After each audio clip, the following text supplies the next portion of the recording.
Chapter 1, So Hot. What are you going to do to me, beautiful lady? In the bedroom of a villa, Lu Fan leaned against the bed and looked at the woman who had walked out of the bathroom without saying a word and spoke. Even in Lu Fan's discerning and perverted eyes, the woman in front of him was considered a great beauty. Her facial features were exquisite and almost perfect, and her graceful body curves were more like a work of art. There was not an ounce of excess fat on her body, and her skin was as white as snow and as delicate as a blown bubble.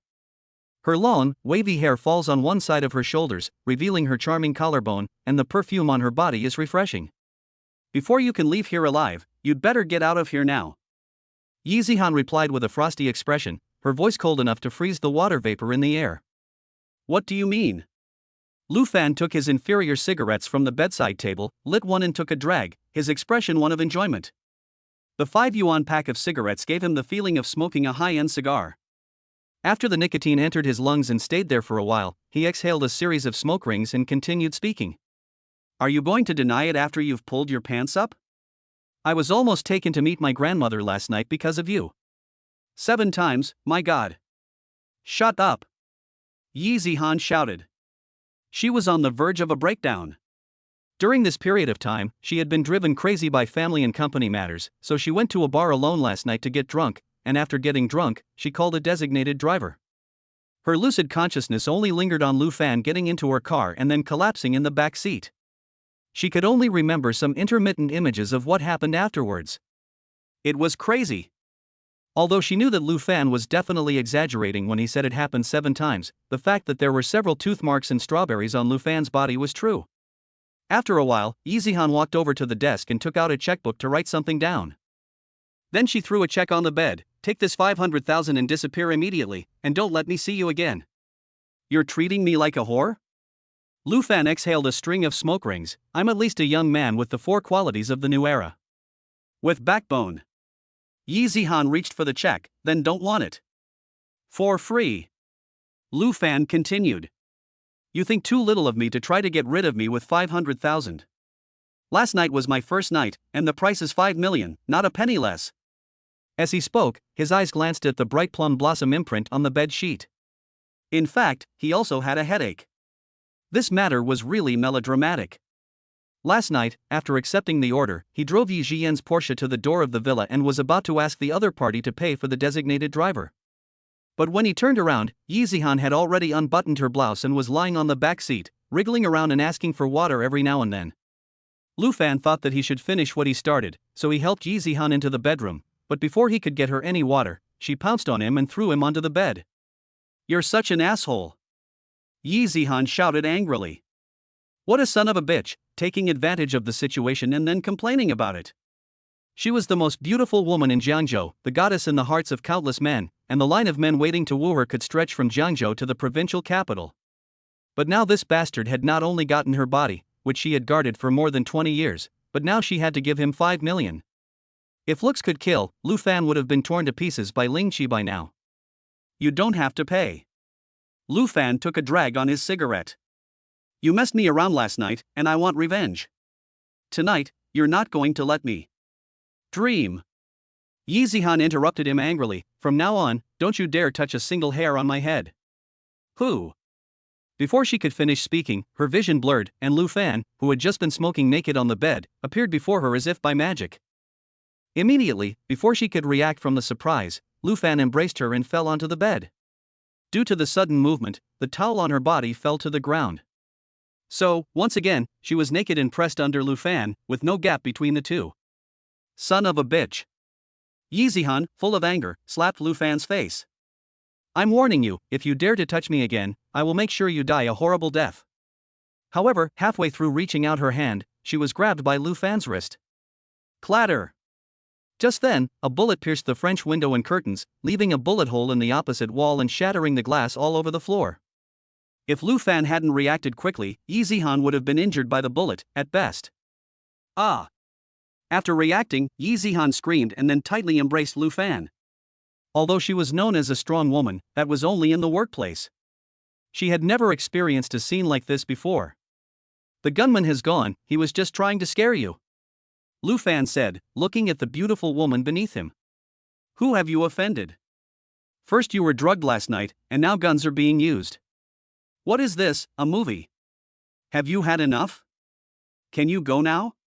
Yi Zihan knew she had misunderstood Lu Fan just now, and her tone softened slightly. How could I have had enough? Lu Fan shook his head. I'll be honest, your figure is really. Get out. Yi Zihan's temper flared up again, and she pushed Lu Fan away. Then, she picked up the bath towel on the floor, wrapped it around her body, and then went back to the desk, where she wrote a new check and handed it to Lu Fan. The 2 million is for saving my life just now. Forget it, I don't want it. Lu Fan pursed his lips. You must have had a hard time getting the money, since you even used a gun. I'm worried that I won't be able to spend it, so you'd better not make me do it. Ha, are you scared? Yi Zihan said with a sneer. While talking, she was still thinking about how Lu Fan was able to get to her so quickly just now. It didn't seem real. Moreover, how did Lu Fan know there were gunmen outside? This isn't a matter of being scared or not. I don't want to get myself into unnecessary trouble. Lu Fan got dressed and walked towards the door. I already lost my virginity last night, but I can't risk my life too. You're such an asshole. Yi Zihan gritted her teeth. If nothing else, I'll leave first, and don't call me if anything happens. I still have a pile of shit I haven't had time to wipe yet. He walked to the door and waved his hand. Goodbye, I won't see you in the world. As soon as he finished speaking, he was already outside the door. Clang! The sound of a vase breaking came from behind him. After leaving the villa, Lu Fan returned to his rented room. Last night was too hard, and he needed to catch up on some sleep. At 10:30 a.m., Lu Fan, dressed in a yellow robe, arrived at the takeaway station on his electric bicycle to punch the time card. He had been in Jiangzhou for almost 2 years. In order to pay for his sister-in-law's medical treatment, he took any job that would earn him money. His main jobs now were twofold. He delivered takeaway food during the day and drove people home after they had drunk alcohol during the night. His side jobs were unlimited. After parking his electric bicycle, Lu Fan lit a cigarette and walked into the lobby. He saw a group of colleagues staring at their phones and gossiping about something. What's the latest gossip, guys? Lu Fan shouted. Brother Fan, you're here. A big fat guy handed Lu Fan his phone. Look, explosive news? The guy was not much older than Lu Fan, but at least twice as big, with an innocent expression on his face. The fat guy had a down-to-earth name, Hao Fugue. He was also one of the few friends Lu Fan had in this city. Hao Fugu has two qualities. First, although he is as poor as a dog, he never blames the world or gives up on himself. Second, in his own words, he was born unlucky, so he can endure any hardship and dare to do anything. Oh. Lu Fan took the phone and scanned the Jiangzhou hot search list. The first news headline was eye-catching. Jiangzhou's #1 beauty gets drunk in a bar and is served by gigolos.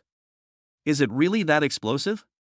Lu Fan was immediately interested and clicked on the details page to browse. Holy cow! The next moment, after seeing the photo of the beautiful woman in the news, Lu Fan couldn't help but exclaim. What's wrong, Fan Ge? Several colleagues in the hall looked over. I slept with this woman last night. Lu Fan replied. Chapter 2, The Beauty Comes to the Door. Cut it out. Hearing Lu Fan's words, several colleagues gave a look of disdain. Brother Fan, you're awesome, moonlighting as a gigolo? Hao Fugue looked at Lu Fan and spoke. That, Brother Fan, this line of work should be very profitable, right? Can you introduce a rich woman to me too? Lu Fan. Fortune, with your body type, which rich woman do you think would look at you? A colleague who was as skinny as a monkey teased. Skinny monkey, go away, who are you looking down on? How Fortune struck a fit pose, but it looked awkward no matter how you looked at it. Fortune, you're really out of it, do you believe what Fan said? Another colleague spoke with great seriousness. First of all, the credibility of this news itself is very low. Yi Zihan is the eldest daughter of the Yi family and also the president of the Yunya Group. Don't you know what kind of existence the Yi family is?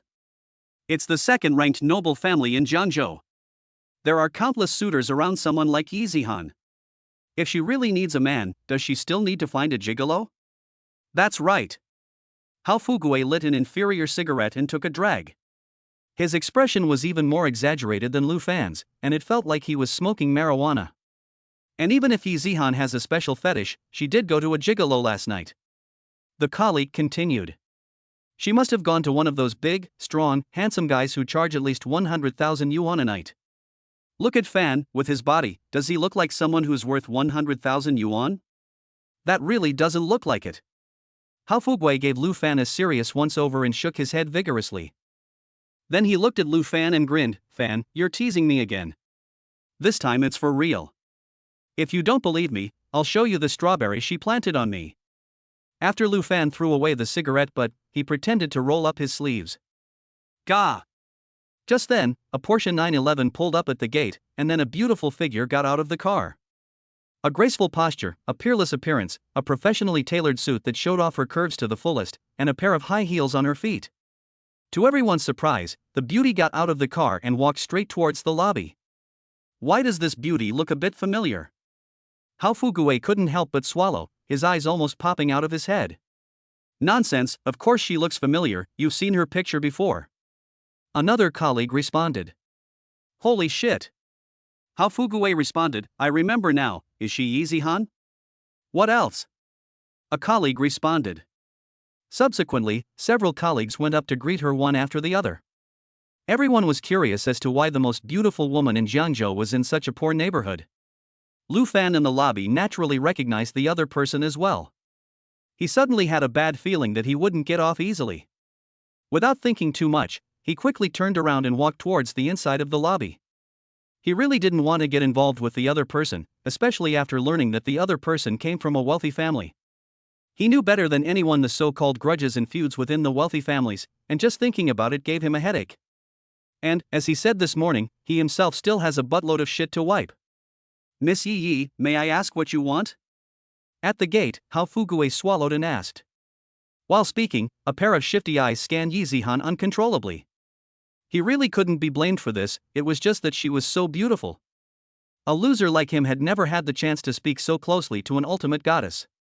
In his opinion, Yi Zihan was several times more beautiful than those first-tier stars on the screen. Not only him, but also other colleagues were of the same opinion as him, and they were just about to drool. Looking for someone. Yi Zihan responded coldly. Looking for someone? Everyone was taken aback at the same time. Who are you looking for, Miss Yi? A colleague asked. Looking for him.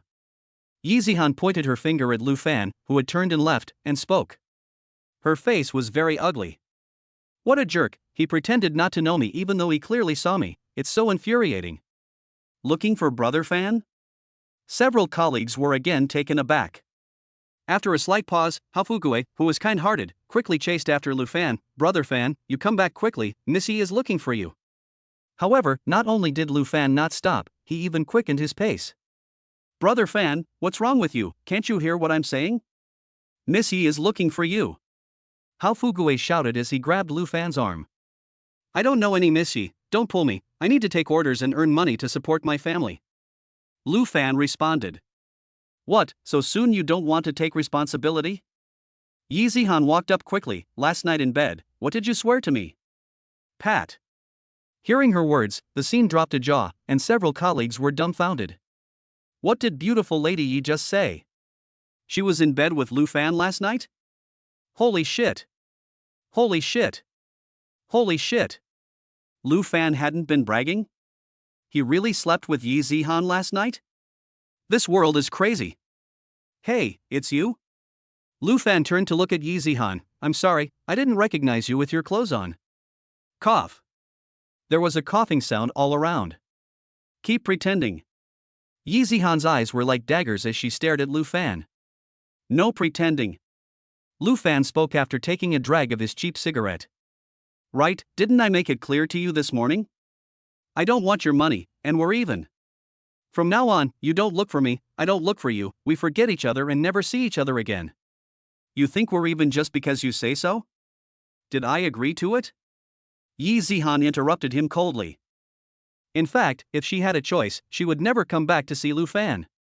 Lu Fan didn't want to meet her, and she didn't want to meet him even more. She wished that what happened last night had never happened. Since she was young, she had longed for countless times that her first time would be with her beloved Prince Charming on her wedding night. But now, it didn't even have to be on her wedding night. What made her want to jump off a building was that she had given her first time to a poor, unknown loser.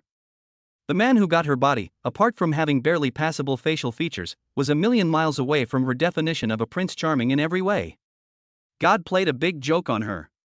So what do you want? Lu Fan exhaled a string of smoke rings. Let me first state that I was the victim in last night's incident. Don't even think about asking me for money, I don't have any. His ominous feeling grew stronger and stronger. It was no surprise that this woman was really blackmailing him. Who wants your stinking money? Yi Zihan interrupted him coldly. Bring your household registration book and ID card, and follow me to the Civil Affairs Bureau to get married right now. Silence. As she finished speaking, the entire hall instantly fell silent, so quiet that a needle could be heard dropping. Chapter 3, No Marriage of Convenience for Me. Bang! The next moment, Hafugue and a few of his friends looked at Yi Zihan at the same time, with expressions of shock. Was that just an illusion? What did she just say? The most beautiful woman in Jianzhou, the eldest daughter of the Yi family, is going to marry a delivery boy? This world is crazy. Forget about the idea that there is no such thing as a noble or lowly profession, that's all a trick. People are born with different social statuses. Some people are born in Rome, while others are born as oxen and horses. Although delivering food is a job that earns a living, it is not shameful. But a young lady from a wealthy family and a delivery boy, there is no way they can be together. Don't push your luck.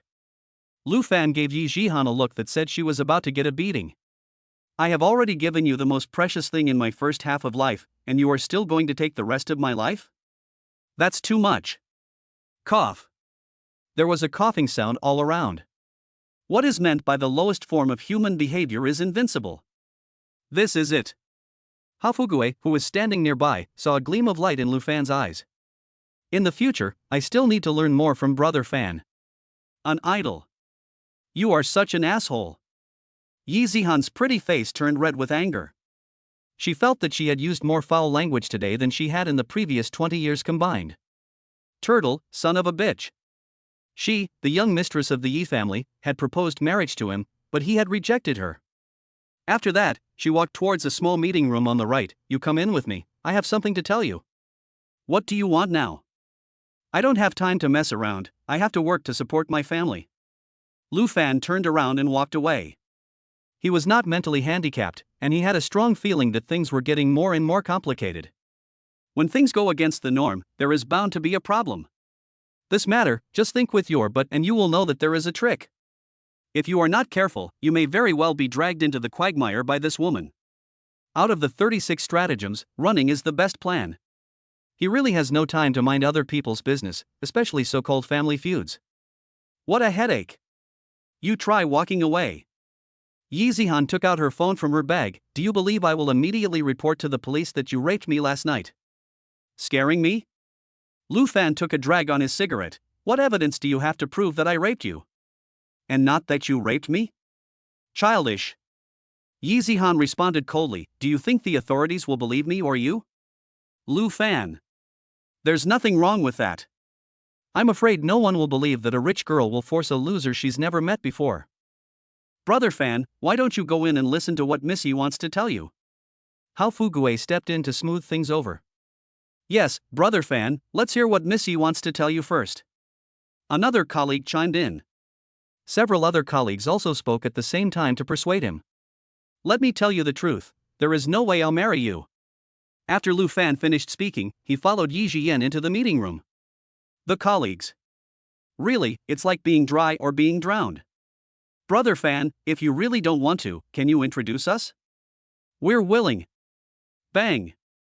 Yi Zihan coldly looked at Lu Fan after closing the door to the meeting room. Are you being wronged by marrying me? This is a matter of principle. I don't like two proactive women. Lu Fan smacked his lips, looking like he had been stabbed 1,000 times. You? Yi Zihan really wanted to scold someone. Okay. Lu Fan interrupted her. If you have something to say it quickly, if not, don't waste my time. I'm not like you, a rich girl who can live a life of luxury without working. She paused in the middle of her sentence, because she noticed that tears were already welling up in Yi Zihan's eyes. Stop it. Lu Fan's mouth twitched slightly. What century is this, and you're still going to cry, make a scene, and hang yourself? You really are a shameless bastard. Yi Zihan took a deep breath and held back the tears. Tell me. What's going on? Lu Fan exhaled a string of smoke rings. Forget it, let me guess. After saying that, he didn't wait for Yi Zihan to respond and continued speaking. You're so eager to fake marry me, and there's only one reason for that, and that is because you want to be married. There's only one possibility for this: someone is forcing you to marry someone you don't want to marry. And you were drugged last night, threatened by the gunman this morning, and there's also that hot search. These three things are all proof of one thing. Someone, like you, doesn't want you to marry that person, but this person who did it probably doesn't know that you don't want to marry him either. Am I right? How do you know so much? Yi Zihan asked in surprise, hearing Lu Fan's words. Obviously, what Lu Fan said matched her situation perfectly. While speaking, she took another careful look at the man in front of her. This morning, Lu Fan's display of martial arts skills had surprised her a little, and now hearing this again made her even more curious about Lu Fan. What's so strange about it? Anyone can analyze this simple logic. Lu Fan shrugged in response. After a slight pause, he continued, but there's one thing I don't quite understand. That hot search was actually helping you. As long as you don't defend yourself, that man should no longer want to marry you. Then why did you still want to fake marry me? You're not going to tell me that even if the other person knows that you slept with me, they still won't marry you, are you? You guessed it right. Yi Zihan responded. FCK. Lu Fan was speechless and responded. This is, if you want to get by in life, you have to have a little green on your head. Look at this again. Yi Zihan handed her phone to Lu Fan while she was talking. After taking the phone and looking at it, a message from an unknown number: if you dare to marry Zhao Yichen next time, the bullet will hit your heart. The person who won't marry anyone else is Zhao Yichen? Lu Fan was slightly stunned. The eldest son of Jiangzhou's #1 wealthy family is not only a handsome guy, but also young and accomplished. He is the Prince Charming in the hearts of many women, so why won't you marry him? Although he doesn't pay much attention to the so-called affairs of the wealthy in Jiangzhou, Zhao Yichen's popularity in Jiangzhou is really too high, and he can't help but pay attention. A few days ago, I saw in the media that the eldest son of the Zhao family was awarded the title of Jiangzhou's most outstanding young entrepreneur, without equal.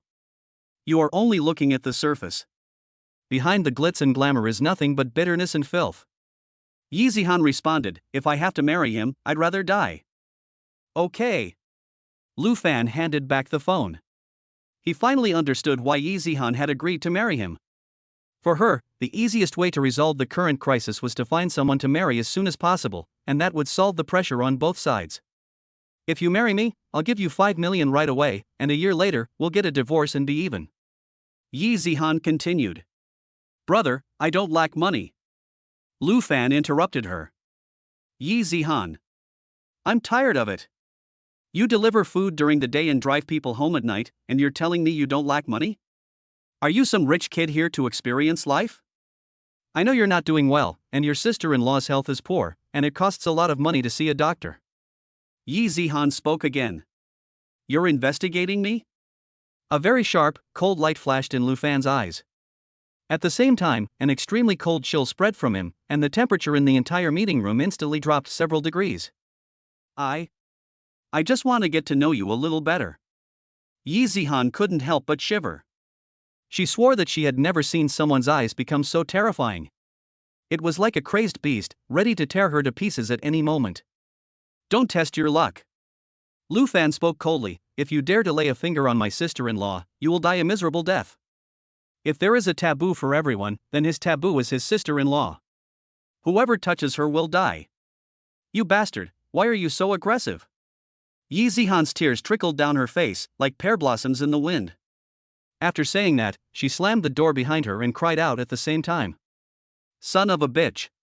Just consider it as if I was gored by a pig last night. Chapter 4, Trouble at the Door. Ding dong. Just as Lu Fan was about to go out, the doorbell rang. He took out his phone and saw that it was an unknown caller. Hello, how can I help you? Out of professional habit, Lu Fan asked kindly after pressing the answer button. Are you the guy who was with Yi Zihan last night? A rough-sounding male voice came from the phone. What's the matter? Lu Fan's eyes narrowed slightly. Do you know what you're in for? The man continued. Just get to the point. Lu Fan interrupted the other person. You've got a short temper.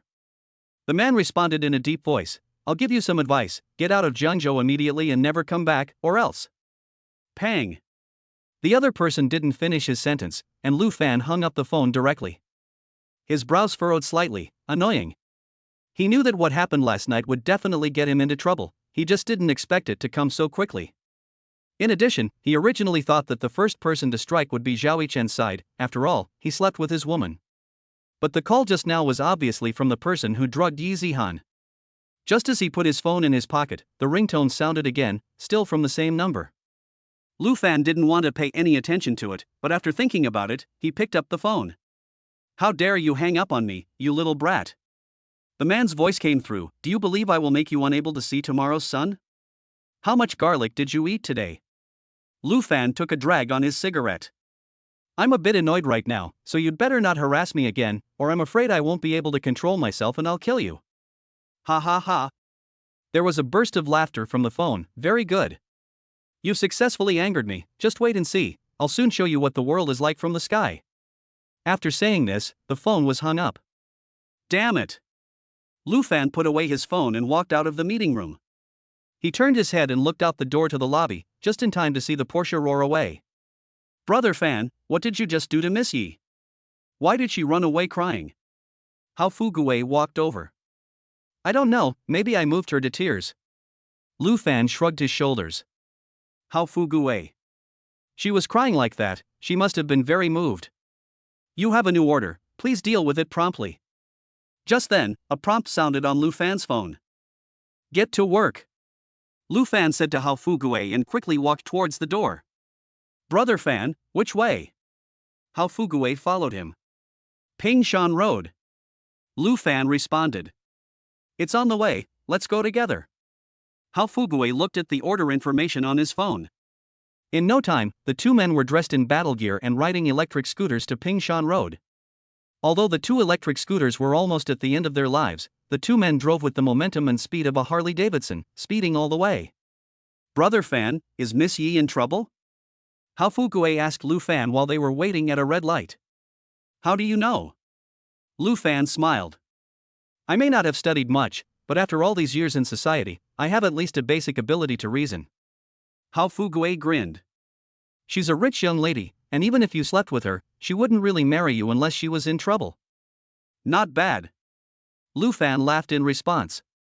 Brother Fan, I don't think her problem is small, is it? Hao Fuguei continued. It's just a trivial matter. Lu Fan laughed again. Don't lie to me, if the Yi family can't solve it, how can it be trivial? Hao Fuguei paused and asked again, Brother Fan, will it get you into trouble? No. Lu Fan shook his head and looked at the traffic lights. Let's go. After saying that, the electric bicycle sped off. Brother Fan, be careful. Just then, Hao Fuguei's face changed and he shouted out. Then he turned the electric door handle to the end and quickly knocked Lu Fan's electric bicycle a distance away. Boom. Immediately afterwards, a loud noise was heard, and a Passat that had run a red light knocked Hao Fuguei flying. He fell to the road 20 to 30 meters away and kept tumbling before stopping, with blood pouring from his mouth. The other party's target was obviously Lu Fan. If it wasn't for Hao Fuguei's collision, the person who fell to the ground would have been him. There's been a hit and run. Many people around them exclaimed at the same time. Boom! The car that caused the accident quickly fled the scene after reversing. Hao Fui. Lu Fan got up and first scanned the license plate number of the car that caused the accident, then quickly rushed towards Hao Fui. Brother Fan, don't worry, I'm fine. Hao Fui sat on the ground in a limp and looked at Lu Fan and grinned. Get up, we're going to the hospital right now.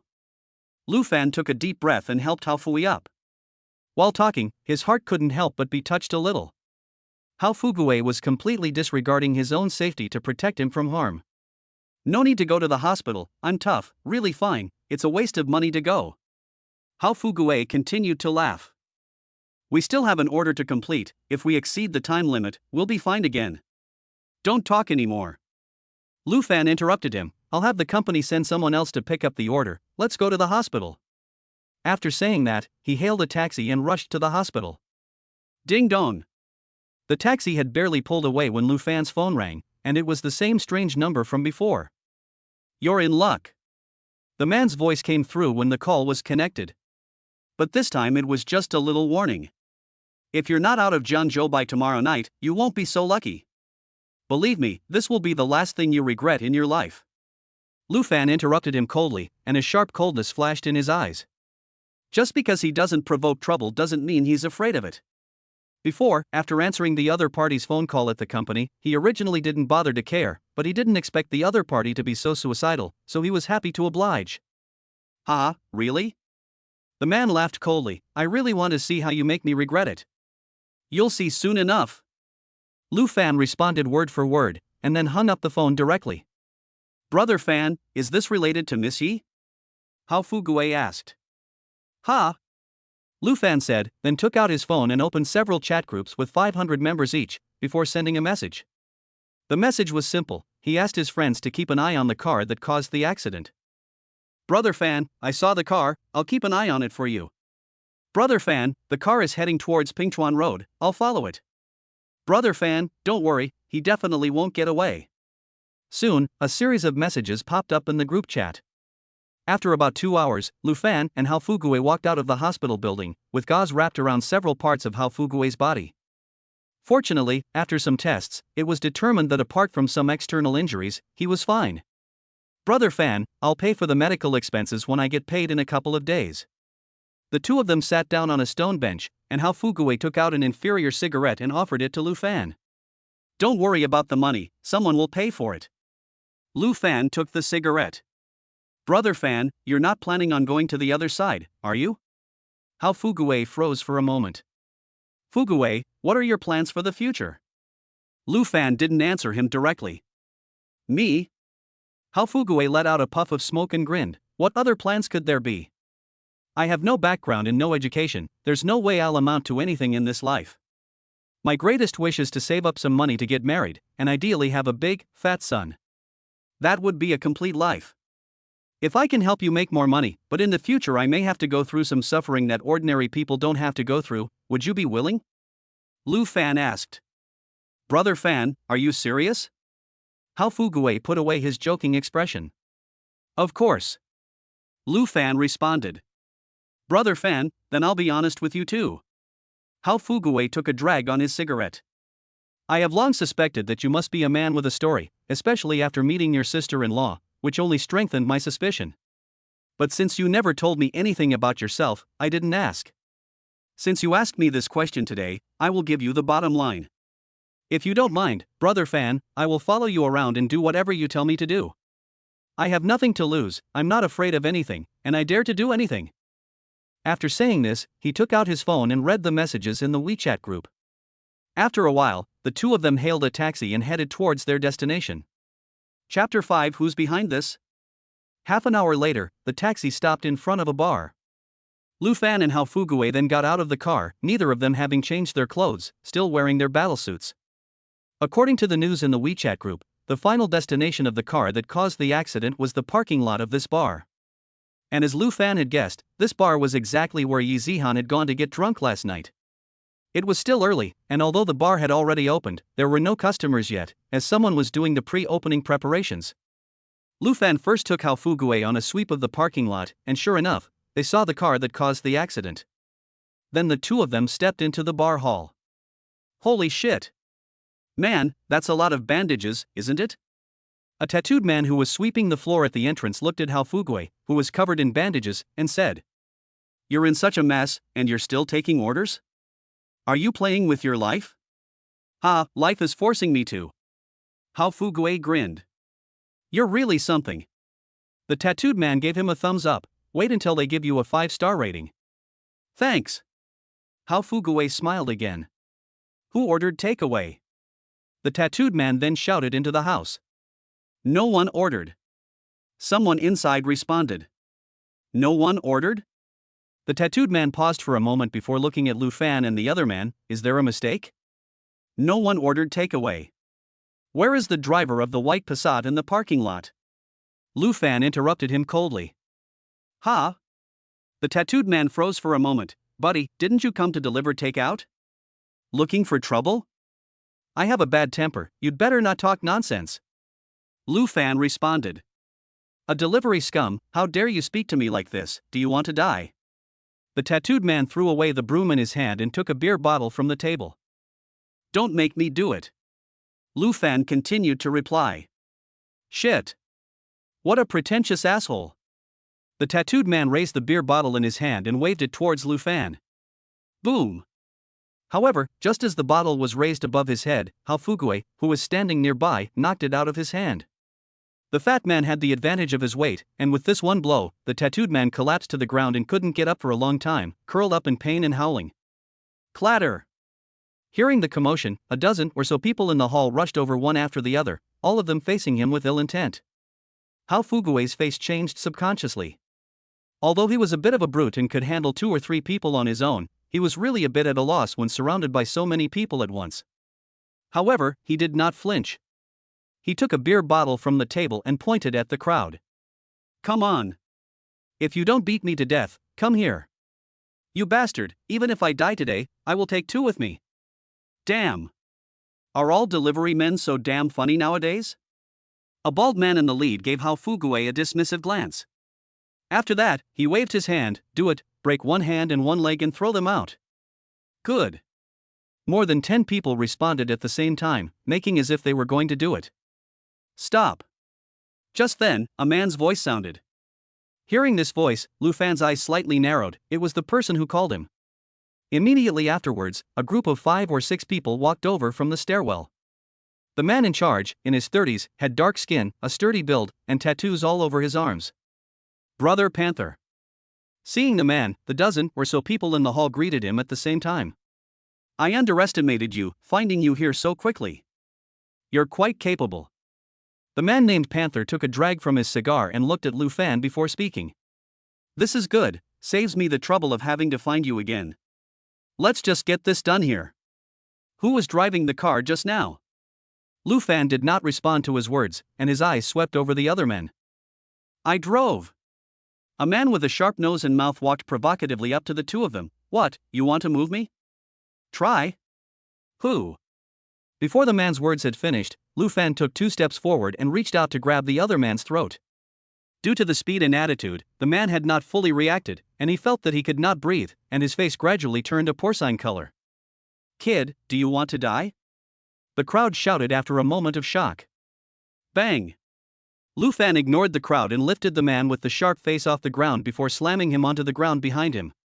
The man curled up on the ground and breathed in a big way, feeling that if Lu Fan had let go even a little bit slower, he would have died. Fortune, he hit you with his car, break his right leg, so that he will never drive again. Lu Fan spoke in a deep voice. The reason for letting Hao Fugue do it was obviously to exercise the other party. Since he had already decided to help Hao Fugue, there were some things that the other party had to learn to face, rather than just hiding behind him. As for how far Hao Fugue could go in the future, it would depend on his own determination and fate. Good. Hao Fugue gritted his teeth and walked towards the man after a moment of hesitation. Dare you! The bald guy on the other side shouted and charged towards Hao Fugue with 4 or 5 people. Boom! However, after just a few steps, he felt a flash in front of his eyes, and then a sharp pain in his chest, and then he collapsed. Ha! Seeing this, the others froze for a moment, not expecting Lu Fan to have such martial arts skills. Crack! At the same time, Hao Fugue didn't hesitate, stepping on the right knee of the man with the sharp face, and a sound of bone breaking rang out. Ah! The man screamed and fainted directly. A delivery guy really thinks he's a god. If I don't kill you today, I'll be damned. The Black Panther threw away his cigar and took a machete from one of his entourage before charging at Lu Fan. Die! After charging up to him, the machete was quickly swung down at Lu Fan's shoulder. Brother Fan, be careful! Hao Fugue's face changed. While speaking, he pretended to go and help, but was stopped by a few of the other people. What's wrong with the delivery guy? The delivery guy can kill you. Lu Fan's voice entered the Black Panther's ears. As the voice sounded, he stepped aside, and the machete cut down past his sleeve. Boom! The next moment, Lu Fan slammed into the other party with a standard Iron Mountain leaning, and the Black Panther was directly knocked flying 7 or 8 meters away. That wasn't the end. Lu Fan picked up the machete that had fallen to the ground and quickly walked up to the Black Panther. Without any hesitation, he plunged the machete into the Black Panther's right thigh, driving the blade 3 centimeters into the ground. Ah! The Black Panther let out a hysterical scream. And the scene fell silent as everyone, including Hao Fugue, was shocked. They had never imagined that the seemingly gentle Lu Fan could be so fierce. Brother Panther. The others then stopped, each with a look of fear on their faces. They knew very well that even Brother Ba was no match for him, and if they charged at him, they would only be abused. Everyone was thinking the same thing. When did the delivery guy get so good at martial arts? If you're so good at martial arts, what the hell are you doing delivering food? If I knew you were so good at martial arts, who would dare to start a fight with you? You're not fooling anyone. Listen carefully, I'm only going to ask you once. Lu Fan looked down at the Black Panther and spoke. Who hired you for this whole thing? Chapter 6, This is so abnormal, something is wrong. Kid, you've got some balls. The Black Panther looked at Lu Fan with gritted teeth after a slight pause. If you're capable, just kill me. Pop. He didn't finish his sentence. Lu Fan's eyes twitched as he pulled out his machete, and then he stabbed it into his left leg, going through the same way. Ah! The Black Panther screamed out again. Brother Leopard. The others on the other side wanted to come to the rescue, but they were powerless and no one dared to do anything. Still not talking? Lu Fan looked at the Black Panther as he spoke while pulling out the machete. You've got guts, I'll send you on your way. As he spoke, a cold murderous intent spread from his body, and everyone around him couldn't help but shiver. No. Sensing the murderous intent from Lu Fan, the Black Panther finally gave in. I'll talk. I'll talk. It was Master Koan who gave the order, but why was he targeting the Yi family's eldest daughter? I don't know. Why are you still lying?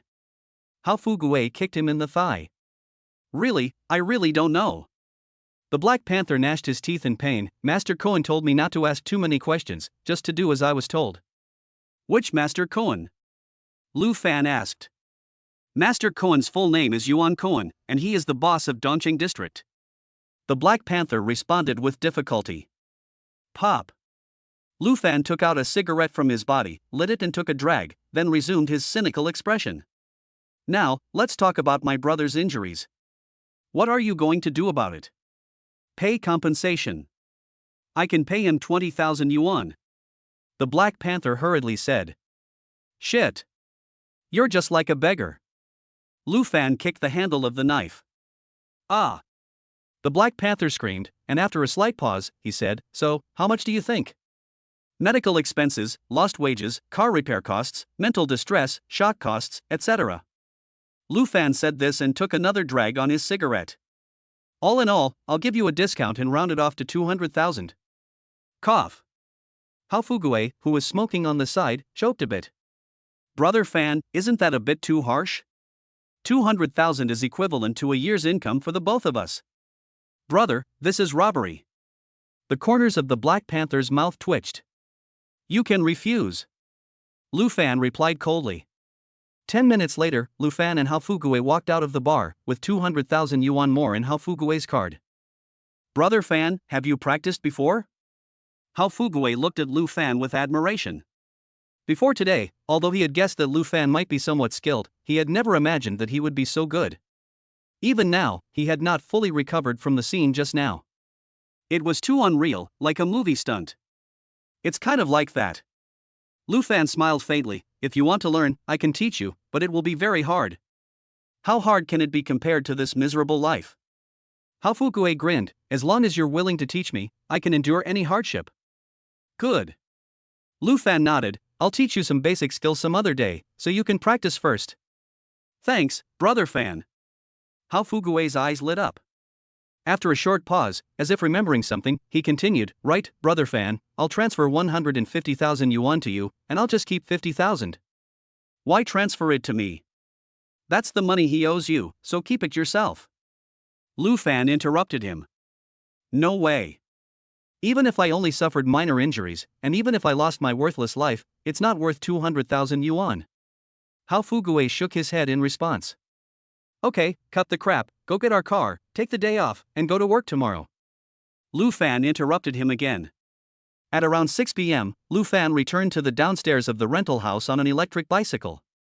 After locking the car, he picked up a few bags of herbs and walked towards the house. The place he rented was located in an urban village in Jiangzhou. This area had been planned for demolition, but because the demolition funds had not been negotiated, it could not be demolished for the time being. He and his aunt rented the first floor. His aunt was not well, and had to go to the hospital from time to time, so the higher floors were not convenient.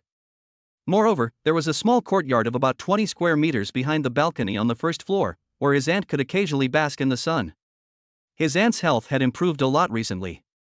Although she still had to take medicine every day, she was already able to move around as freely as an ordinary person. "Xiaofan, why are you back so early today?" Hearing the door open, a woman's voice sounded in the room. "Today is a half-day holiday. How are you feeling today?" Lu Fan spoke as he walked in. In the living room, a woman was sitting on a worn-out sofa. She wasn't too old, looking to be under 35. She had a beautiful face and a shapely figure. Although she was dressed very plainly, without any jewelry to dress her up, there was a faint aura of a lady of the manor emanating from her from the inside out. However, a discerning person could tell at a glance that she was not feeling well. Her face was slightly pale, and her appearance was slightly haggard. The woman was Lu Ziqing, Lu Fan's younger sister-in-law. 2 years ago, after Lu Fan came to Jiangzhou, he changed his surname to Lu. After entering the living room, Lu Fan paused in the middle of a sentence because there was another woman in the living room. Yi Zihan. The woman sitting across from Lu Ziqing was none other than Yi Zihan, the eldest daughter of the Yi family. "What are you doing here?" Lu Fan frowned. "What do you want?" I came to see my younger sister-in-law."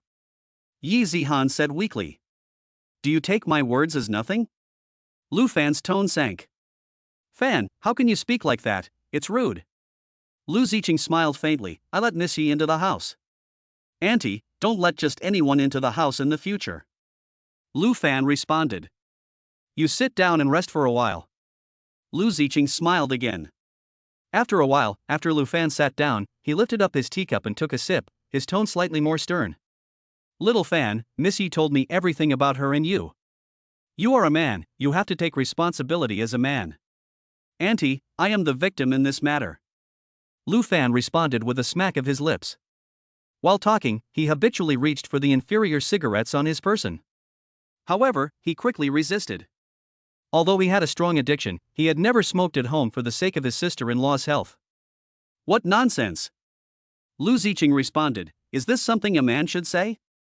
You're shirking your responsibilities." "Sister-in-law, this is indeed my problem, and it's not Fan's fault." Yi Zihan looked at Lu Fan guiltily. "Ms. Yi, don't worry, I'll make the decision for you." Lu Ziqing responded and then continued looking at Lu Fan and spoke. "You have two choices: 1, go with Ms. Yi to get married, and 2, help Ms. Yi get through this crisis." "Auntie." Lu Fan had a toothache. In this world, if there is someone who can control him, it is only his aunt. There is no room for negotiation, you must choose one of the two. Lu Ziqing interrupted him directly. "Okay then." Lu Fan smacked his lips again. "I choose the second one." In fact, from what he knew about his younger sister-in-law, she must have her reasons and causes for doing this. His younger sister-in-law, who was pure-hearted and abstained from worldly desires, was never one to meddle in other people's business, and would never force him to do something he didn't like. Today was so unusual, it was wrong at first glance. Chapter 7, Something's Not Right. The second option is much more difficult than the first. Are you sure you want to choose the second one? Lu Ziqing looked at Lu Fan and smiled. Yes, definitely, and definitely.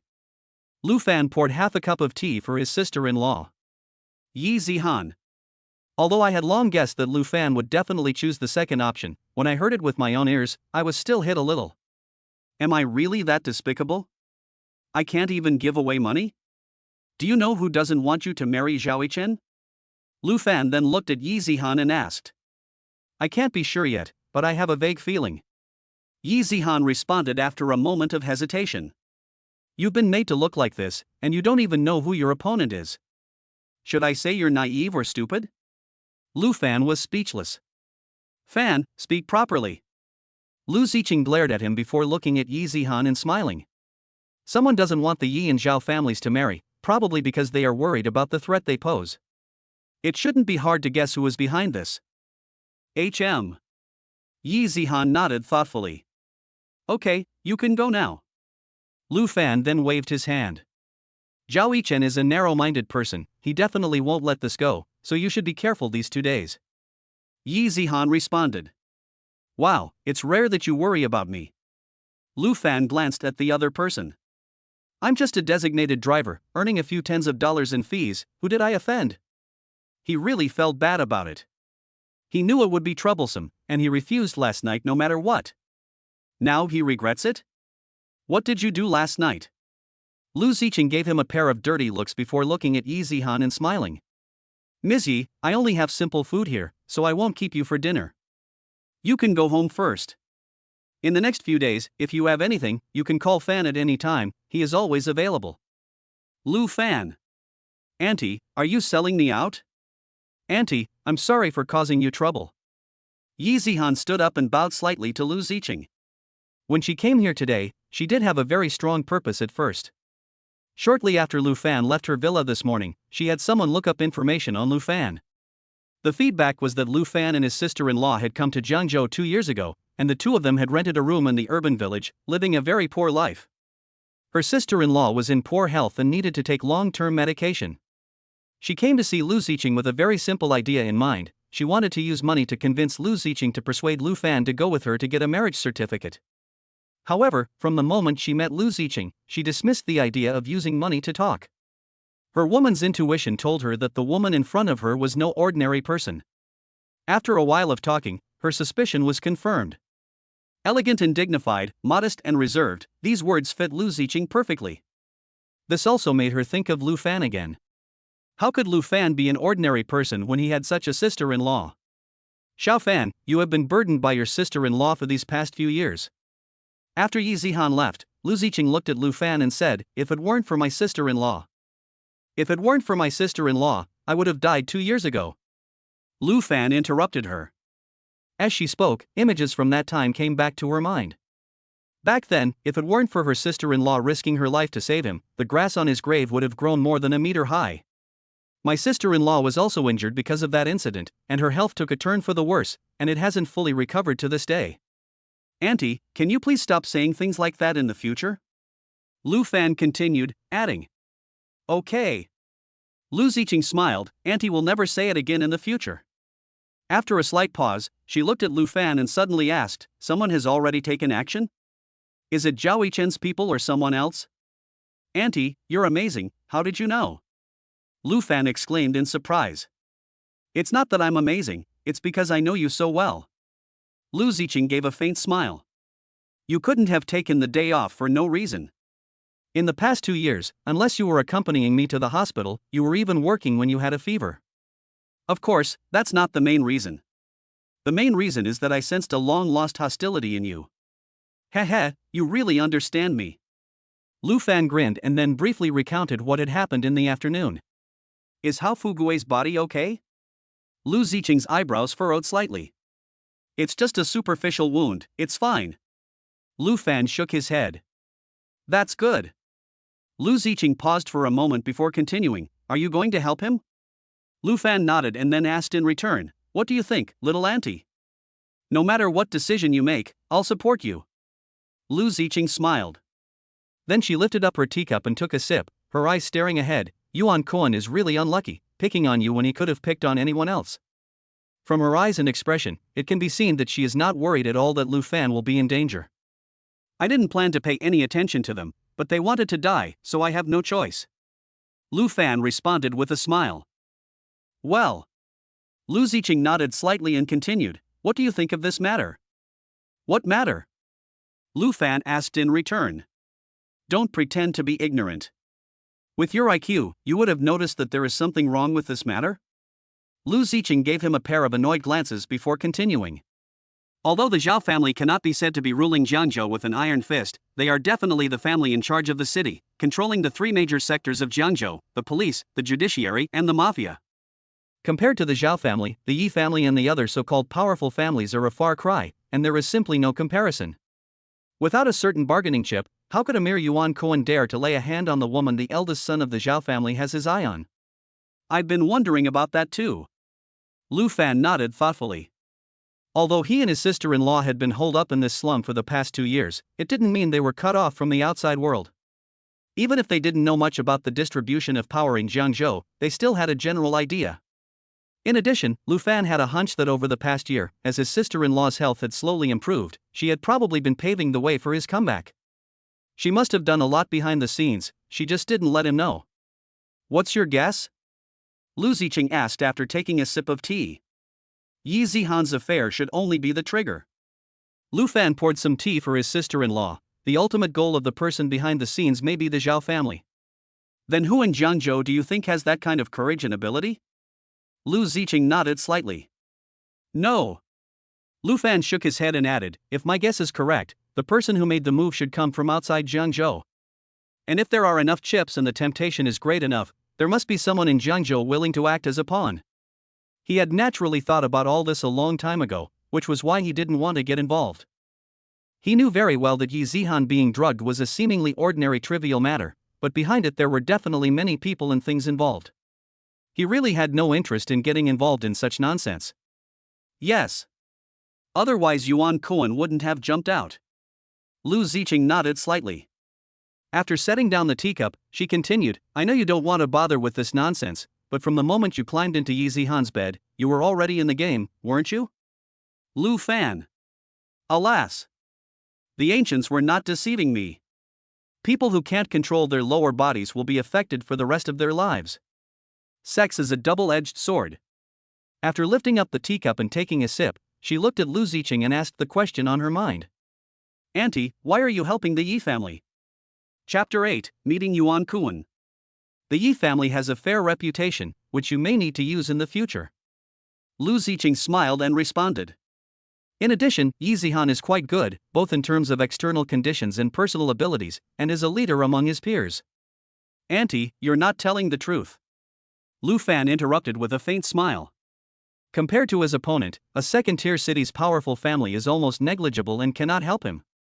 May I ask, an opponent who can force him to stay in a second-tier city like Jiangzhou for 2 years is no ordinary person?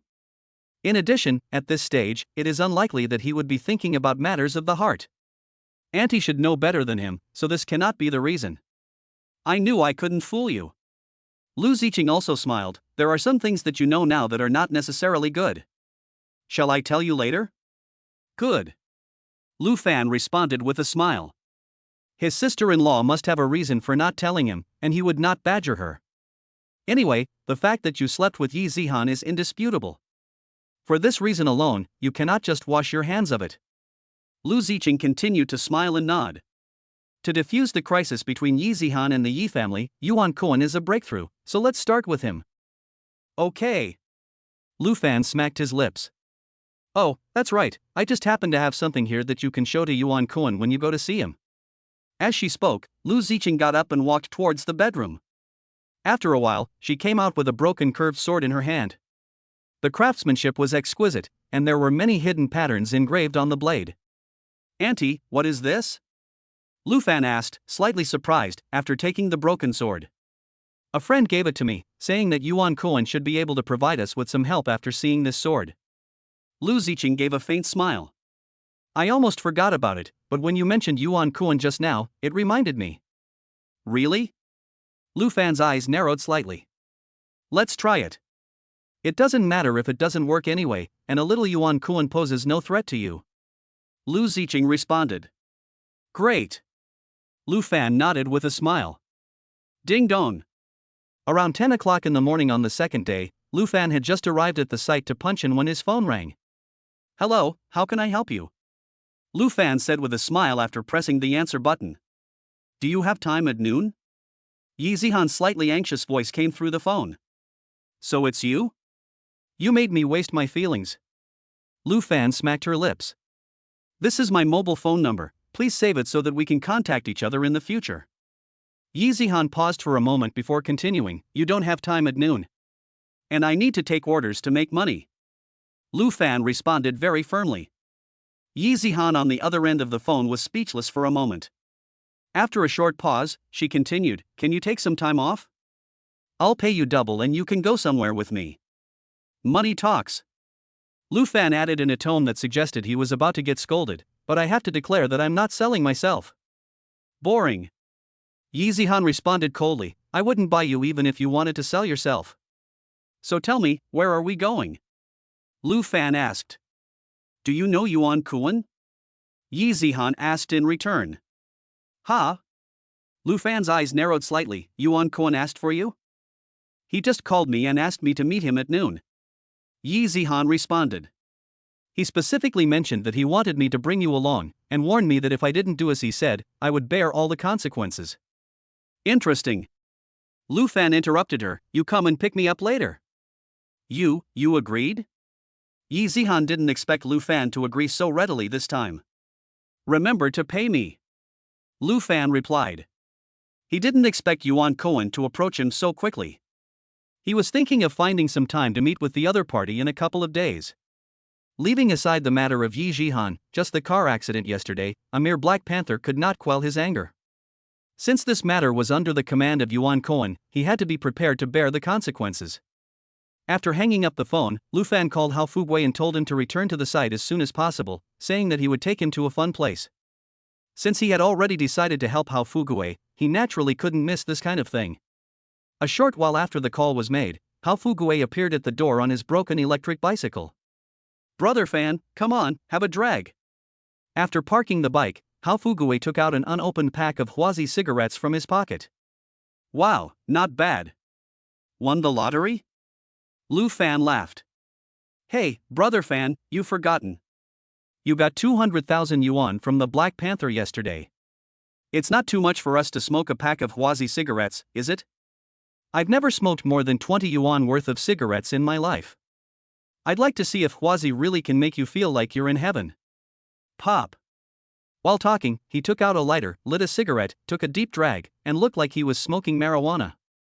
His lung capacity is not small, and it took the nicotine almost a minute to come out of his lungs before he coughed it out. However, his face looked a bit ugly. How was it? Lu Fan asked with a smile.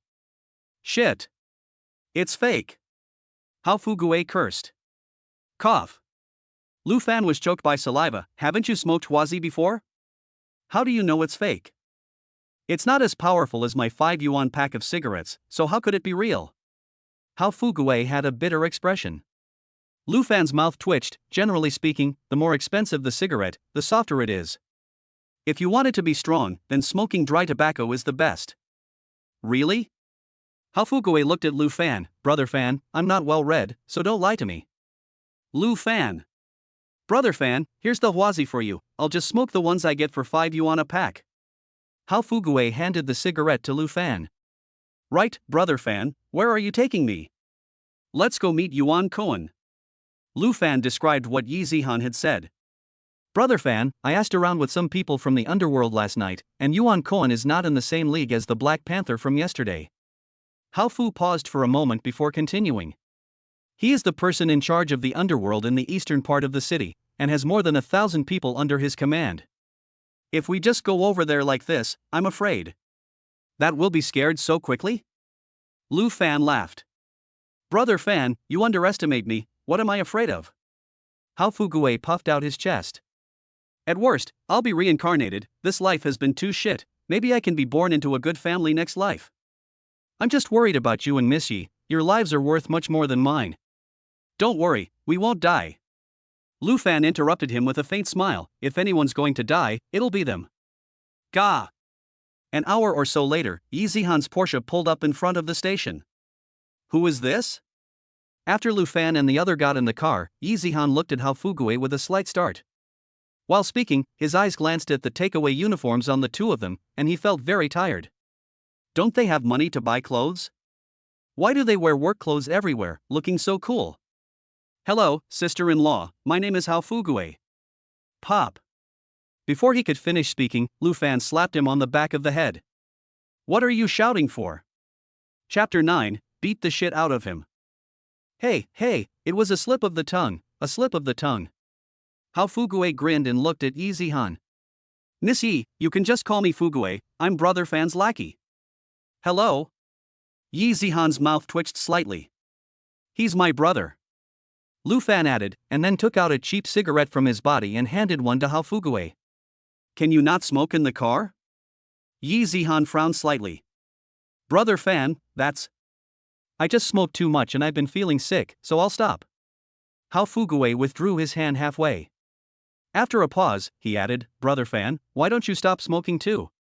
I feel like a pregnant woman, I feel sick just from the smell of smoke. Yi Ziyan. Do you know what Yuan Kuan wanted with you? Lu Fan asked after putting away his cigarette and looking at Yi Ziyan. Before today, I had no contact with him at all, and he suddenly approached me and specifically asked to bring you along, so it can only be about last night. Yi Zihan responded. If my guess is correct, he must have arranged for me to be drugged last night. Not too dumb after all. Lu Fan continued, do you know what kind of person Yuan Kuan is? Yes. Yi Zihan nodded. If you know what kind of person he is, how dare you just go to the appointment? Lu Fan said indifferently. Should I praise you for being brave, or should I call you stupid? Aren't you afraid that he will rape you, then kill you? Cough. Hao Fuguei choked on his own saliva. Brother Fan, can't we pretend to be more refined when we talk to beautiful women? Can you stop talking so rudely? Yi Zihan raised her voice a little. Do you think I have a choice? People like them can do anything. If I don't go, who will bear the consequences? In fact, she was far less calm than she appeared on the surface. She knew very well that going to the appointment was no different from walking into a den of wolves. Although Lu Fan's words were a bit vulgar, it was not unthinkable. The identity of the Yi family's eldest daughter could not protect her safety. Although on the surface the Yi family was still the second-ranked family in Jiangzhou, everyone in the know knew that the Yi family had long since been all show and no substance. This is also the main reason why the Yi family is forcing her to marry Zhao Yichen. The Yi family urgently needs the Zhao family's assistance, otherwise it will soon collapse. Yuan Kuan must be fully aware of all this. Miss Yi, why don't you let your family intervene? Hao Fuguei asked. The Yi family is only willing to talk to me about one thing right now. Yi Zihan laughed coldly. What is it? Hao Fuguei pursued. They want me to take the initiative to climb into Zhao Yichen's bed. Yi Zihan spoke with slight anger. I told him to stop taking it out on the Yi family and that it would make everyone happy if he could marry me off to the Zhao family. Your own biological parents have this attitude? Hao Fuguei asked, speechless. My mother died of illness when I was very young. Yi Zihan's tone was tinged with sadness. My father doesn't care about anything, except for partying and drinking, and he doesn't do anything else. He married me off to a stepmother who does care and acts like the head of the family. Okay, Hao Fuguei smacked his lips. I didn't realize that you, Miss Yi, were even more pitiful than me. It's true that the rich have their own troubles, but it's better than us poor people being happy. Put away your overflowing sympathy. Lu Fan glared at Hao Fuguei in annoyance. He didn't have many emotional fluctuations after hearing Yi Zihan's words. He had seen too many similar things. Take himself as an example. The reason he has fallen to this extent today is not just the result of the struggle of the wealthy families. Relatively speaking, the Yi family is still doing relatively well, at least it's not life-threatening. We're here. After 30 or 40 minutes, Yi Zihan parked the car in the parking lot of a club. Brother Fan, have a smoke. After getting out of the car, Hao Fuguei handed a cigarette to Lu Fan. Pop. Immediately afterwards, he couldn't wait to light the cigarette and take a deep drag, with an expression of floating in the clouds. Seeing his expression of enjoyment, Yi Zihan's mouth twitched slightly. She naturally knew that Hao Fuguei had been giving her face when he said he felt sick before. After a short pause, she looked at the two and explained, when we go in later, you two mustn't say anything to provoke them. Don't worry, Miss Yi, Fan and I are both reasonable people and won't do anything rash. Hao Fuguei exhaled a cloud of smoke. I hope so. Yi Zihan looked at Lu Fan, then took a deep breath and led the two of them towards the door. The club is not yet open for business, come back later. A tattooed man at the door reached out and stopped the three of them. Is Master Kuan here? He told me to come. Yi Ziyan spoke up. Are you the Yi family's eldest daughter? The tattooed man's eyes scanned her body unscrupulously. Yes. Yi Ziyan nodded. Master Kuan is busy, you wait outside for a while, when he's ready, I'll let you know. The tattooed man responded. Before he could finish speaking, he was kicked by Lu Fan and sent flying, landing with a loud thud and spitting out a mouthful of blood. Yi Zihan. Was my explanation just now an illusion? How dare you touch me? I really don't know how to write the word death. After the tattooed man got up, he picked up a wooden stick from the ground and charged at Lu Fan. Boom! However, before he could take 2 steps, Hao Fuguei charged straight at him, and the man was sent flying like a cannonball. He slammed into the doorframe behind him, fell heavily to the ground, and then passed out. Yi Zihan opened her mouth, but couldn't say a word. Wouldn't it be better if I came alone? Damn, how dare you come here and act recklessly, do you want to die? A man's voice came out. Then, a loud noise of footsteps could be heard in the hall of the club, followed by a line of 40 to 50 people walking out in an orderly manner. They all looked hostile, and most of them were holding knives and sticks in their hands. The one leading the way was a muscular man, about the same age as the Black Panther from yesterday. Don't do anything rash, it's Master Koan who told us to come. Yi Zihan took a deep breath and stepped forward, looking at the group of fierce-looking thugs in front of her. Did Master Koan just tell you to come and talk things over, or to make trouble? The muscular man responded coldly. While speaking, he threw the machete in his hand in front of Lu Fan and Hao Fuguei. Whoever moves, lose an arm, or you won't meet Master Koan. You go and ask Master Koan to come out, I'll talk to him. Yi Zihan took another deep breath before speaking. This is a matter between men, what are you a woman doing here, get back here. Lu Fan interrupted her. He didn't expect Yi Zihan to stand up to dozens of thugs with knives and clubs, and she had the courage to do so. Don't say a word, I'll handle it. Yi Zihan responded with a slightly furrowed brow. Although she guessed that Lu Fan's martial arts skills should be quite good, his opponent was the underground emperor of Dongqing district. Not to mention 40 or 50 people, he could even call 400 or 500 people. No matter how good a fighter Lu Fan was, could he defeat that many people? She had come prepared to compromise today, as long as the other party didn't go too far, she would try her best to meet all of their demands. She knew very well that she didn't have many options. She couldn't rely on the Yi family at all. Apart from compromising, what else could she use to counter Yuan Kuan? Can't you woman understand what I'm saying? Back off. Lu Fan's voice rose a few decibels. Yi Zihan opened her mouth. Miss Yi, it's best to listen to Brother Fan. Hao Fuguei spoke at the same time. Yi Zihan thought about it for a while and didn't insist anymore. After exhaling a mouthful of air, she took a few steps back. Kid, did you just attack? You've got some nerve. The muscle man looked at Lu Fan and said. Go in and notify Yuan Kuan. Give him 3 minutes and come out to see me right away. As Lu Fan spoke, he bent down and picked up the machete on the ground. Otherwise, I'll beat the shit out of him. Chapter 10, do you recognize this knife?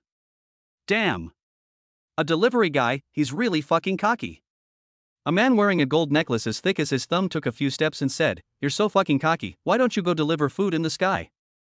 The clock is now ticking. Lu Fan ignored the other person and took out his phone to check the time. Die.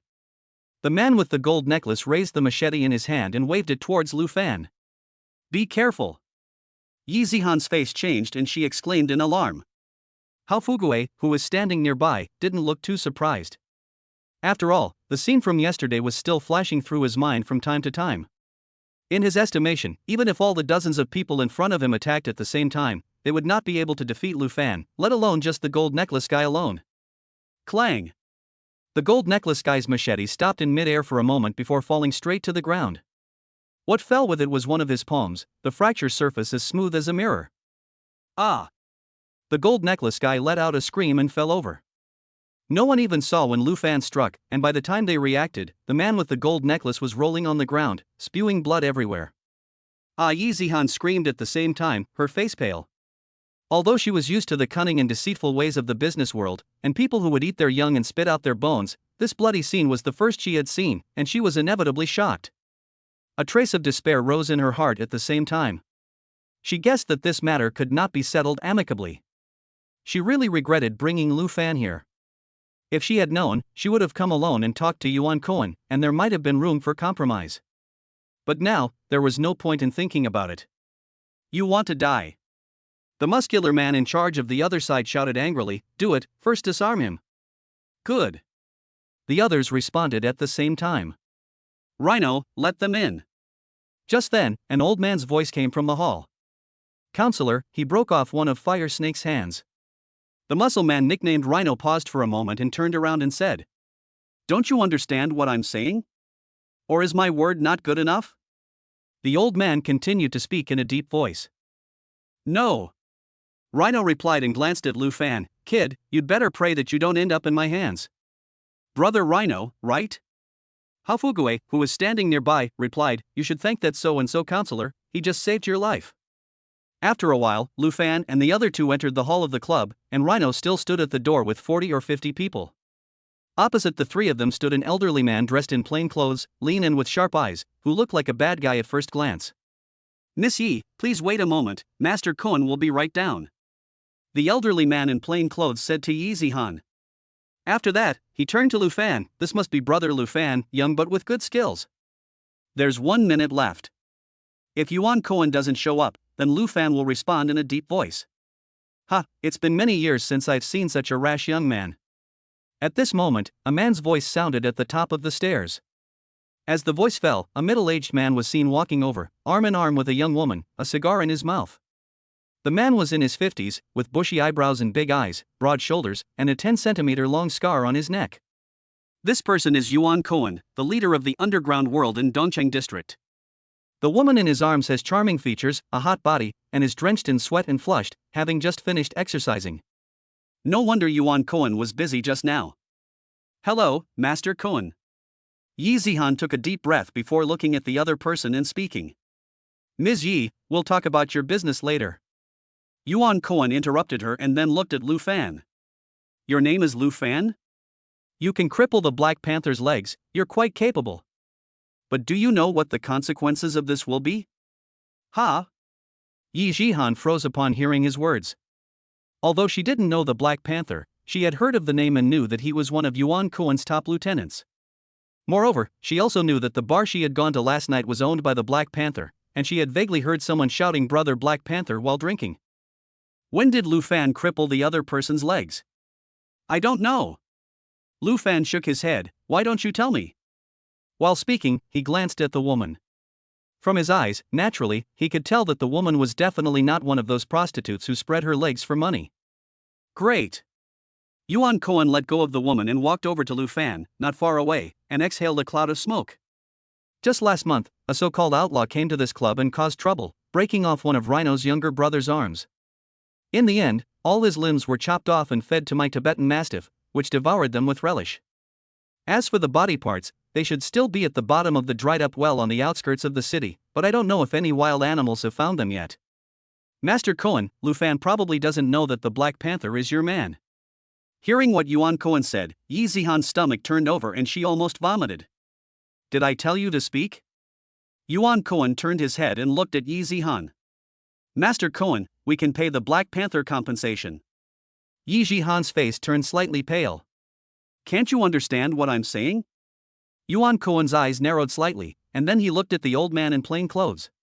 His tone sank. Counselor, slap your own face. Silence. The entire hall instantly fell into a dead silence. It's over. Looking at the 5-finger print on Yuan Koan's face, Yi Zihan immediately felt dizzy. This is really over. Not to mention whether or not the deal can be closed, now even whether or not the three of them can leave here alive is unknown. Lu Fan, you bastard, can't you hold back a little?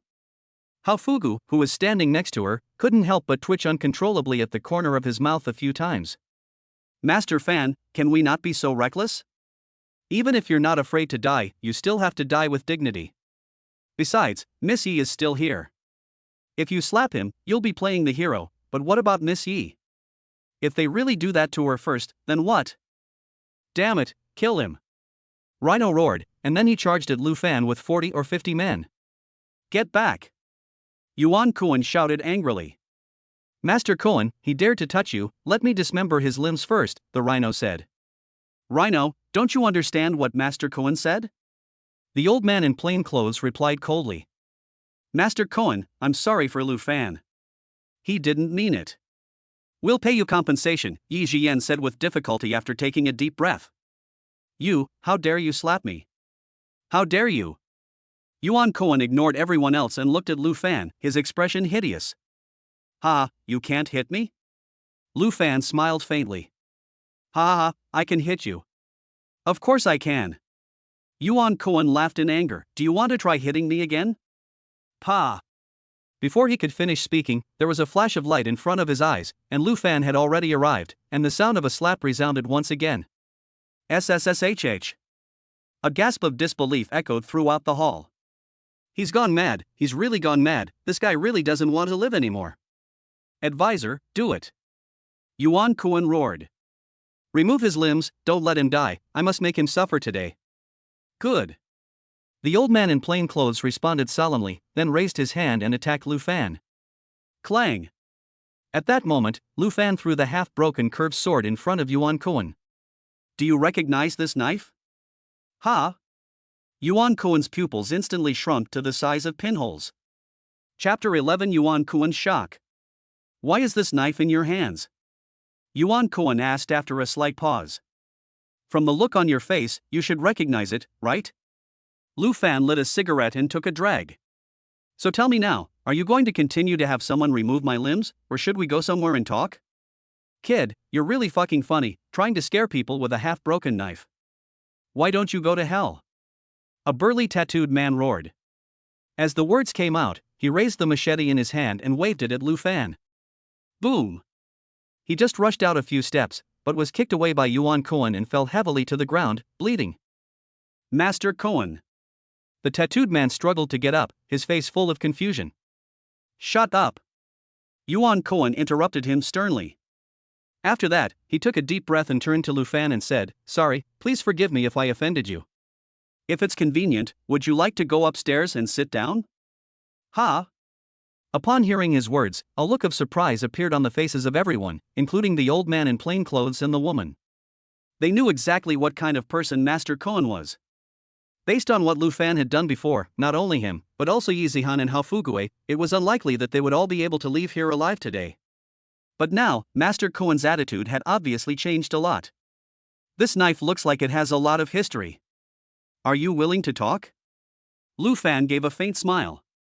He didn't know what this half-knife was related to, and he had originally just taken it out to try it out. But now, seeing Yuan Cohen's reaction, it was clear that there was some kind of connection with this knife. After a slight pause, he turned to Yi Zihan and said, You go back first. No way. Yi Zihan hesitated for a moment before shaking her head. We came together, we'll leave together. While talking, she glanced at the crowd around her, her eyes still full of fear. She didn't think that just a half-knife could make Yuan Cohen let Lu Fan live. Although she didn't have a good impression of Lu Fan so far, Lu Fan was after all suffering because of her, so it was unreasonable for her to just leave. Wow, I didn't realize that you women were quite loyal. Lu Fan took a drag on his cigarette and continued, But you're not worried about my safety, are you? You're worried that I'll mess up your plans, aren't you? You bastard. Yi Zihan was furious, her face turning red. You son of a bitch, you really are ungrateful. Master Cohen, can she go?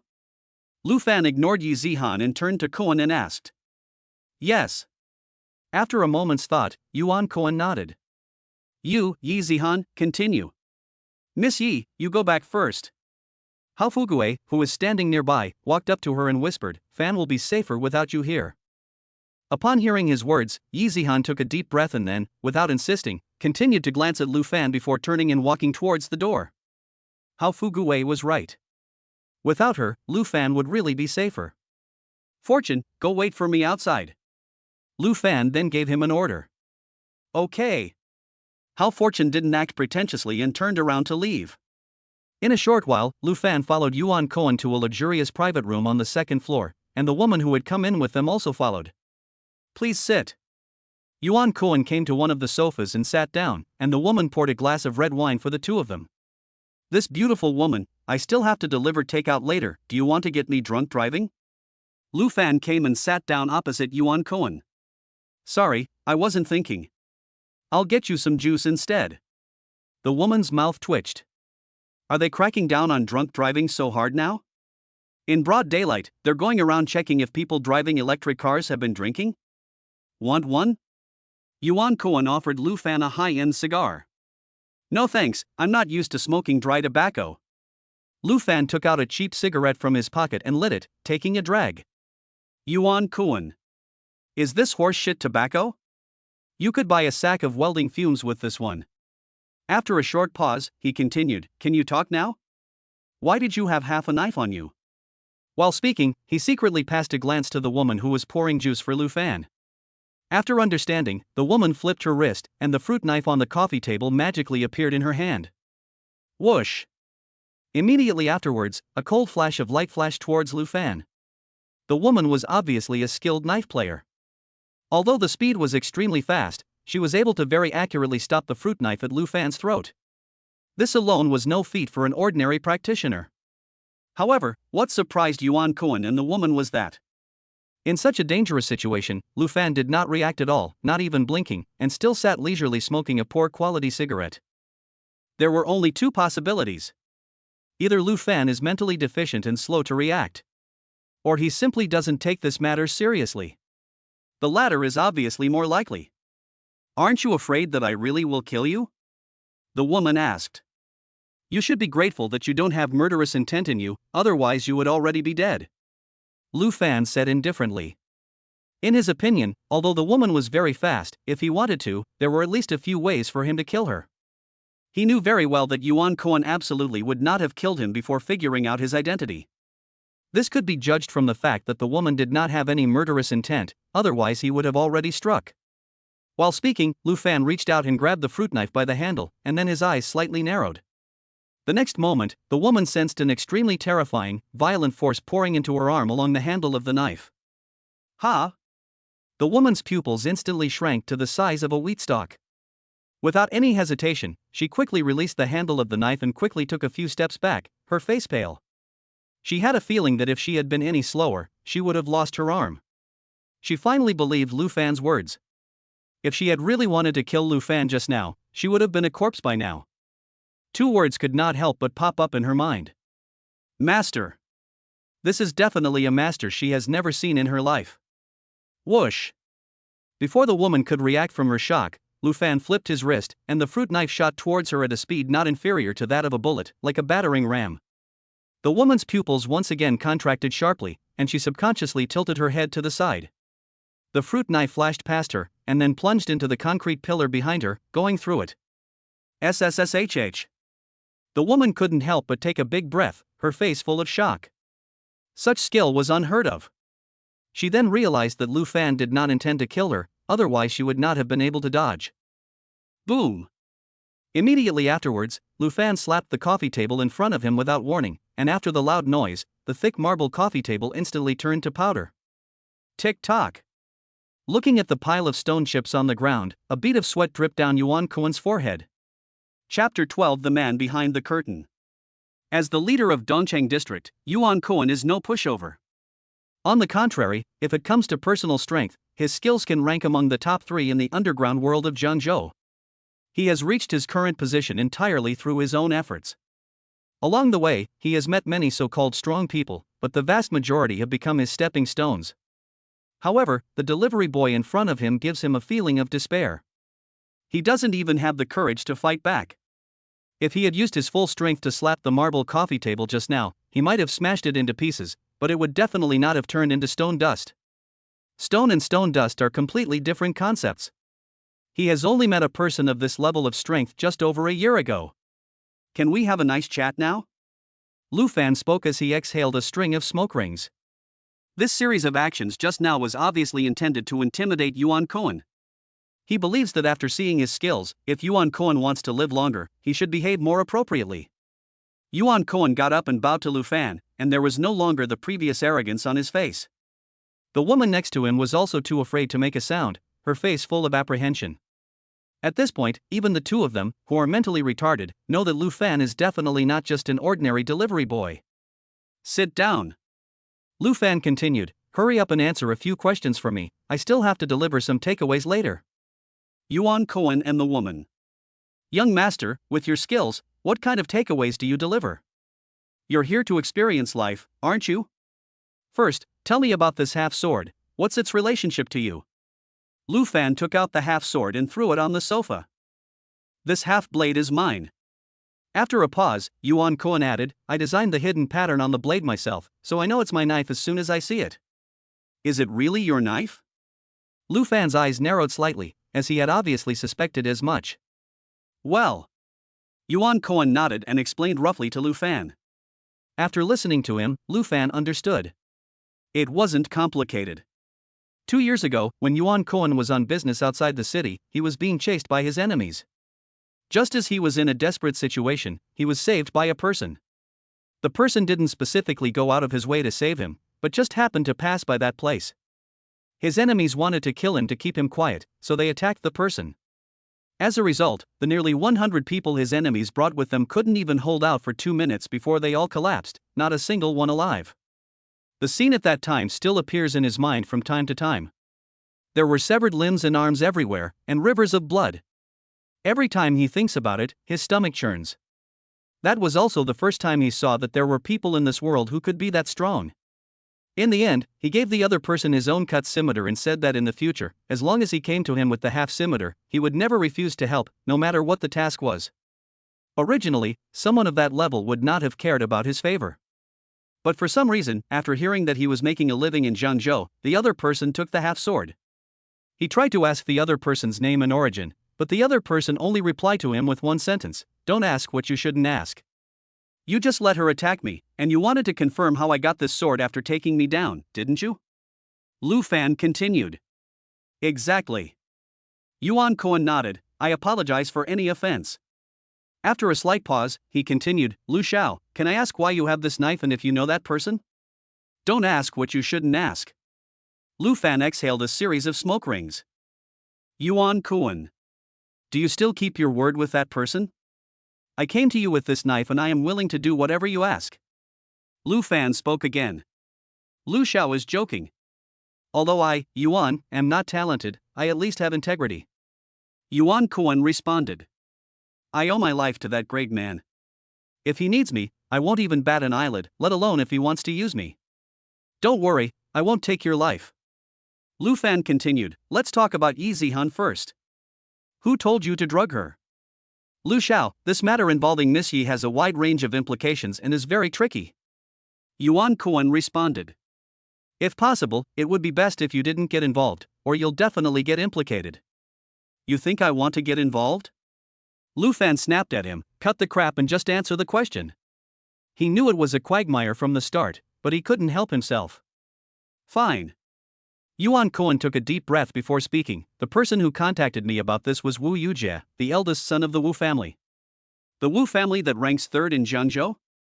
Lu Fan pressed. Yuan Kuan nodded. "You should know very well that if you touch Yi Ziyan, you will not only offend the Yi family, but also the Zhao family."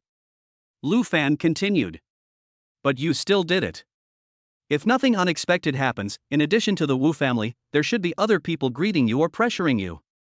As far as he knows, although the Wu family still has some power in Zhangzhou, it is definitely not enough for Yuan Kuan to tie himself to them and go against the Zhao and Yi families. Unless he really doesn't want to live anymore. "Lu Xiao is exceptionally intelligent, I admire you." Yuan Kuan nodded. After a slight pause, he spoke with a look of reluctance. "Lu Xiao, this is purely my speculation, just listen to it, don't tell anyone." "Go ahead." Lu Fan responded. "Night lady, go out and watch, no one can come in without my permission." Yuan Kuan turned to the woman and gave her an order. "Okay." The woman then greeted Lu Fan and walked towards the door. "Lu Xiao, have you heard of Buddha?" After the woman left, Yuan Kuan looked at Lu Fan and asked. "Is this related to him?" Lu Fan's eyes narrowed slightly. Of course he had heard of the person known as Buddha. If Yuan Kuan was the boss of the eastern part of the city, then Buddha was the undisputed underground emperor of the entire Zhangzhou city. Of course, the current Buddha no longer has the label of the underworld. He started to whitewash himself a few years ago, and his current public identity is the chairman of a group company. However, although he is no longer in the underworld, no one in the underworld has the guts to ignore his existence. Isn't it said that he has an inextricable relationship with the Zhao family? Why would he target the Zhao family? Lu Fan took a drag on his cigarette before continuing. He had heard from his sister-in-law that the Zhao family controlled the three major sectors of Zhangzhou, the red, black and white sectors, and the black sector was through the hands of Buddha. It was said that the old master of the Zhao family had a close relationship with Buddha, and Buddha's achievements today were also closely related to the Zhao family. "I'm very curious about this too." Yuan Kuan responded. "Did he explain it to you personally?" Lu Fan asked again. No. Yuan Kuan shook his head. The Buddha master never showed his face from beginning to end, and he never told me anything. However, when Wu Yujie came to see me that day, he deliberately held a string of Buddhist beads in his hand, and I could tell at a glance that it was something the Buddha master often played with. He's quite clever. Lu Fan nodded slightly. Sometimes, some things don't need to be said explicitly. A glance or an object is enough to speak for itself. The Buddha's attitude was already very clear when he asked Wu Yujie to bring his belongings to Yuan Kuan. And by doing so, he could take control of the initiative. In case anything happened, he could distance himself. After all, he never told Yuan Kuan to do anything. If my guess is correct, there should be someone behind the Buddha and the Wu family, right? Lu Fan continued. Besides, why did the other party want to prevent the Yi and Zhao families from marrying? Chapter 13, Being Watched. The person behind the scenes is also a guess of mine, and should come from the provincial capital. Yuan Kuan took another deep breath before speaking. Do you know which one specifically? Lu Fan pursued. I can't be sure yet. Yuan Kuan shook his head and added with a thoughtful expression. Recently, there have been surging undercurrents in the provincial capital. If I'm not wrong, this matter must involve a change of power in the provincial capital. The Zhao family controls the three major sectors of Jiangzhou, and their connections in the provincial capital are also intricate. Someone must want to cut off their rivals' wings, and the Zhao family is one of their targets. Lu Fan's eyes narrowed slightly. Naturally, he had guessed as much. It seems that this matter is even more complicated than he had imagined. Moreover, in his judgment, the source is probably not in the provincial capital. Since ancient times, power struggles have always started in the imperial city. However, it is not advisable to make too many moves at the foot of the emperor's city, so the struggles of each family are carried out openly outside the imperial city. Do you know why they want to get their hands on Yi Zihan? Lu Fan asked next. I really don't know, and I'm very puzzled too. Yuan Kuan shook his head. Logically speaking, the Yi family should be insignificant in this matter. Of course, it is possible that I don't have enough information. Lu Fan nodded. At the same time, he thought of what his sister-in-law had told him. Perhaps, the Yi family is not as simple as it seems on the surface, and there should be something about it that he doesn't know. Since you know the complexity of this matter, why do you still want to get involved? Lu Fan asked. Young Master Lu, I am very clear that getting involved in this matter will definitely be difficult to clean up. Yuan Kuan had an expression of helplessness. But I am in the world of rivers and lakes and I have no choice. If I had a choice, I would never get involved. The Buddha obviously wants to use this matter to completely tiny to him. Lu Fan replied. He could understand Yuan Kuan's helplessness. In life, there are many times when you don't have a choice. From the high-ranking ministers to the ordinary people, how many people are able to completely control their own lives? He himself is no exception. If he had a choice, why would he have stayed in Jiangzhou for 2 years? The two continued chatting for a while, and Lu Fan gave Yuan Kuan a few words of explanation before leaving. Brother Fan, are you okay? Hao Fugui hurried over as soon as he saw Lu Fan. I'm fine. Lu Fan smiled. Let's go back to work, otherwise we won't get paid again today. Okay. Hao Fugui grinned. He observed Lu Fan for a while and saw that he really didn't have any injuries, so he didn't ask so many questions. In fact, he was curious about what the half-knife Lu Fan had taken out earlier had to do with Yuan Kuan. But he knew very well that he shouldn't ask questions he shouldn't ask. If Lu Fan was willing to tell him, he would naturally speak up. If he didn't say anything, it meant that he didn't need to know. Subsequently, the two swept a shared bicycle by the roadside and hurried to the company. Fortune, want to race? After the two had ridden for a while, Lu Fan looked at Hao Fortune and smiled. Sure. Hao Fortune responded with a smile. After that, the two sped up as fast as they could, and the shared bicycle was ridden at the speed of an electric bicycle. Along the way, they sped along, leaving behind them one electric vehicle after another. Many people looked at the two men with surprised expressions. Delivery by shared bicycle? That's pretty crazy. You can't even afford an electric vehicle? Do modern people really have so much pressure? After about half an hour, the two men stopped. Hao Fugui was quite fat, but he had quite a lot of stamina and managed to keep up with Lu Fan. Not bad for stamina. Lu Fan looked at Hao Fugui and smiled. What's that? When I worked in the mine, that was physical strength. Hao Fugui grinned. I haven't exercised in the past 2 years, and I ride an electric bicycle every day. I don't eat regularly, so my body is not as good as it used to be. Then you should exercise more in the future. Lu Fan smiled again. After saying that, he glanced at a black Volkswagen not far away that was waiting for the red light. Do you see that Volkswagen? Yes, what about it? Hao Fugui asked after a moment of hesitation. That car has been following us since we left Yuan Cohen's club, Lu Fan said indifferently. If he couldn't detect such a simple and crude method of following, he would have died hundreds of times already.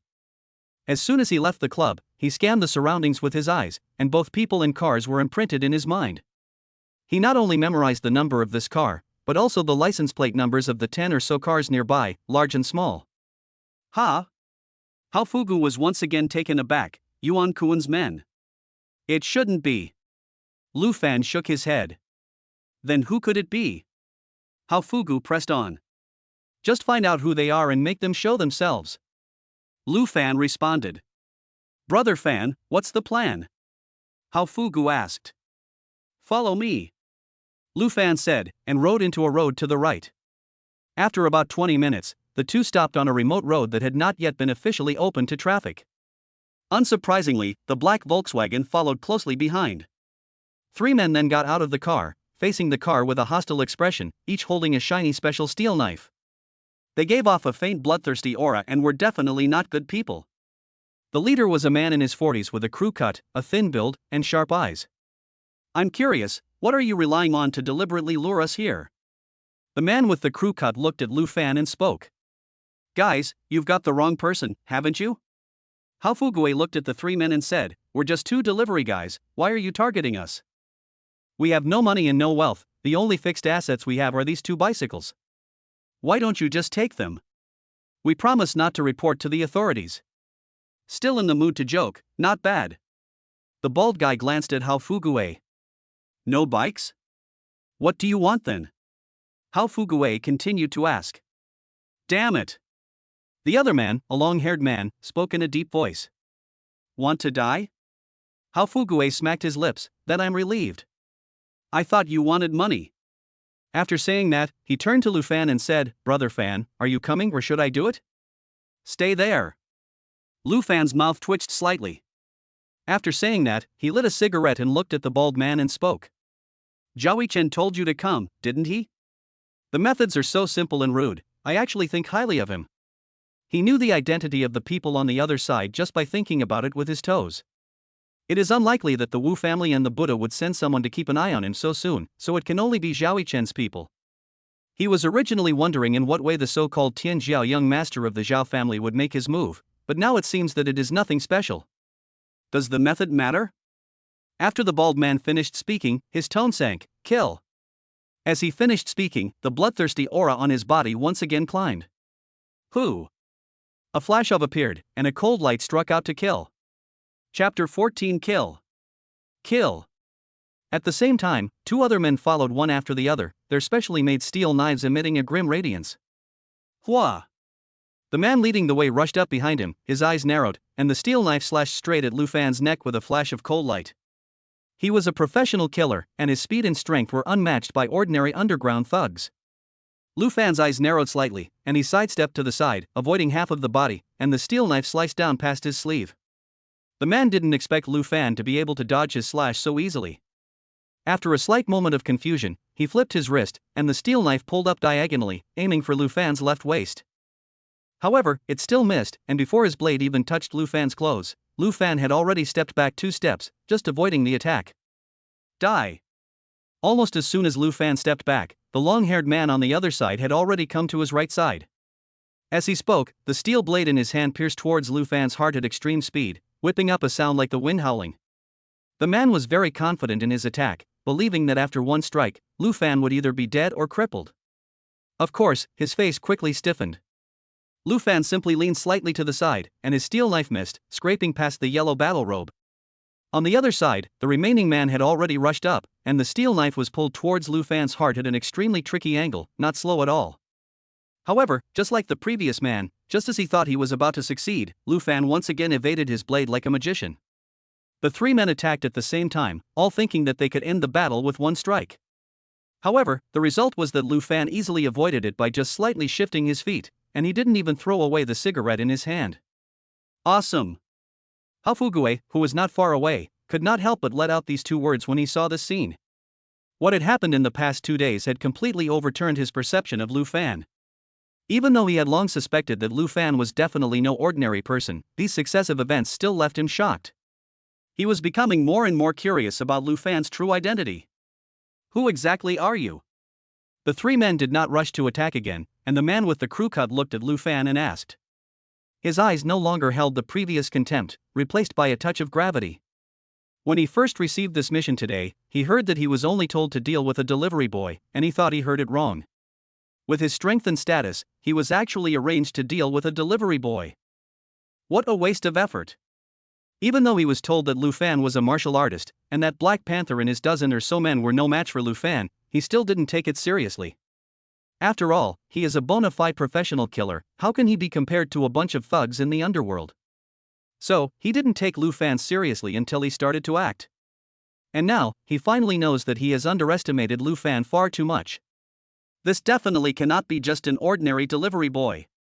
Judging from the bloody smell on you three, you must have killed a lot of people, right? Lu Fan responded indifferently, I'll give you a chance to commit suicide yourselves, so you can keep your bodies intact, how about that? Kid, you really have some nerve. The man with long hair responded coldly, do you think you can survive under our hands with a little three-legged cat kung fu? There is only one chance, you think about it. Lu Fan took a drag on his cigarette before speaking.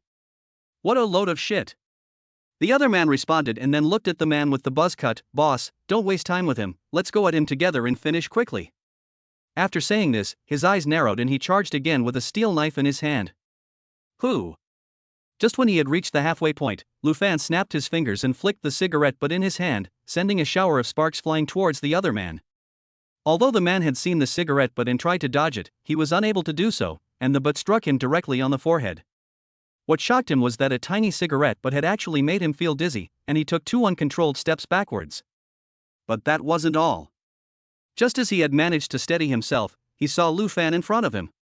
The man's pupils instantly contracted, and he subconsciously raised his knife to block it. Crack! The next moment, he felt a sharp pain in his wrist, his bone instantly shattered, and the steel knife then fell into Lu Fan's hands. Ah! The man screamed hysterically. Sigh! Lu Fan then flipped his wrist, and a cold flash flashed past the man's throat, like a white horse passing through a crack. Gulu! Gulu! The man opened his mouth, unable to say a word, and a large amount of blood gushed out of his throat, his pupils rapidly dilating. The whole process happened in the blink of an eye. By the time the short-haired man and the long-haired man reacted, the man had already fallen to the ground without a breath. Lao San! The two men simultaneously let out a painful cry. Kid, I'll kill you. The long-haired man roared again before rushing over. His expression was distorted, his eyes full of ferocity, and his wrists kept flipping, sending a series of extremely sharp cold flashes towards Lu Fan. The short-haired man was also busy, his face full of anger, his eyes flashing with a fierce light like a beast. You're nowhere near being able to take my life. Lu Fan's voice entered the ears of the two men. As the voice sounded, his figure disappeared directly from the spot, and in the blink of an eye, he flashed to the side of the man with long hair. Ha! After sensing the aura of crisis coming from his right side, the man with long hair subconsciously raised his hand to block it. Hiss! The blade light fell from his elbow, and a section of his arm and the steel blade fell to the ground at the same time, the fracture surface as smooth as a mirror. Ah! The man with long hair let out a heart-rending scream. Boom! Lu Fan then twisted his eyes, and with a mighty whip leg, he swept out towards his temple, sending up a gust of wind. After a muffled sound, the long-haired man's entire body crashed into the short-haired man. At this time, the short-haired man was halfway to the long-haired man, wielding his steel knife. Seeing this, his pupils contracted, and he quickly dodged to the side. The long-haired man then fell heavily to the ground, a large amount of blood gushing from his mouth, and then he convulsed a few times before he stopped moving. Old too. The short-haired man's eyes were about to burst. Go down and join them. Before the other party could recover, Lu Fan's voice had already entered his ears. Pop. At the same time as the sound, a steel knife was thrust into the short-haired man's heart, spurting blood. The man with the buzz cut opened his mouth, then fell over, instantly killed. From the moment Lu Fan flicked the cigarette but to the moment the man with the buzz cut stopped breathing, it was less than 2 minutes. Sigh. Seeing this, Hao Fugue, who was not far away, couldn't help but take a big breath. His stomach was in turmoil, and he almost vomited directly, his face slightly pale. Before today, he thought he had seen many shocking scenes, but compared to the scene in front of him, they were absolutely nothing. He couldn't help but think of what Lu Fan had told him yesterday. Could this be what Lu Fan meant when he said that in order to make a lot of money, you have to go through things that ordinary people don't have to go through? Scared? Lu Fan gave a faint smile. Hey, I'm not scared, just a little queasy. Hao Fugue grinned. Brother Fan, give me some time, I'll get used to it soon. Good. Lu Fan smiled again. After that, he took out his phone and called Yuan Cohen, asking him to bring someone over to clean up the scene. Yuan Cohen was the perfect person to handle this kind of aftermath. Ring. Just as he hung up with Yuan Cohen, the phone rang. He picked it up and saw that it was an unfamiliar number. Who is this? Lu Fan asked after answering the phone. I should be considered your future father-in-law. A middle-aged man's voice came from the phone. Are you interested in meeting? Chapter 15, the father-in-law to be asks for a meeting. Wrong number. Before the other person could finish speaking, Lu Fan hung up the phone. He didn't even have a wife yet, let alone a father-in-law. Ding dong. Before he could put the phone back in his pocket, the phone rang again, the same number. What's wrong with you? I told you it was the wrong number. Lu Fan said, after pressing the answer button. You are Lu Fan, right? The man's voice rang out again. Huh? Hearing the other party's words, Lu Fan froze for a moment. How do you know my name? Who are you? He was originally very sure that the other party had dialed the wrong number, but now, he even reported his name, which obviously wasn't the case. You ruined my only daughter, who do you think I am? The man continued. Huh? Lu Fan was once again stunned. You are Yi Zihan's father? What else? Yi Zhinhang asked back on the other end of the line. Did you mess with a lot of women? Lu Fan. He really didn't expect Yi Zihan's father to call him, and after a slight pause, he continued, What's the matter? Let's meet. Yi Zhinhang responded, 9 p.m., Jini Shen, room 308. After saying that, he didn't wait for Lu Fan to respond and hung up the phone directly. Interesting. Lu Fan couldn't help but say after looking at his phone. Brother Fan, the parents came looking for you? Hao Fugue asked with a smile, looking at Lu Fan. He's no kind of parent, I didn't agree to marry his daughter. Lu Fan shrugged in response. Brother Fan, what did he say in the end? Does he want to meet you? Hao Fugue continued to ask. Well. Lu Fan nodded, let's go back to work at the company first, and I'll take you out to have fun tonight. After saying that, the two of them once again rode their bikes towards the company. For Lu Fan, he originally had no intention of meeting the other party, but then he thought, it wouldn't hurt to meet, and there was nothing to lose. Moreover, his sister-in-law had asked him to help the Yi family as appropriate, so it would be a good opportunity to get to know the other person. Brother Fan, where did he ask you to meet? Hao Fugue asked while riding his bike. Have you heard of Jini Xuan? Lu Fan asked in return. Jini Xuan? Of course I've heard of it. Hao Fugue laughed in response, how could I not have heard of such a famous place? What kind of place is it? Lu Fan continued. Fan Ge, you don't know Jini Xuan? Hao Fugue explained after smacking his lips, it's the most high-end club in Jiangzhou, without a doubt. It is said that the girls there are all fair-skinned, beautiful, and have long legs, each one more beautiful than the next, not inferior to the average flight attendant. They also have a high level of education, at least a bachelor's degree or above, and many of them are college students. Even the ordinary waiters who serve food inside have high requirements for education and appearance. You know it so well? You've been there? Lu Fan asked with a smile. I've been there. Hao Fugue nodded. That's great. Lu Fan smiled again. Hey, I'm just joking. A poor loser like me has no way to spend money there. Hao Fugue grinned. I only went there once to deliver a takeaway, and I didn't even get to go into the lobby, just a quick glance from the door. After saying that, he continued with a thoughtful expression. Brother Fan, it's really good to have money. You can have any kind of woman you want. Don't look at it like this, but many women usually act like they're above it all, but in fact, everyone has a price. Including those celebrities, as long as the money is right, they'll be willing to do anything. If they're not willing, it's because the money isn't enough. Look at you. Lu Fan interrupted him, you make money just for women? Can't you have some noble pursuits? This is my highest pursuit. Hao Fugue added with a grin, hey, Fan, just let me fantasize. In the afternoon, the two concentrated on their work, wearing their delivery uniforms as they shuttled through the streets and alleys, and they didn't turn off the order-taking system until 8:30 in the evening. Then, each of them rode their broken electric bikes to the door of Zhenishuan to meet up.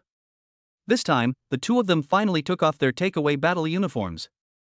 After all, if they went to Zhenishuan in takeaway uniforms, they would most likely not even be able to get in the door, and that would definitely cause more trouble.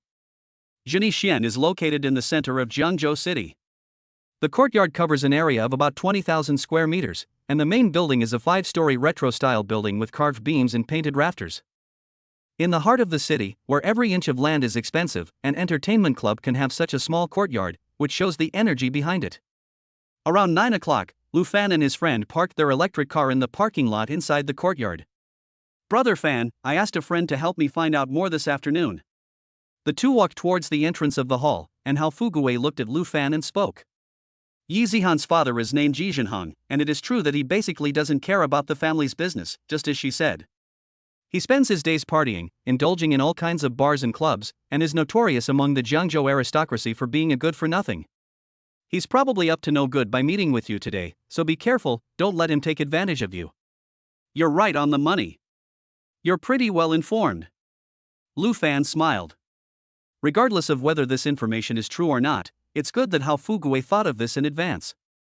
It so happens that a friend of a friend works as a security guard at the Yanya Group, so he was able to give him a general idea. Hao Fugue responded with a smile. In addition, he married an 18th-tier celebrity, nearly 20 years younger than him. The woman's appearance is really beyond reproach, but she is said to be no good, and she has made a mess of the Yi family. While talking, he took out his phone, opened a photo, and handed it to Lu Fan. Fan, take a look, isn't this appearance not bad? Not bad. Lu Fan looked at it and smiled faintly. Judging from the photo, she was indeed not bad, and could be considered a beauty. After a slight pause, he continued, remember one thing, in this world, no beautiful woman is an easy woman. For everything there is a price. If you want to have something with a beautiful woman, you have to be prepared to bear all the consequences. He didn't mean to belittle beautiful women in the slightest. It's not that there's something wrong with beautiful women themselves, it's just that most beautiful women are coveted by countless men. Naturally, they are exposed to more temptations. From a human perspective, when there are more temptations, over time, not many people can keep their original intentions. Many men fantasize about marrying a beautiful woman, but they all overlook one point: even if a beautiful woman really marries him, can he keep her? Hao understood, but nodded as if he didn't. In a short while, the two men walked into the hall. The level of spending here could be seen from the decoration in the hall, which was dazzling and resplendent, giving people the feeling of being in a palace. 2 rows of beautiful women in Cheongsam stood at the entrance, with beautiful features, tall figures, and sweet professional smiles on their faces. Welcome to Zhenishuan. Seeing the two men, the 2 rows of beauties bowed at the same time and spoke. It's good to be rich.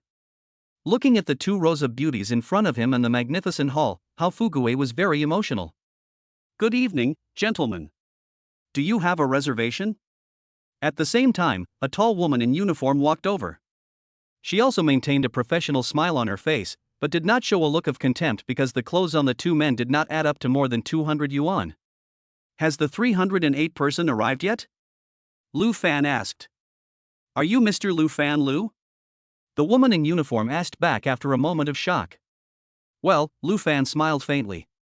The other party knew his name, so Yi Zhenhong had undoubtedly told them about him. Please follow me, Chairman Yi has been waiting for a long time. After another moment of shock, the uniformed woman made a polite gesture. After a while, they arrived at the door of a private room on the 3rd floor, and the uniformed woman knocked and entered. TSK TSK. Hao Fugue smacked his lips when he saw the scene inside the private room. Brother Fan, your father-in-law is having a good time. Chapter 16, Impossible to See Through. Lu Fan's mouth twitched as he looked at the scene in front of him.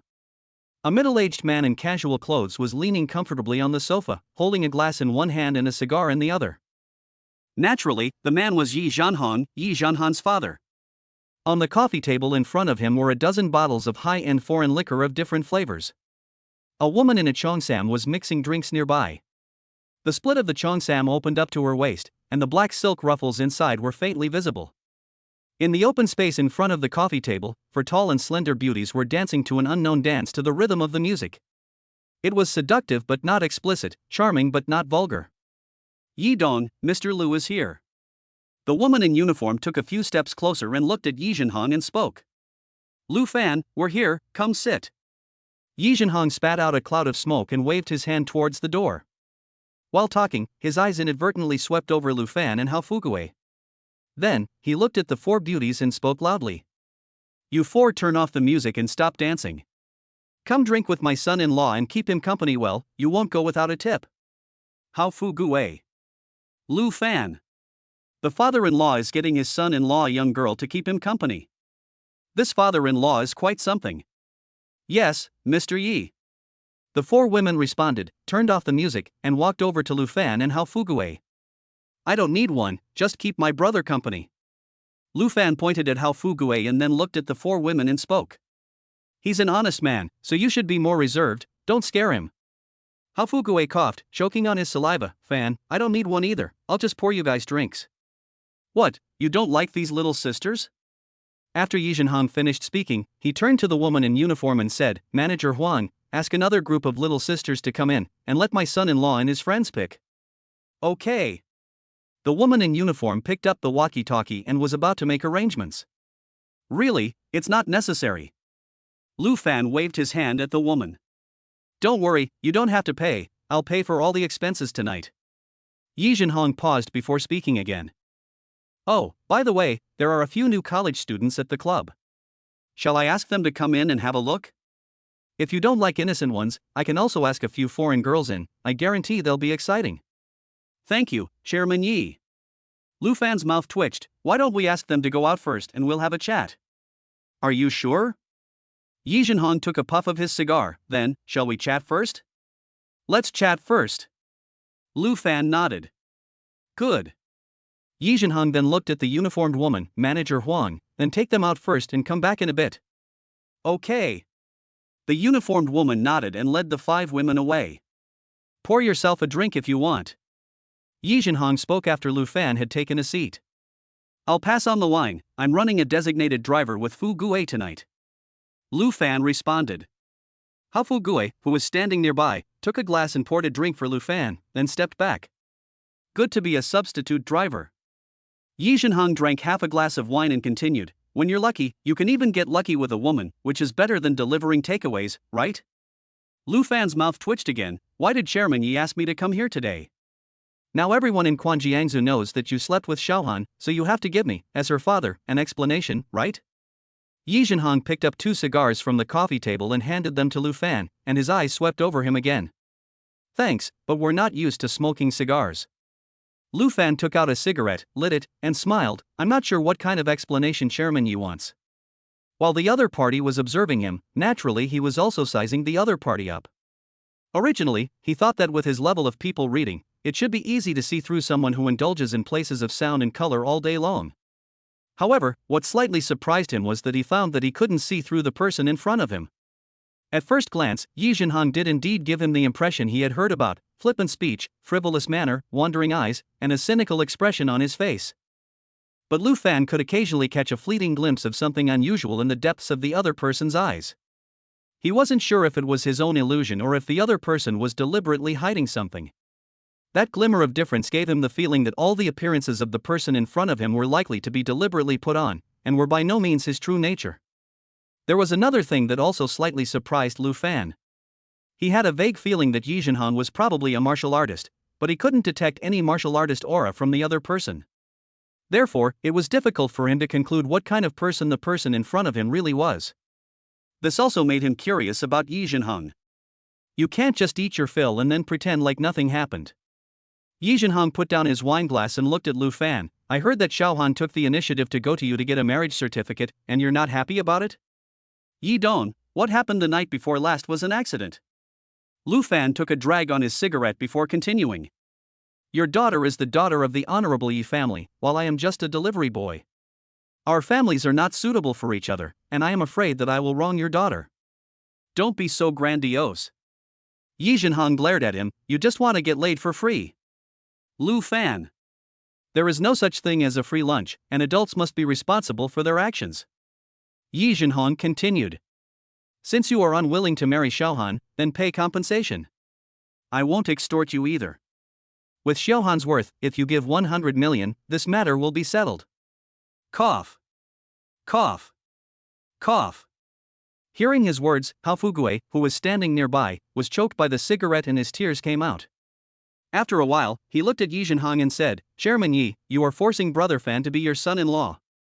Don't say I'm heartless, but if you can't come up with that kind of money all at once, I can point you in the right direction. Yi Zhenhong didn't respond to Hao Fugui's words, and continued to look at Lu Fan and speak. Yunya Group is currently hiring, you can give it a try, there's a position that suits you perfectly, and I guarantee you'll earn much more than you do now. What position? Hao Fugui asked on behalf of Lu Fan. Special assistant to the president and personal bodyguard. Yi Zhenhong responded. Yi Dong, I've always been a bit of a slacker, and I don't like it. Lu Fan opened his mouth. Bang! Bang! Bang! Just then, there was a knock at the door, and then a woman walked in. She was about 40 years old, with delicate features, a little makeup, and long black hair piled on top of her head. Her professional attire showed off her curvy figure to the fullest. A mature woman, she still had a lot of charm, and her every move showed her elegance. Yi Dong, I heard you have a guest. I didn't invite myself, so I hope I'm not disturbing you. The woman looked at Yi Zhenhong and smiled. You've come at the right time, let me introduce you. Yi Zhenhong spoke while pointing his finger at Lu Fan. This is my son-in-law. Chapter 17 Yi Zihan sought help. Son-in-law? Upon hearing Yi Zhenhong's words, the woman named Xie Yalan froze for a moment before smiling. Chairman Yi is joking again. Afterwards, she turned to Lu Fan and asked with a smile, I wonder what you are called, sir? Lu Fan. It turns out that you are Lu Xiao, it is a pleasure to meet you. Xie Yalan walked up to Lu Fan and reached out her hand. Let me introduce myself, my surname is Xia, my full name is Xie Yalan, if you don't mind, Lu Xiao, you can call me Sister Lan just like them. Hello, Sister Lan. Lu Fan shook hands with the other person and then turned to Yi Zhenhong and asked, Are you a friend? Cough. Cough. Cough.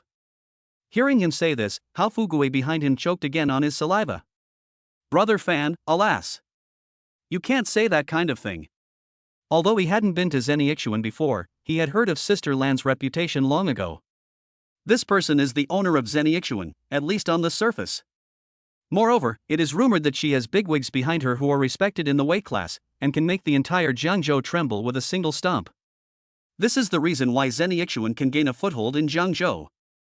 Lu Xiao is joking. Yi Dong can't look down on a woman like me. Xie Yalan smiled. Kid, if you don't want your head, don't get me involved. Yi Zhenhong said after taking a puff of his cigar. Sister Lan is the owner of Zhenixuan. If what you just said gets spread by someone with an axe to grind, not only will you suffer, but I will suffer with you. Yi Dong is serious. Xie Yalan smiled again. After a slight pause, she took out a card from her body and handed it to Lu Fan. Lu Xiao, this is the VIP card of Zhenixuan. Please accept it as a gift. I hope you won't mind. Thank you for your kindness, but this card is useless to me. You'd better take it back. Lu Fan responded with a smile. I'm just a delivery boy.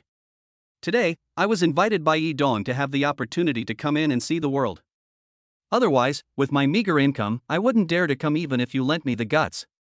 While talking, he scanned the other person's face with his eyes.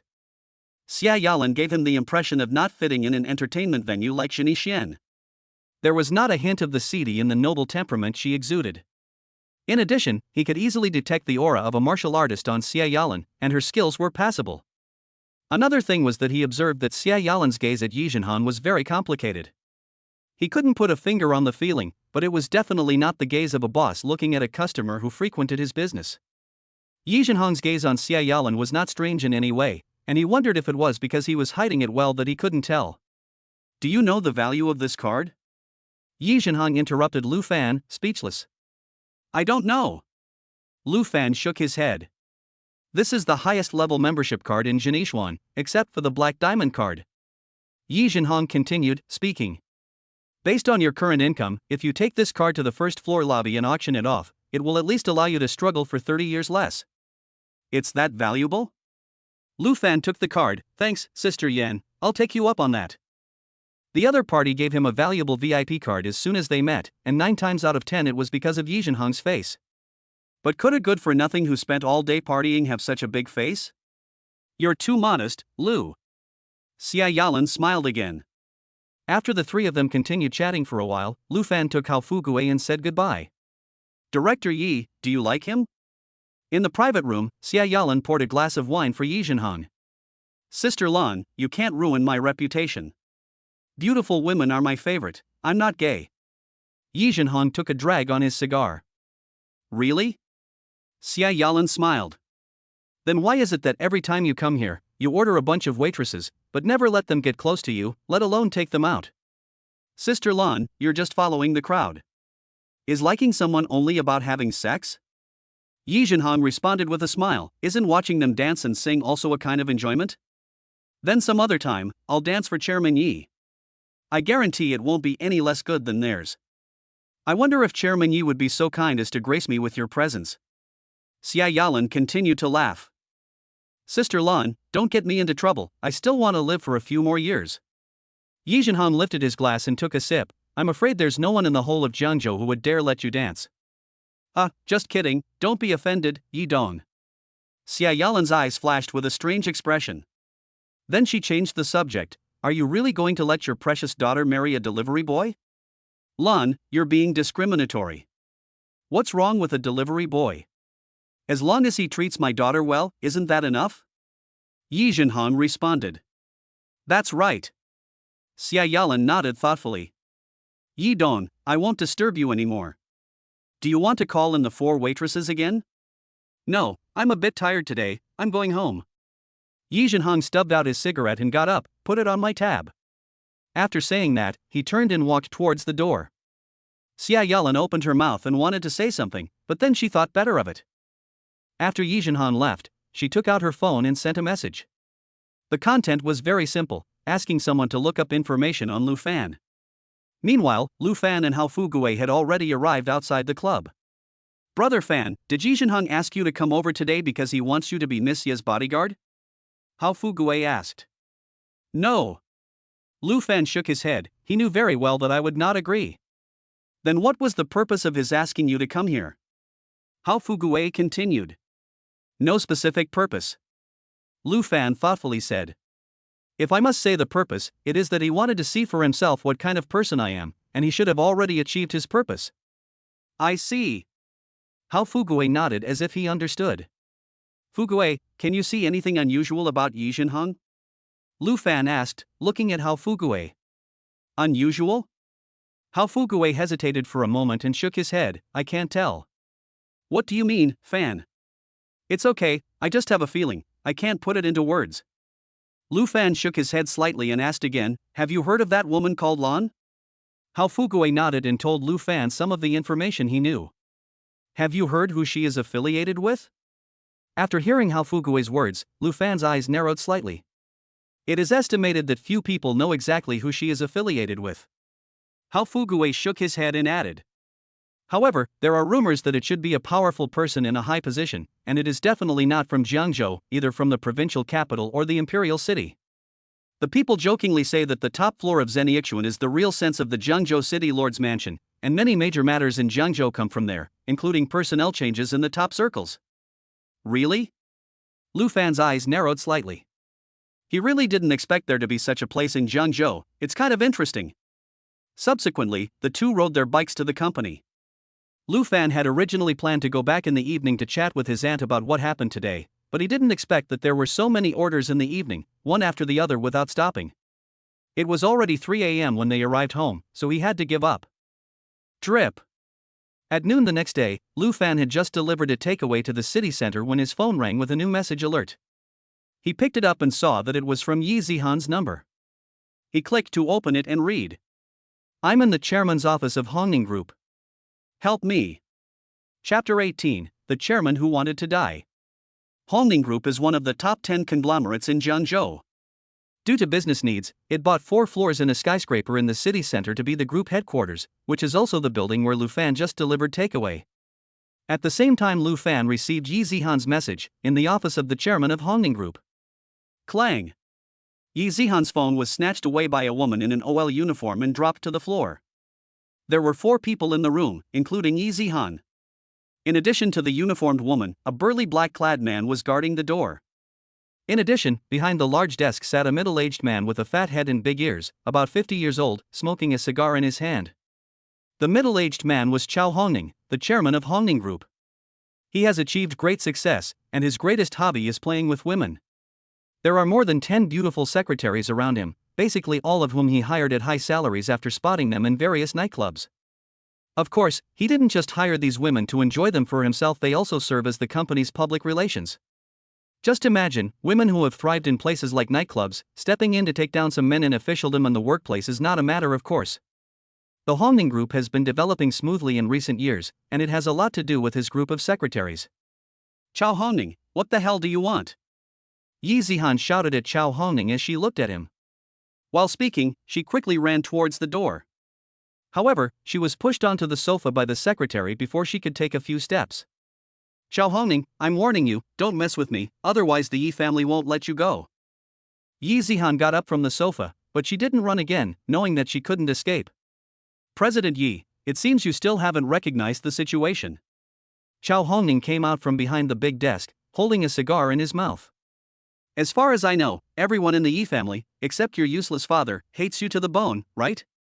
The Yi family was hoping that you would marry into the Zhao family, so that the Yi family could rise to the top, but you, on the other hand, gave yourself to a delivery boy. What a waste! I don't know what Master Zhao is feeling right now, but I know that even if he knows that I've taken you, he probably won't come out in the open again. So, you're already in a difficult situation. Otherwise, to be honest, I wouldn't dare touch you. As a sex-starved ghost, he was attracted to Yi Zihan's beauty the moment he first saw her over a year ago.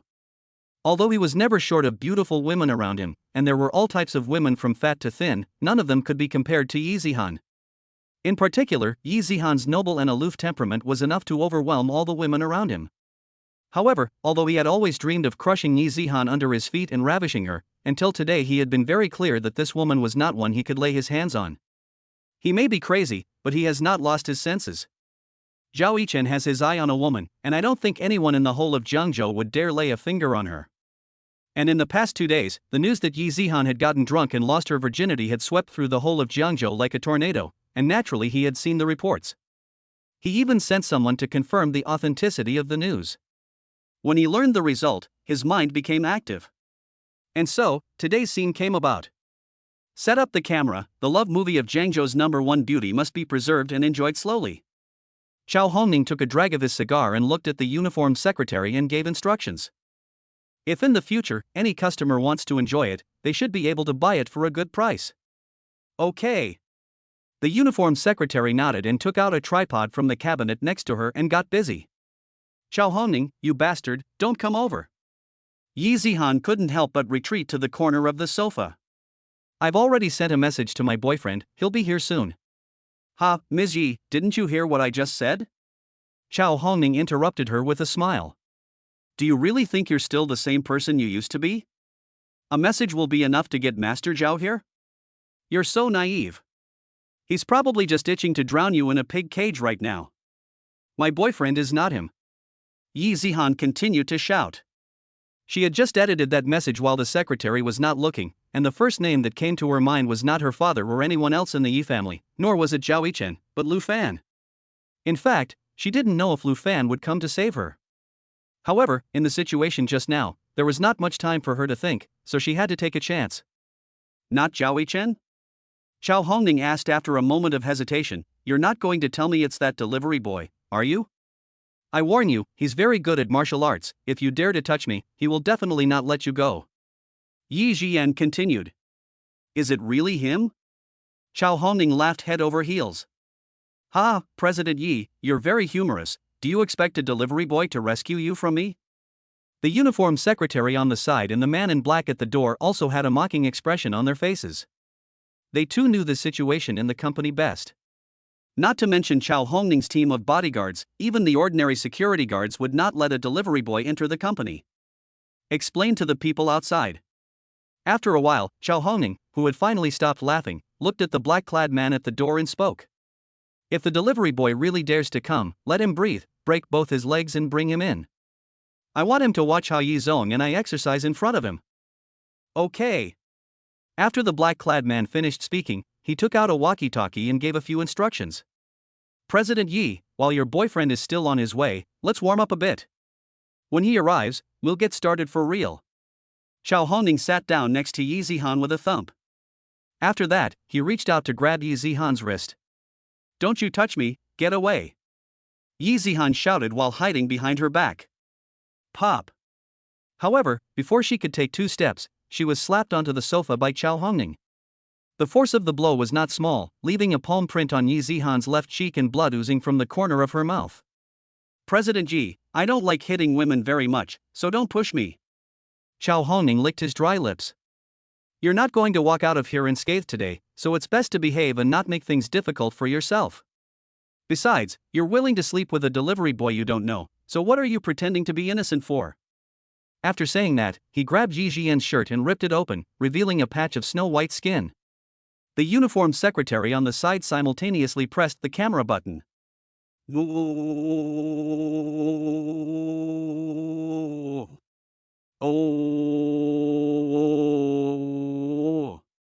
Just then, the office door was kicked open with a mighty kick. The black-clad man at the door was directly knocked flying by the door panel, crashing heavily to the ground, bleeding profusely. Chapter 19, Meet Lu Xiao. Swish. Immediately afterwards, the other 3 people all turned their heads to look at the door at the same time. Oh, there's video recording too, Chairman Chao is having a lot of fun. A teasing voice sounded, and then Lu Fan was seen strolling in. Yi Zihan, who had already fallen into despair, could not hold back her tears when she saw Lu Fan. She had actually given up hope. It had only been a few minutes since she had messaged Lu Fan, and even if he was willing to come and save her, it would definitely be too late. She was even mentally prepared for the worst. If there was really no way to avoid it, she would rather die than let Chao Hongning get his way. But she never expected Lu Fan to appear before her so soon. Ha! After seeing Lu Fan's takeout uniform, Chao Hongning's eyes narrowed slightly as he climbed up from Yi Zihan's body. Then he looked at Lu Fan and said faintly, "You're the guy who cuckolded Zhao Chen? You've got some nerve, coming here." While speaking, he was very surprised in his heart. He had no idea how Lu Fan had gotten here. You have to know that there are at least 10 security guards and 10 full-time bodyguards on this floor alone. How could a delivery boy appear in his office unharmed? Damn it, a delivery boy dares to come here and act recklessly, he must really be tired of living, get out of here right now. Meanwhile, the uniformed secretary by the camera froze for a moment before quickly walking towards Lu Fan. She was used to the nightlife scene and still had some courage. Although the black-clad man on the ground was a miserable sight, it didn't scare her. Pop. However, just as she reached Lu Fan, she was sent flying by a slap. She fell to the ground, rolled over several times, and collapsed on the ground, her face swollen on one side, with blood oozing from the corner of her mouth. She felt dizzy. Kid, who gave you the nerve to touch my people? Chao Hongning spoke in a deep voice with his eyebrows knitted. For some reason, an inexplicable bad feeling rose in his heart, and his right eyelid twitched several times. I hate men who bully others the most. It's the age of the horse, and you still want to take advantage of women for free. Lu Fan strolled over to the other party. If you want to sleep with a woman, just throw money at her. If you pay her well, most women will climb into your bed willingly. Yi Zihan. You can't even talk like a civilized person. Kid, do you even know who I am? Chao Hongning shouted angrily, do you believe that I can make you disappear without a trace with just one phone call? What a shock. Lu Fan lit a cigarette, took a drag, and then looked at Yi Zihan. What are you still doing there? Come here. Thank you. Yi Zihan froze for a moment, then wrapped her clothes tightly around her and walked over to Lu Fan. Without my consent, you're not going anywhere. Chao Hongning spoke as he reached out and grabbed her. Boom! Before his hand even touched Yi Jihan, his vision went dark, and a sharp pain shot through his lower abdomen. He then flew backwards, crashing heavily next to the uniformed secretary. He curled up on the ground like a lobster, dry heaving. Of course, this was not the end. Just as he was not yet fully recovered, Lu Fan had already walked up to him and then stomped down on his knee. Crack! After a crisp sound, the kneecap instantly shattered, and there was no way he could ever get it back in this life. Ah! Chao Hongning let out a hysterical scream and rolled around on the ground. Chao Dong! The uniformed secretary and the man in black both shouted at the same time, and both of their faces were pale. Damn you, you dare to cripple me, I will definitely get you back. Chao Hongning let out a roar as he looked at Lu Fan with a twisted expression after a brief moment of respite. Oh, you're still quite mouthy. Lu Fan exhaled a series of smoke rings and spoke lightly. After that, he turned to Yi Zihan and asked, what do you want to do with him? Yi Zihan, you bitch. Before Yi Zihan could respond, Chao Hongning continued to rant. Stomp.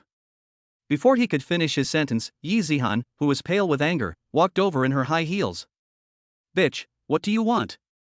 Chao Hongning paused for a moment before continuing. I'm warning you, if you dare to mess with me, I'll make sure you both won't see the sunrise tomorrow. You like to play with women, don't you? Yi Zihan interrupted him coldly. Bitch, what do you want? Chao Hongning asked again. Click. Before he could finish his sentence, Yi Zihan bit her teeth together and stomped down on the root of his thigh. Ah! Chao Hongning let out a heart-wrenching scream and then rolled around on the ground again. Lu Fan's eyebrows slightly raised as he watched the scene in front of him.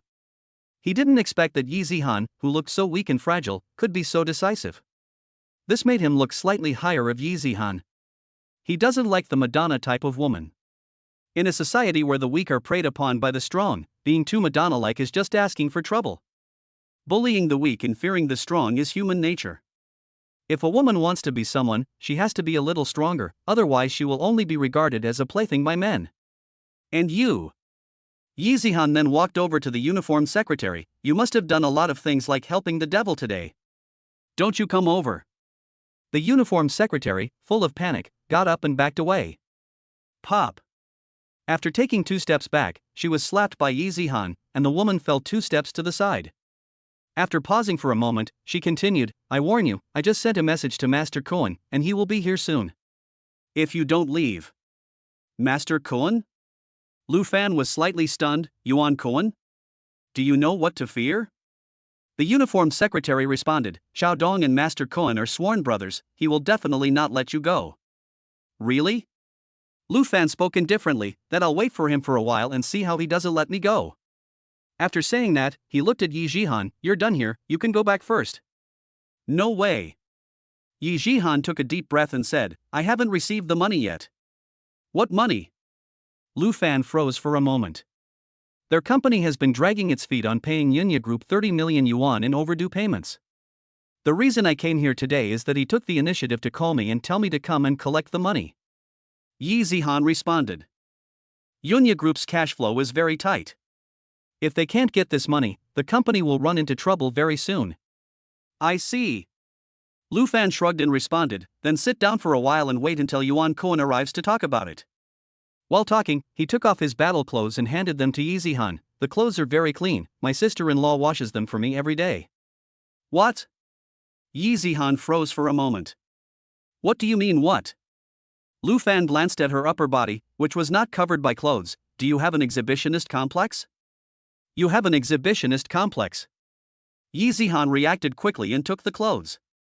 After a while, after getting dressed, she looked at Lu Fan and said, thank you. She sincerely thanked Lu Fan, because if it wasn't for him, she could only imagine what would have happened to her today. I knew that getting involved with a woman like you would definitely lead to nothing good, and sure enough, it happened. Lu Fan took a drag on his cigarette. One trouble after another, I really don't know what other messes there will be in the future. How come you came so quickly? Yi Zihan didn't take his bait and interrupted him directly. Guess? Lu Fan glanced at her. Yi Zihan opened her mouth. With a stamp of about 20 minutes, there was a loud noise of footsteps outside the door, and then a group of people came in one after another. The leader was Yuan Cohen, and right behind him was the so-called advisor. When they saw Lu Fan, both of them froze for a while. Master Cohen, you finally come. After seeing Yuan Cohen, Chao Hongning, supported by the black-clad man and secretary, walked towards the door. As he walked, he gritted his teeth and said, "Tell your men to kill them, and then leave a few breaths for me. I must make them wish they were dead today." Boom! Before he could finish his sentence, Yuan Cohen kicked him out of the way, sending him and the black-clad man and secretary tumbling to the floor. Immediately afterwards, Yuan Cohen walked quickly up to Lu Fan and bowed, "Greetings, Mr. Lu." Blam! At this, the jaws of Chao Hongning and the other two dropped to the ground. Chapter 20, Sleep with you again for one night. Master Cohen, do you know him? Chao Hongning spoke with difficulty. Who is he? Seeing the expression on Yuan Cohen's face, even if he was mentally retarded, he knew that he was definitely in big trouble. In his impression, Yuan Cohen was definitely not someone who would bend over backwards easily, and even when facing some powerful and important people, he had never seen him treat them like that. He really couldn't figure out why Yuan Cohen would be so respectful towards a delivery boy. He was not the only one wondering. Yi Zihan was also very surprised. Yesterday, after Lu Fan left Yuan Cohen's club, he sent her a message. The content was very simple, just 3 words, solved. She later called Lu Fan to find out the details, but Lu Fan said he was busy and would talk about it some other day before hanging up. So she still doesn't know what happened to Lu Fan in that club. And now, seeing Yuan Cohen's attitude towards Lu Fan, naturally she was very surprised. "Lu Xiao, I'm sorry, I didn't know it was you." Yuan Cohen ignored Chao Hongning and continued to look at Lu Fan, bowing and speaking. Although he and Lu Fan had only met once, Lu Fan was already a presence to be looked up to in his heart. Not to mention the half-sword incident, Lu Fan's skills alone were enough to prevent him from ever thinking of turning his back on him. The scene of Lu Fan smashing the marble coffee table into powder with a palm strike still gave him the chills whenever he thought about it. He was just too strong. In addition, he personally took someone to help Lu Fan dispose of the bodies of the 3 assassins yesterday. The situation at the scene also made him very grateful that he was not an enemy of Lu Fan. "You are sworn brothers with him?" Lu Fan interrupted him. "Sworn brothers?" Yuan Cohen shook his head after a moment of hesitation. "No way. I met him through Buddha, and later he paid me from time to time to help him deal with some difficult things." "Oh?" Lu Fan's eyes narrowed slightly. "Lu Xiao, what exactly happened?" Yuan Cohen continued to ask. While speaking, he glanced at the camera, then looked at Yi Zihan, and then associated it with Chao Hongning's character, and he basically guessed the general idea. "It's not a big deal." Lu Fan pointed at Yi Zihan and spoke. "That Mr. Chao took a fancy to this Yi family's eldest daughter, and wanted to have sex with her for free without paying a penny." Yi Zihan. A pair of eyes glared fiercely at Lu Fan. "What a bastard. What do you mean you want to get laid for free without paying a penny?" What he meant was, if Chao Hongning paid, would she agree to get laid? "Chao Hongning, you really are tired of living." Yuan Cohen frowned and spoke. Although he didn't know what kind of relationship Lu Fan and Yi Zihan had, the fact that Lu Fan was willing to take care of Chao Hongning for Yi Zihan already explained a lot. Chao Hongning is courting death. "Young Master Lu, what do you plan to do with him?" Yuan Cohen continued. "From the look of him, he should have caused a lot of trouble before today, and he has lived long enough. You decide what to do with him." Lu Fan responded. "Understood." Yuan Cohen nodded in response. There was no intention of giving Chao Hongning a way out. "Spare me." Hearing Lu Fan's words, Chao Hongning trembled and shouted. Immediately afterwards, he hurriedly crawled towards Lu Fan. Lu, please spare my life, I was wrong, I really was wrong, please give me a chance, I promise I won't do it again." After saying that, he once again crawled towards Yuan Cohen. "Master Cohen, please help me beg Lu to spare my life." Boom! Before he could finish speaking, he was once again kicked to the ground by Yuan Cohen, and he tumbled over 2 or 3 times in a row. "Young Master Lu, Director Chao had the temerity to plot against President Yi, and he is indeed guilty." At this point, the counselor walked 2 steps forward and spoke. "However, the crime should not be punishable by death. And President Yi is fine now, and Director Chao himself has been duly punished. So, look, can you let Director Chao compensate President Yi financially and then let him live? If I must have him die?" Lu Fan's eyes narrowed slightly as he looked at the counselor and asked with a smile. "Young Master Lu, as the saying goes, leave a way out for yourself, so that you can want to see it again in the future." The counselor frowned slightly. Counselor. Yuan Cohen also frowned and interrupted the other party. Master Cohen, if Chairman Chow dies, we won't be able to explain to Buddha's master. The counselor continued to respond. Is the counselor going to teach me how to do things? Yuan Cohen frowned again, and a strange look flashed in his eyes at the same time. I dare not. The old man took a deep breath in private and stepped aside. I am willing to make amends. Chow Hongning shouted out at the same time. If you let me go, I will immediately have the finance department transfer the 30 million yuan payment to Yunya Group. In addition, I am willing to pay an additional 5 million yuan as compensation to General Yi. And send the beggar away. Lu Fan flicked the cigarette but at Chow Hongning's face, sending sparks flying and burning Chow Hongning's face. Master Cohen, I'll leave it to you. If 40 million yuan hasn't been transferred to the account of Yunya Group in a quarter of an hour, send him on his way. There were naturally reasons for sparing the other party's life. On the one hand, Chow Hongning had indeed been punished as he deserved. Not only had he lost a leg, but it was still unclear whether his manhood could be cured. On the other hand, there were still many areas where he needed to use Yuan Cohen, and he didn't want to make things too difficult for the other party for the time being. After all, there was still Buddha Master around. Please rest assured, Lu Sha, he dares not turn. Yuan Cohen nodded in response. Chairman Chow, I know you will definitely seek revenge. Lu Fan then looked at the other person and spoke faintly. Let me give you a heads up, if there is anything, you can come directly to me, I will take any means. But if you want to touch the others around me, then you had better be prepared for anything. After a slight pause, he added with a harmless smile, I will kill your whole family, don't doubt my words. Hiss. Seeing Lu Fan's expression, Chow Hongning couldn't help but shiver. Then, Lu Fan lifted his foot and walked towards the door, and Yi Zihan quickly followed. A few minutes later, the two walked out of the first floor lobby, one in front of the other. Along the way, almost everyone's gaze was drawn to the takeaway uniform on Yi Zihan. How could such a beautiful woman be delivering takeaways? It's so unfair. Many men felt a strong desire to protect her, and were tempted to go up to her and say, hey, beautiful, don't go to work anymore, I'll support you. However, when they saw Yi Zihan's expression of keeping people at bay, they thought better of it. Besides, even if they begged to support such a superb woman, they would not be chosen, so it was better to be realistic. Thank you. Yi Zihan looked at Lu Fan with sincerity and said, you haven't eaten yet, have you? I'll treat you. You'd better not get me into trouble. Going to a restaurant with a woman like you is like inviting trouble. There's bound to be a bunch of nonsense. Lu Fan interrupted her directly. You go back by yourself. I still have to deliver takeaways. Remember to return my clothes to me some other day. That's half of my salary. After saying that, he walked quickly towards his electric bicycle. Yi Zihan. Drip. Just then, she received a message on her phone. She picked it up and saw that it was from the company's finance department. Hongning Group's 40 million had already been deposited. Seeing this message, Yi Zihan let out a heavy sigh of relief. The company's cash crisis had been temporarily resolved. Then, she walked quickly over to Lu Fan, the money from Hongning Group has arrived. Give me a card number and I'll transfer the extra 10 million to you. That's your money, why transfer it to me? Lu Fan responded. After a slight pause, he added, if you really want to thank me, how about spending another night with me? No relationship talk.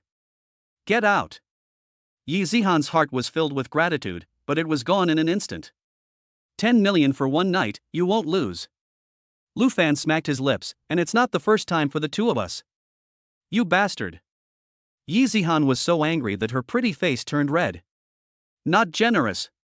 After saying that, Lu Fan started the electric car. Wait, I have something to ask you. Yi Zihan seemed to have thought of something and blocked in front of the electric car. What is it? Did Yi Zhinhong come to see you? Chapter 21, The Truth Comes to the Surface. Who is Yi Zhinhong? Lu Fan's eyes narrowed slightly. Before leaving Zhinishan last night, Yi Zhinhong had specifically told him not to mention their meeting for the time being. Although he didn't care what Yi Zhinhong said at all, since the other party hadn't told his daughter, there was no need for him to admit it.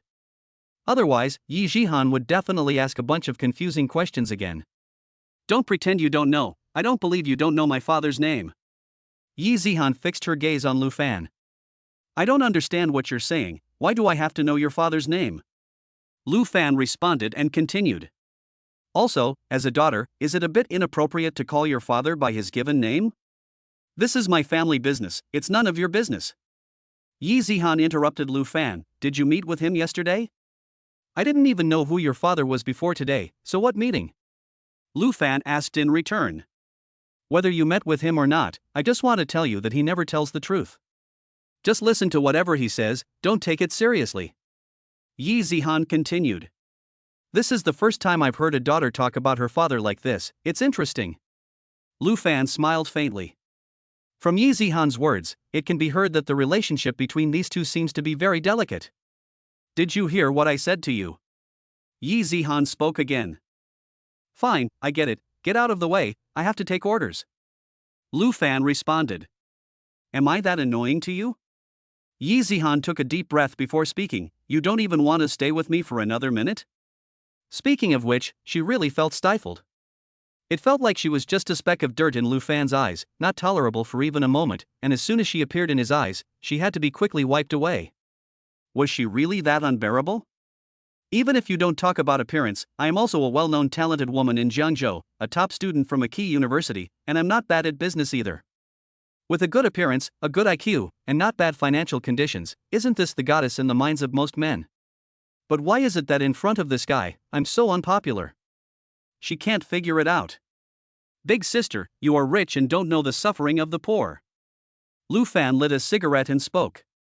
Even if you just lie around at home doing nothing, the company will still be running itself and making money for you. But for me, if I don't go to work for a day, I don't get paid for that day.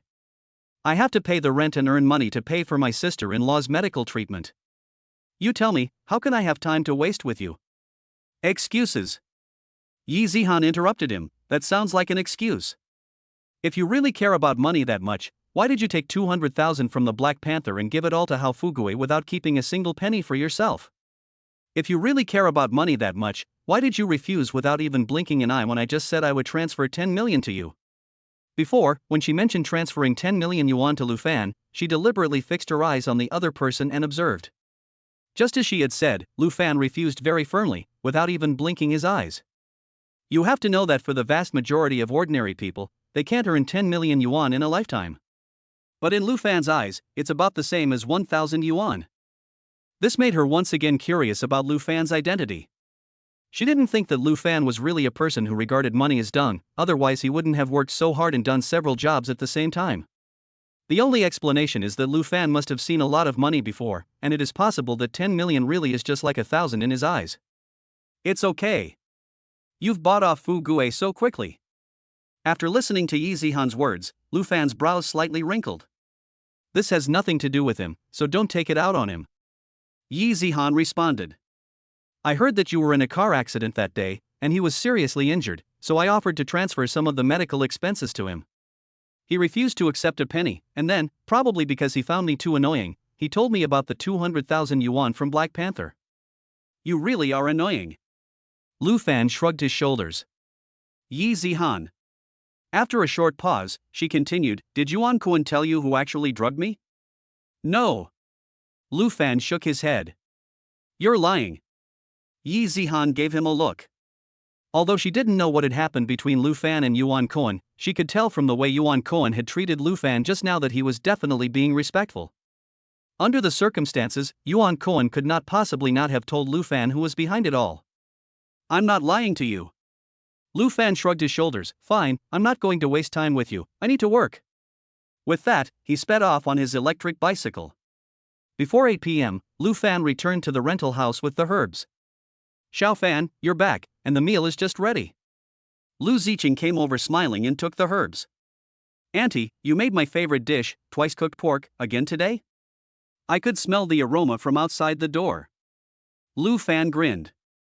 You have a keen sense of smell. Lu Ziqing laughed in response, go wash your hands, I've also made fish head soup for you. Okay. Lu Fan nodded and got busy. 10 minutes later, the two sat down at the table. While eating, Lu Fan briefly talked to his younger sister-in-law about what had happened yesterday and today. What's that guy Yuan Kuan like? Lu Ziqing asked. He'll do. Lu Fan responded. Then we'll use him for now. Lu Ziqing continued. If nothing unexpected happens, the waters of Jiangzhou will soon be stirred, and there will definitely be a lot of chaos. It's good to have someone like him on our side. Lu Fan nodded. Zhao Yichen has already made his move, so he should have other tricks up his sleeve. Don't let your guard down, Lu Ziqing said again. Also, keep an eye on the Buddha sect. Apart from Yuan Koan, there are 3 other district leaders under him who can take orders from him. And I hear that he has gathered quite a few strange people around him, too. They're not up to much, but it's not a bad idea to be on your guard. Don't worry, I know what I'm doing. Lu Fan nodded. People on both sides are still just using some low-level tactics to test you, and in the next stage, they are expected to mobilize the state apparatus. Lu Ziqing added. Lu Fan nodded again and asked, Auntie, do you know Zhanishwan? Who is behind the scenes? Don't worry about Zhanishwan for now, I will tell you when it's time. Lu Ziqing responded, you should finish dealing with the Yi family first. Okay. Lu Fan responded. What do you think of Yi Zhenhong? Lu Ziqing continued. He is very deep and hard to read. Lu Fan shook his head. After meeting yesterday, he was basically certain that the words and deeds that Yi Zhenhong usually reveals are definitely acting. But he has no idea what kind of person the other party is in nature, and it is difficult to judge based on just yesterday's appearance. Auntie, how much do you know about the Yi family? Lu Fan continued. He was certain that his aunt must know something he doesn't. I know a little more than you do, but it's not time to tell you yet. Lu Ziqing smiled.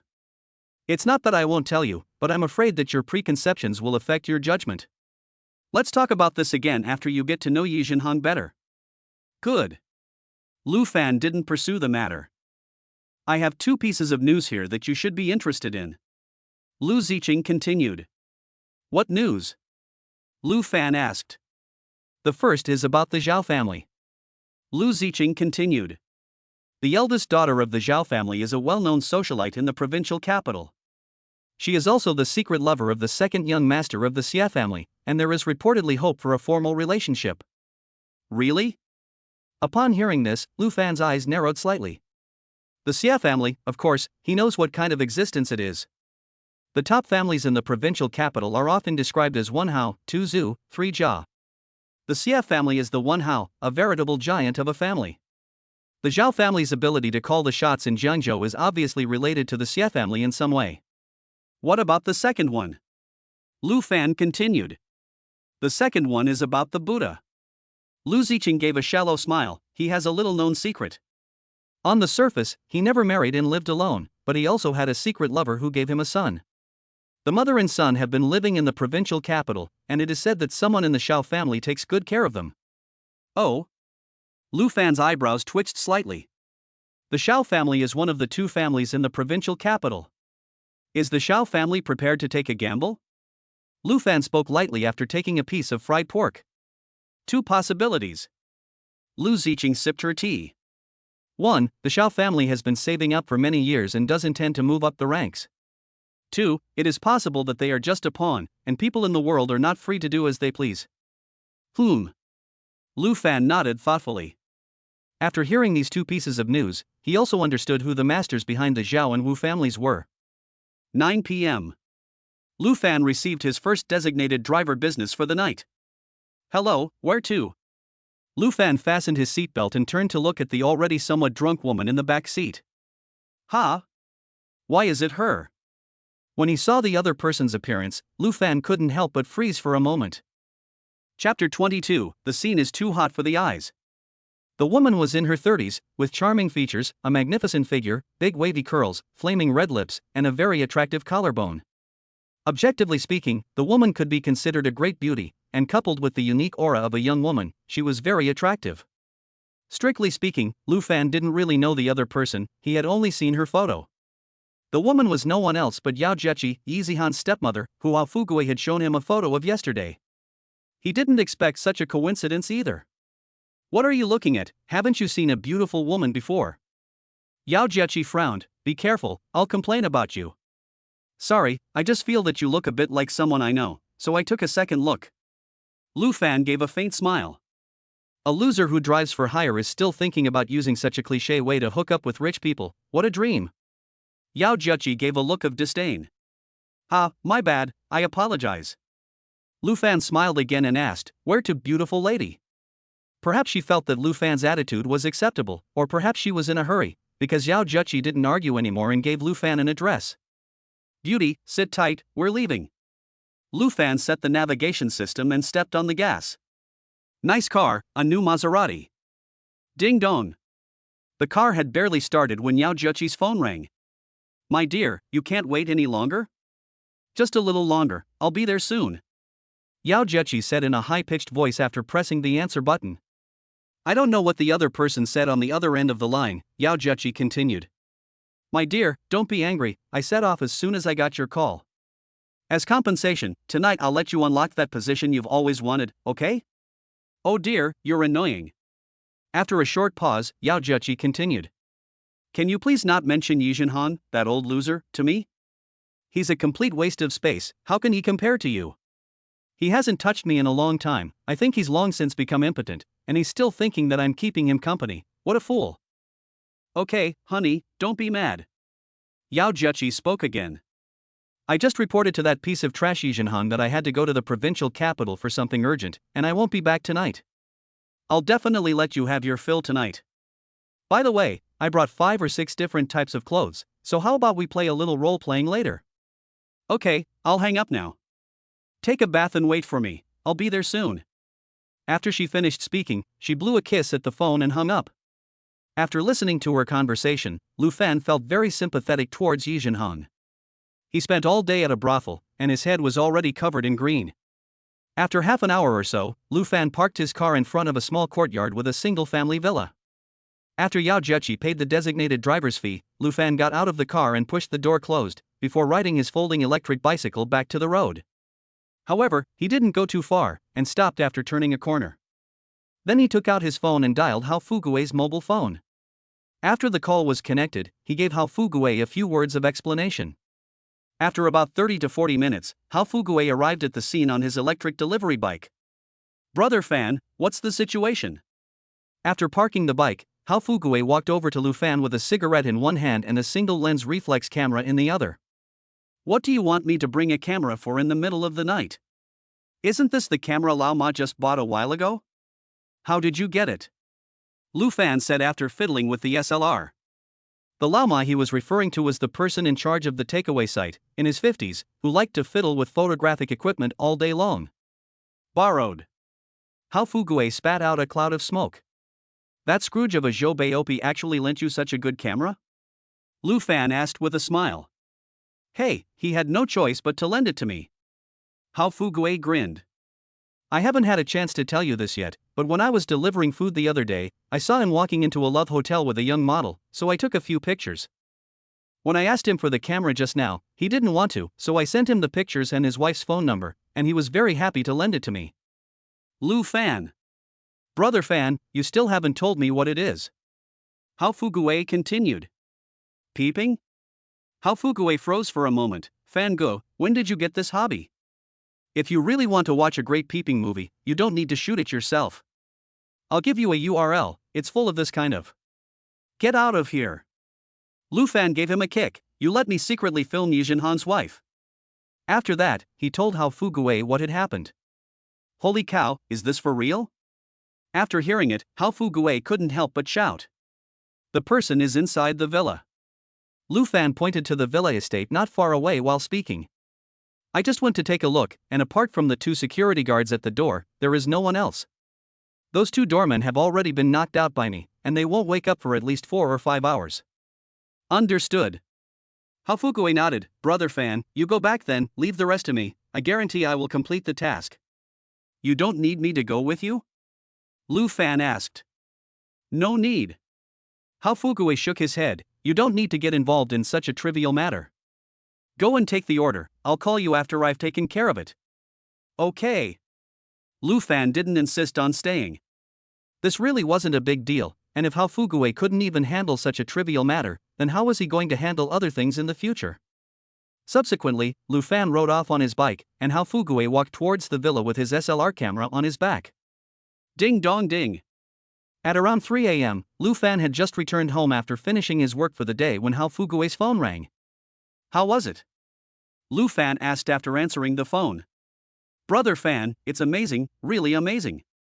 Hao Fugue's voice came through the phone, full of exaggeration. "By the way, Brother Fan, do you know who the guy is?" "Who?"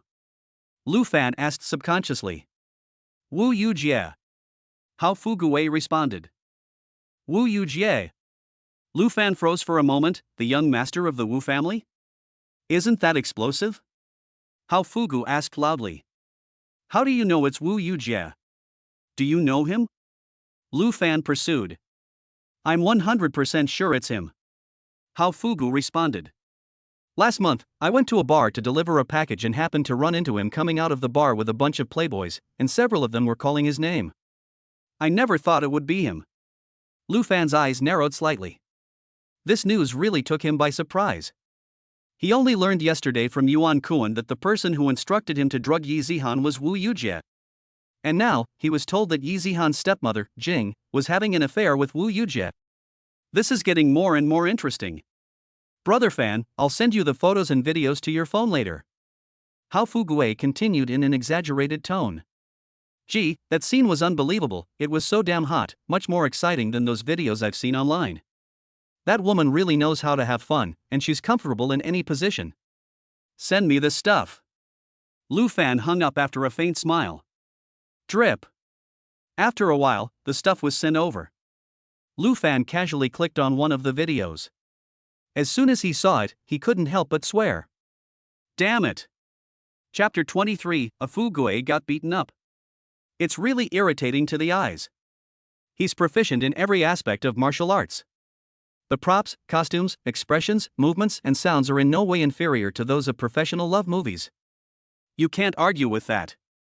After a while, Lu Fan roughly watched a few other videos, then put his phone away and stared ahead, lost in thought. Time passed quickly, and 3 or 5 days passed in the blink of an eye. During this period, Yi Zihan came to see Lu Fan twice. The first time was to return clothes and also give Lu Fan a bank card with 10 million yuan in it, but Lu Fan refused. The second time was to discuss his work with Lu Fan. She wanted to invite Lu Fan to work for the Yunya Group. He could choose any position except the president's. Needless to say, he rejected her again. This time, Yi Zihan was so angry that her face turned green. In the end, she left with clenched teeth, and on her way out, she pouted that she would never contact Lu Fan again. Ding dong ding. That afternoon, after delivering a takeaway, Lu Fan's phone rang.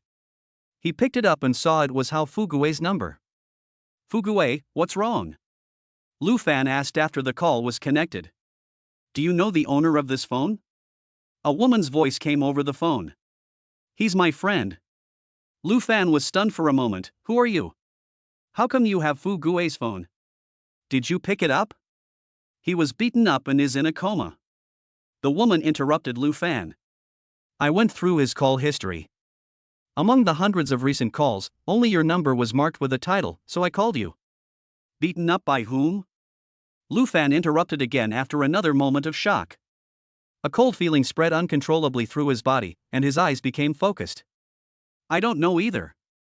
The woman responded. "I'm a nurse at the hospital." He was found unconscious on the side of the road by a kind person, so they brought him to the hospital.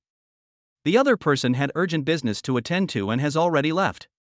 "If it's convenient for you, could you come to the hospital, or could you notify his family?" "Which hospital?" Lu Fan interrupted her again. "Zhangzhou First People's Hospital." "When you arrive, call your friend at this number," the woman responded. "I'll be right there." After Lu Fan hung up, he rode his electric bicycle quickly towards the hospital. He sped along the road and parked in the hospital parking lot in less than 20 minutes. Then, he took out his phone and dialed the number while walking towards the hospital building. After the call was connected, the voice of the woman from before came over the phone, telling him to go directly to the 8th floor of Building 1. In a short while, Lu Fan walked out of the elevator on the 8th floor. "Hello, are you the gentleman who just called?" A pretty nurse walked over. "I am." Lu Fan nodded and asked with a grave face, "How is Fugue?" "You don't need to worry too much, he is only temporarily in a coma due to excessive bleeding, and there is no danger to his life." The nurse then pointed to the operating room ahead. Vice President Bai is treating his wound in there, you wait here for a while, he should be out soon. Thanks. Lu Fan nodded. Take his phone for him. The nurse handed Hao Fugue's phone to Lu Fan. Lu Fan took it.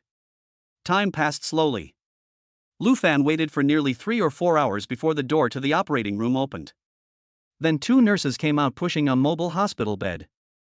Hao Fugue, with gauze wrapped around his body in many places, was lying on it. He had already woken up and his face was pale. Behind the hospital bed was a tall, beautiful woman in a white coat, her mask removed. She was about the same age as Yi Zihan, with extremely delicate features, a standard oval face, a small cherry mouth, a straight nose, and fair skin. A goddess-level beauty. If she took off the white coat and put on professional attire, her overall appearance would rival Yi Zihan's. How are you, Fugue? Lu Fan walked over quickly. Brother Fan, I knew they would definitely notify you. I'm sorry to have delayed your taking orders again, Hao Fugue said with a slight sense of guilt. Cut the crap, what's the deal? Is it nothing serious? Lu Fan interrupted him. Hey, Brother Fan, don't worry. My life is like dry dog shit, hard and smelly, not so easy to die. Hao Fugue grinned. Several women. This is the first time we've heard someone say that about themselves. Really nothing? Lu Fan asked again after taking a closer look. Really, I'm fine. Hao Fugue smiled again and held up 2 fingers. Fangu, give me a cigarette, I haven't had one in a few hours, I'm dying. One of the nurses twitched at the corner of her mouth. No smoking in the hospital. You're all hurt like this and you're still thinking about smoking, really? Okay. Hao Fugue smacked his lips. I'll go smoke in the bathroom then. If you don't want to die so soon, just hold it in, at least until you're discharged from the hospital. The beautiful woman in the white coat behind him also had a very speechless expression. President Bai, can I be discharged now? Hao Fugue asked. Ha? Hearing his words, Lu Fan couldn't help but freeze for a moment. Is she President Bai? He had previously heard the nurse say that Vice President Bai was here to treat Hao Fugue's wound, and had always thought that she was an old expert. He never expected that she was such a young and beautiful woman. At this age, she can become the vice president of Jiangzhou's top-ranked tertiary hospital. Either she is talented or she has connections. Relatively speaking, he believes in the second possibility more. After all, it is only normal for such a beautiful woman to have someone backing her up. You just found that out? A nurse glanced at Lu Fan and spoke, looking at the beauty with an expression of admiration. Vice President Bai is not only the youngest vice president of our hospital, but also the youngest vice president of a tertiary hospital in the country. Moreover, she is also a reserve member of the Imperial Medical Team. If it weren't for her youth, she would already be a full member. Really? Lu Fan smiled and looked at the beauty with a meaningful expression. It seems that Director Bai has a deep background. Upon hearing his words, a flash of unease crossed the face of the beauty named by Shixian. With her intelligence, she naturally could hear what Lu Fan meant, which was that she had risen to power through other people. However, with her composure, she didn't bother arguing with a delivery boy, it would lower her status. If you don't know what to say, don't say anything. Another nurse frowned. What do you mean by deep background? Do you think Dean Bai's achievements today were obtained through connections? You are really ignorant. Shaoling. Bai Shixian stopped her. Hey, Dean Bai, Fan Gu was just joking with you. Hao Fugue looked at Bai Shixian and grinned. Thank you, Dean Bai, for saving my life. Can I be discharged from the hospital? You have 2 options. Bai Shixian ignored Lu Fan. The first is to be discharged today, but you will need to come to the hospital for dressings in the next few days. The second is to stay in the hospital. The first. I choose the first. Hao Fugue interrupted before the other person could finish speaking. A place like a hospital is unaffordable for someone like me. It's more expensive than a 7-star hotel. I'll be working like a dog for a month just to pay for 2 or 3 days here. It's so damn expensive. Bai Shixuan's mouth twitched slightly. Although you have only suffered superficial injuries, it is still quite serious, and it is best to stay in the hospital. Really, no thanks, President Bai. Hao Fugue spoke while jumping directly off the hospital bed. An hour later, the 2 walked out of the first-floor entrance after paying the bill. The world's most profitable institution is truly worthy of its name. Hao Fugue looked at the payment slip in his hand and felt a pang of pain. Tell me, what happened? Lu Fan lit a cigarette and took a drag. Who did it after all? Chapter 24, Saving a Beauty. Brother Fan, forget it. Hao Fuguei smacked his lips. It's not a big deal for me, and this wound will heal in a couple of days. Just consider it a blessing in disguise. While speaking, he took out a cigarette from his body and lit it. Didn't you hear the beautiful doctor say that? At least quit smoking for a day. Lu Fan looked at him speechlessly and continued in a deep voice, who the hell did it? Brother Fan, I really am fine, Hao Fuguei responded again. If you're so afraid of trouble, then don't follow me around anymore. Lu Fan interrupted him. From what he knew about Hao Fuguei, the more he acted like this, the more it showed that the other person must be someone important. However, he really couldn't figure out which powerful person would target a loser like Hao Fuguei. No, I said it. Hao Fuguei shouted out quickly. After that, he didn't care about anything else and lit a cigarette, taking a deep drag. Cough. Cough. Cough. He coughed so hard that tears came out of his eyes. Lu Fan. Brother Fan, I don't blame anyone else for what happened today, I only blame myself for being nosy. After a short pause, Hao Fuguei explained to Lu Fan. In the next 3 or 5 minutes, he described the whole story, just as he said, it was really troublemaking that caused the trouble. Around noon today, he went to a villa community not far from here to deliver a package. After arriving at the destination, the recipient opened the package in front of him, and inside were various props from love movies. This was of course nothing new to Hao Fuguei, as he had seen these things at Wu Yuji's villa the other night. In addition, he observed that the recipient's eyes were very hazy, a bit like someone who had been drinking, but not quite. Moreover, there were 3 men half lying on the sofa in the hall, also with a dazed expression. Seeing the pile of props on the coffee table, Hao Fuguei naturally understood that the several people were obviously drug addicts and were high. This kind of thing, of course, he didn't bother to care about, and he couldn't control it either, so after the other party signed for it, he turned and left. However, just as he turned, he faintly heard a woman inside shouting for help.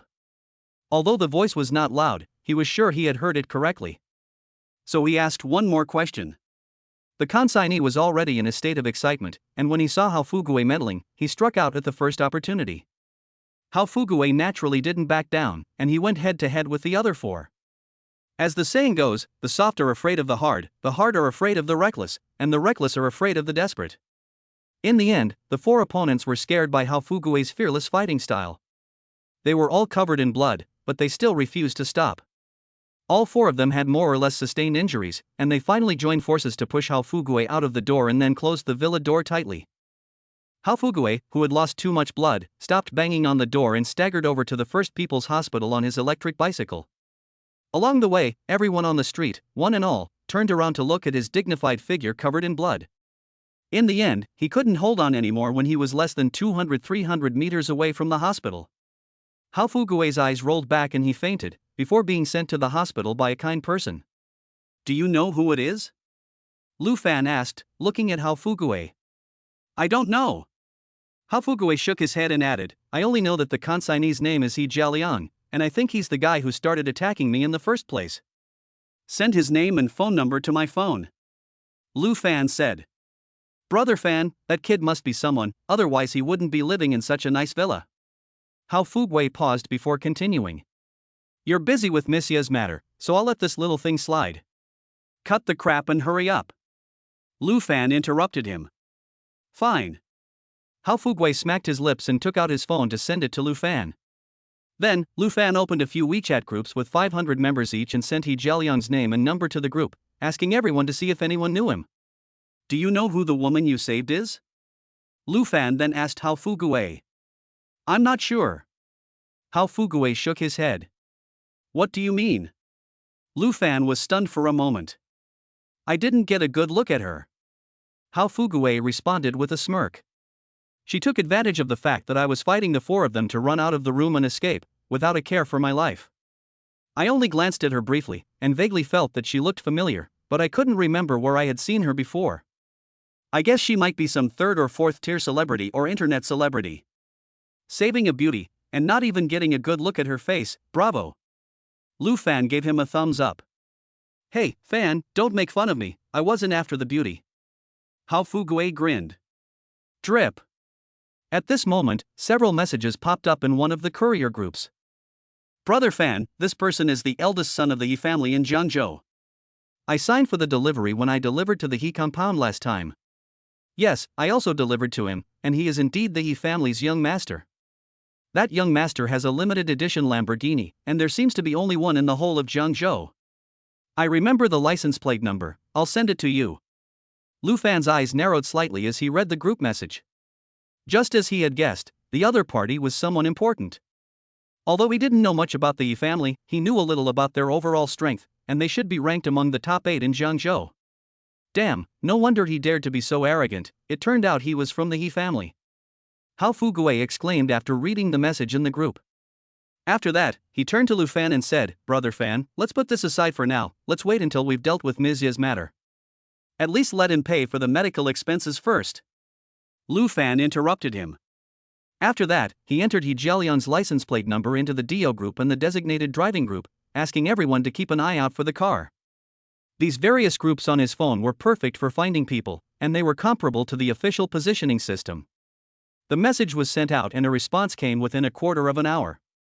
Brother Fan, I saw that car, it was just in front of me, a big yellow Lamborghini, now it's turning into the clubhouse parking lot. Thanks brother, which clubhouse? Lu Fan sent a message back. Zhenishuan. The other person responded. After seeing this message, Lu Fan and Hao Fuguei glanced at each other. They didn't expect such a coincidence, and they heard the name Zhenishuan again. Fuguei, you go back first, I'll go to Zhenishuan and meet the young master He. Lu Fan then looked at Hao Fuguei and spoke. Brother Fan, Zhenishuan is a very special place with very powerful connections. Even the people in the city lord's mansion dare not make trouble there. Hao Fuguei's face flashed with a look of gravity. It would be difficult to clean up the aftermath of making too much noise there. Maybe he should wait until he comes out of the club. I'm not there to make trouble, I'm just going to reason with him. Lu Fan interrupted him. Hao Fuguei. Brother Fan, do you look like the reasonable type? After a slight pause, he continued, Brother Fan, I'll go with you then. Don't go. Lu Fan responded. That bastard made me spend so much on medical bills, I have to go and settle the score with him. After Hao Fuguei finished speaking, he sat directly on the back seat of Lu Fan's electric bicycle. Lu Fan. The two first went to the place where Hao Fuguei had fainted before, took his electric bicycle and continued driving towards Zhenishuan. At 8 o'clock in the evening, after parking the electric bicycle, the two went for a walk in the parking lot and sure enough saw He Jialian's car. Afterwards, the two changed their clothes and walked towards the lobby of Zhenishuan. Chapter 25, Are you surprised? Welcome to Zhenishuan. The 2 rows of tall Qipao women at the door looked at Hao Fuguei's appearance and were dumbfounded. He's almost a mummy, and he still wants to come to the club and have fun. He's really playing with his life. Lu Xiao, we meet again. Do you have a reservation tonight? A beautiful woman in uniform walked over with a professional smile on her face. The person was none other than the uniformed beauty called Huang Huiwen from the last time. Seeing Hao Fuguei's appearance, she also twitched at the corners of her mouth. Is this cosplay? Manager Huang, it's you, what a coincidence. Lu Fan looked at the other person with a smile on his face and said. Liang Xiao, that annoying spendthrift, asked me out, saying that he wanted to talk to me about a micro-project worth $1 million or so. He should be here by now, right? Liang Xiao? Huang Huiwen froze for a moment. Lu Xiao, are you talking about the young master of the Yi family? If it's not him, who else would have the face to ask me to do a micro-project for $1 million or so? Lu Fan shrugged in response. I make hundreds of thousands of dollars every minute. If it weren't for the Yi family's face, I would be too lazy to make a special trip. Earning this little money is not enough to pay for my gas. Hao Fuguei. Brother Fan, I will bow to you if I don't lean against the wall. You can give a full mark for this forced act. Liang Xiao has been here for a long time, please come in, Lu Xiao. After Huang Huiwen finished speaking, she led the 2 men down the aisle. Naturally, she didn't believe that Lu Fan had really come to talk about some project with He Jialiang. However, she didn't dare offend Lu Fan lightly either. After the incident last time, she had someone look into Lu Fan under Lan's instructions. Although they didn't find much useful information, one thing was certain. Not only did Lu Fan cripple Yuan Cohen's right-hand man, Black Panther, but he also single-handedly made it through Yuan Cohen's stronghold unscathed. From this alone, it can be inferred that Lu Fan is no ordinary person. In addition, Sister Lan specifically told her that if Lu Fan came to Zhenixuan again, she should try not to make enemies with him. In fact, she had already vaguely guessed that Lu Fan was probably here to cause trouble for He Jialiang. But if she doesn't show the way, Lu Fan will definitely lose his temper on the spot, so it's better to pretend to be stupid and act like you know nothing. Someone is looking for He Jialiang, and you are responsible for showing the way, so there is no problem. He Jialiang is not a good guy anyway. Many of the waitresses in the club have had cigarette butts burned on them by him, so it's good to make him feel a little uncomfortable. As for whether there will be any uncontrollable consequences, it's not within her scope of consideration. After all, in Jiangzhou, there is nothing that Zhenixuan can't handle. Bang! Bang! Bang! After a while, they arrived at the door of a luxurious private room, and Huang Huiwen knocked and entered. Lu Fan and the others looked around and saw 4 playboys sitting on the long sofa, each with 2 beautiful women sitting next to them. Their clothes were in disarray and their faces were rosy, obviously having been ravished many times. There were also 4 Western girls dressed in revealing clothes on the side of the open space, twisting their waists to the music, with big breasts and fat buttocks. The whole private room was filled with a strong smell of hormones. Pop! Just as Lu Fan and the others had walked into the private room, He Jialiang, who was sitting in the first seat, slapped the beautiful woman on the right in the face. Bitch, you're selling sex, so what's so innocent about you? What's wrong with touching you a little? Do you believe I'll just rape you right here? What a bitch! Get on your knees right now, and then crawl 3 times around the private room, and I'll let you live. The beautiful woman covered her face, holding back her tears, too angry to speak. Damn, are you deaf or mute? Didn't you hear what I said? He Jialiang made a gesture as if he was going to do it again. Mr. He, please calm down. Huang Huiwen shouted. Bang! Everyone in the private room turned their heads to look at the door at the same time. When they saw Hao Fugui's appearance, everyone's expressions were wonderful. Manager Huang, what's going on? Who are these 2 people? He Jialiang shouted after a moment of stunned silence. Obviously, he didn't recognize Hao Fugui at all. This was understandable. The lights in the private room were dim, and Hao Fugui had changed into this appearance, so it was normal that he didn't recognize him at first. Liang Xiao, this is Lu Xiao. He said you asked him to come and discuss the project. Huang Huiwen pointed at Lu Fan and spoke. Who the hell are you? When did I ask you to come and discuss the project? He Jialiang surveyed Lu Fan. Liang Xiao, isn't that kid the one who delivered the package this afternoon? Just then, one of the young masters pointed at Hao Fugui and spoke. Ha! Hearing his words, He Jialiang and the other 2 young masters looked at Hao Fugui again. Crap, it really is him.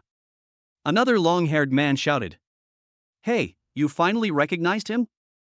Hao Fugui grinned at the group. I didn't think I'd see you again, did I? Are you surprised? Huang Huiwen. She was right. She had heard that Lu Fan had come to see He Jialiang, and she had vaguely guessed that the injuries on Hao Fugui's body were probably caused by He Jialiang. It seems that there will be a little trouble tonight. Thinking this, she took out her phone and sent a message to Xie Yalan. Damn, you really don't know how to write the word death. He Jialiang lifted his glass and gulped it down. Then, pushing away the beautiful woman next to him, he got up and said as he walked away, Tell me, what do you want by coming here to find me? The 4 foreign girls naturally also realized that something was wrong and quickly turned off the music before hiding away. Don't worry, it's nothing serious. Hao Fugui took a drag of his cigarette and then took out the payment slip from his body and handed it over. Yes, I spent a little money treating my wound at the hospital. Can you help me pay for it? Ha ha ha. Hearing this, the 4 men burst out laughing at the same time. After a while, He Jialiang finally stopped laughing and handed over the payment slip. Ha ha. Then, he tore the slip into pieces and blew the confetti in Hao Fugui's face. Are you here to make fun of me? Get out of here before I lose my temper. Sai, I was just trying to save you some money, all you had to do was reimburse me the amount on the payment slip. Hao Fugui still had a harmless expression. But you tore it up without even looking at the amount, so now I'm the one who gets to say how much you have to pay. Do you really want to die? He Jialiang's face fell. You have 1 minute. If you don't disappear, I'll break both your legs. 1 million. Just then, Lu Fan, who was standing nearby, said casually. What 1 million? He Jialiang asked after a moment of stunned silence. Pay 1 million to compensate my brother, and this matter can be forgotten. Lu Fan added. Huang Huiwen. She finally understood why Lu Fan said he was here to discuss a small project worth 1 million. At the same time, she couldn't help but take another look at Lu Fan. There were not many people in the entire Jiangzhou who would dare to swindle the heir of the Yi family so blatantly. You have to understand that He Jialiang is not only the heir of the Yi family, but his notoriously fierce mother is no pushover. Ha ha! After a short silence in the private room, the four of them burst out laughing again. 1 million? Are you sure you don't want 10 million? He Jialiang then looked at Lu Fan and spoke. Afterwards, he changed the subject. What if I don't give it to you? I suggest you give it to me. Lu Fan responded indifferently, otherwise you'll get into a little trouble. What kind of trouble? Tell me. He Jialiang took 2 steps towards Lu Fan. If I don't give it to you, will you hit me? Why don't you try? Pang. Before the words had finished, a crisp slap resounded in everyone's ears.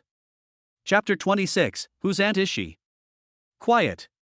With the sound of his slap, the entire room fell silent again.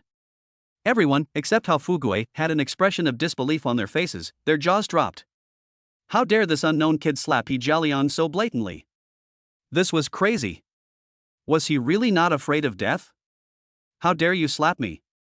After a while, He Jialiang looked at Lu Fan and said, How dare you? His expression was extremely distorted as he spoke. He had been brought up with a silver spoon in his mouth, and this was the first time in over 20 years that someone had publicly slapped him. What's more, the person who did it was an unknown kid who had popped up out of nowhere. This is really the last straw. He had already sentenced Lu Fan to death and was determined to make the other party taste the agony of death. Including Hao Fugu, none of them would be able to walk out of here today. Why wouldn't I dare?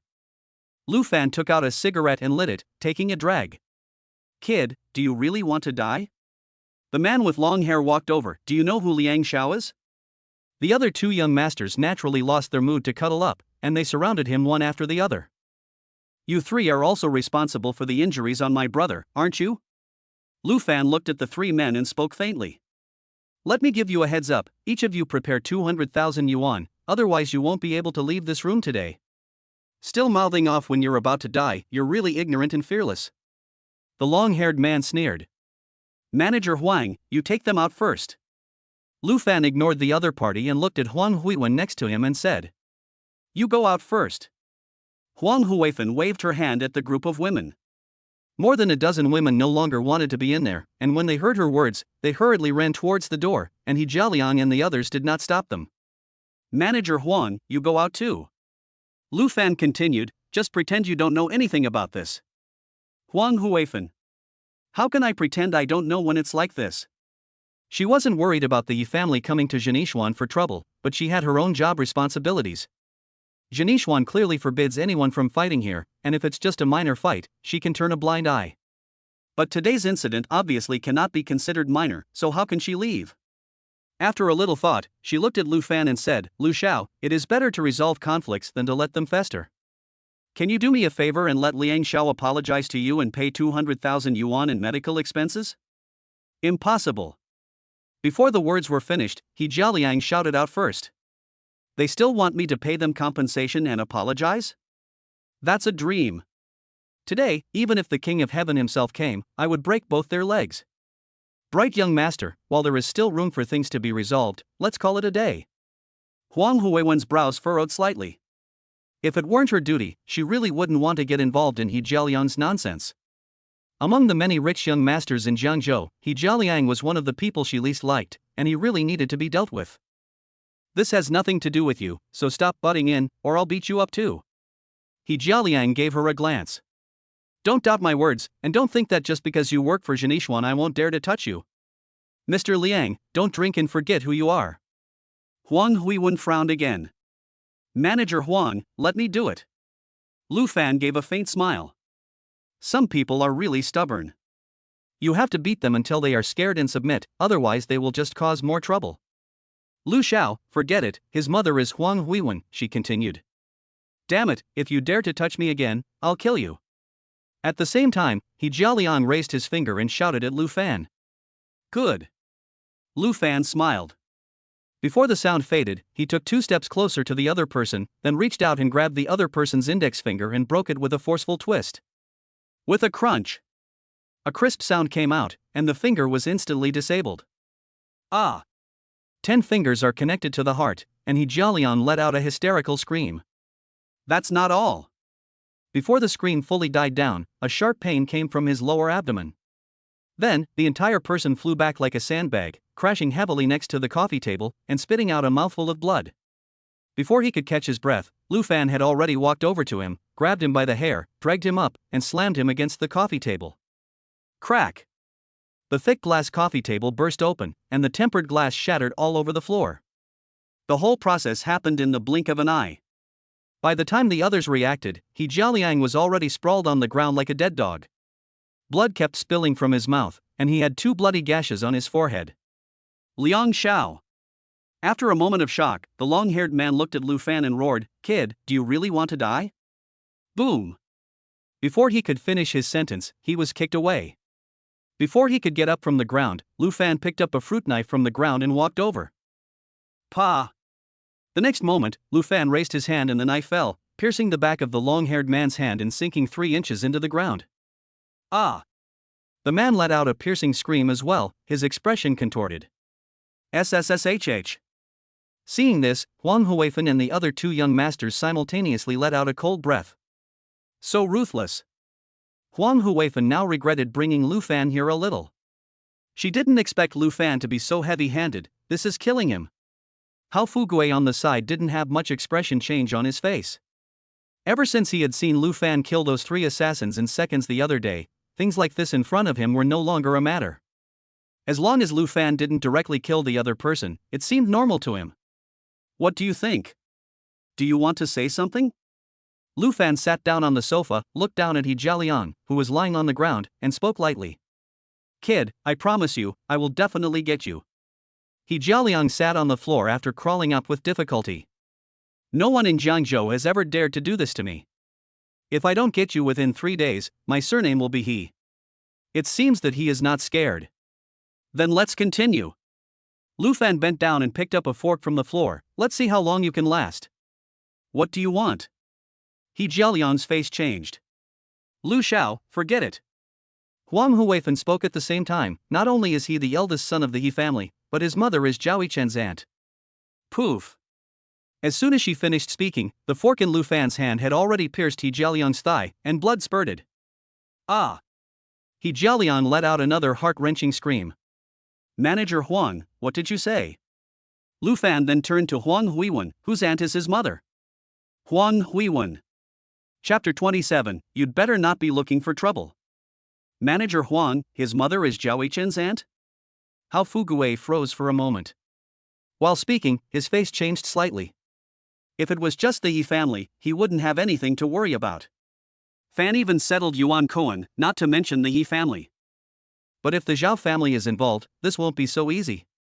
After all, the Zhao family is in Jiangzhou, and they are a presence that overshadows the sky, a veritable giant. HM.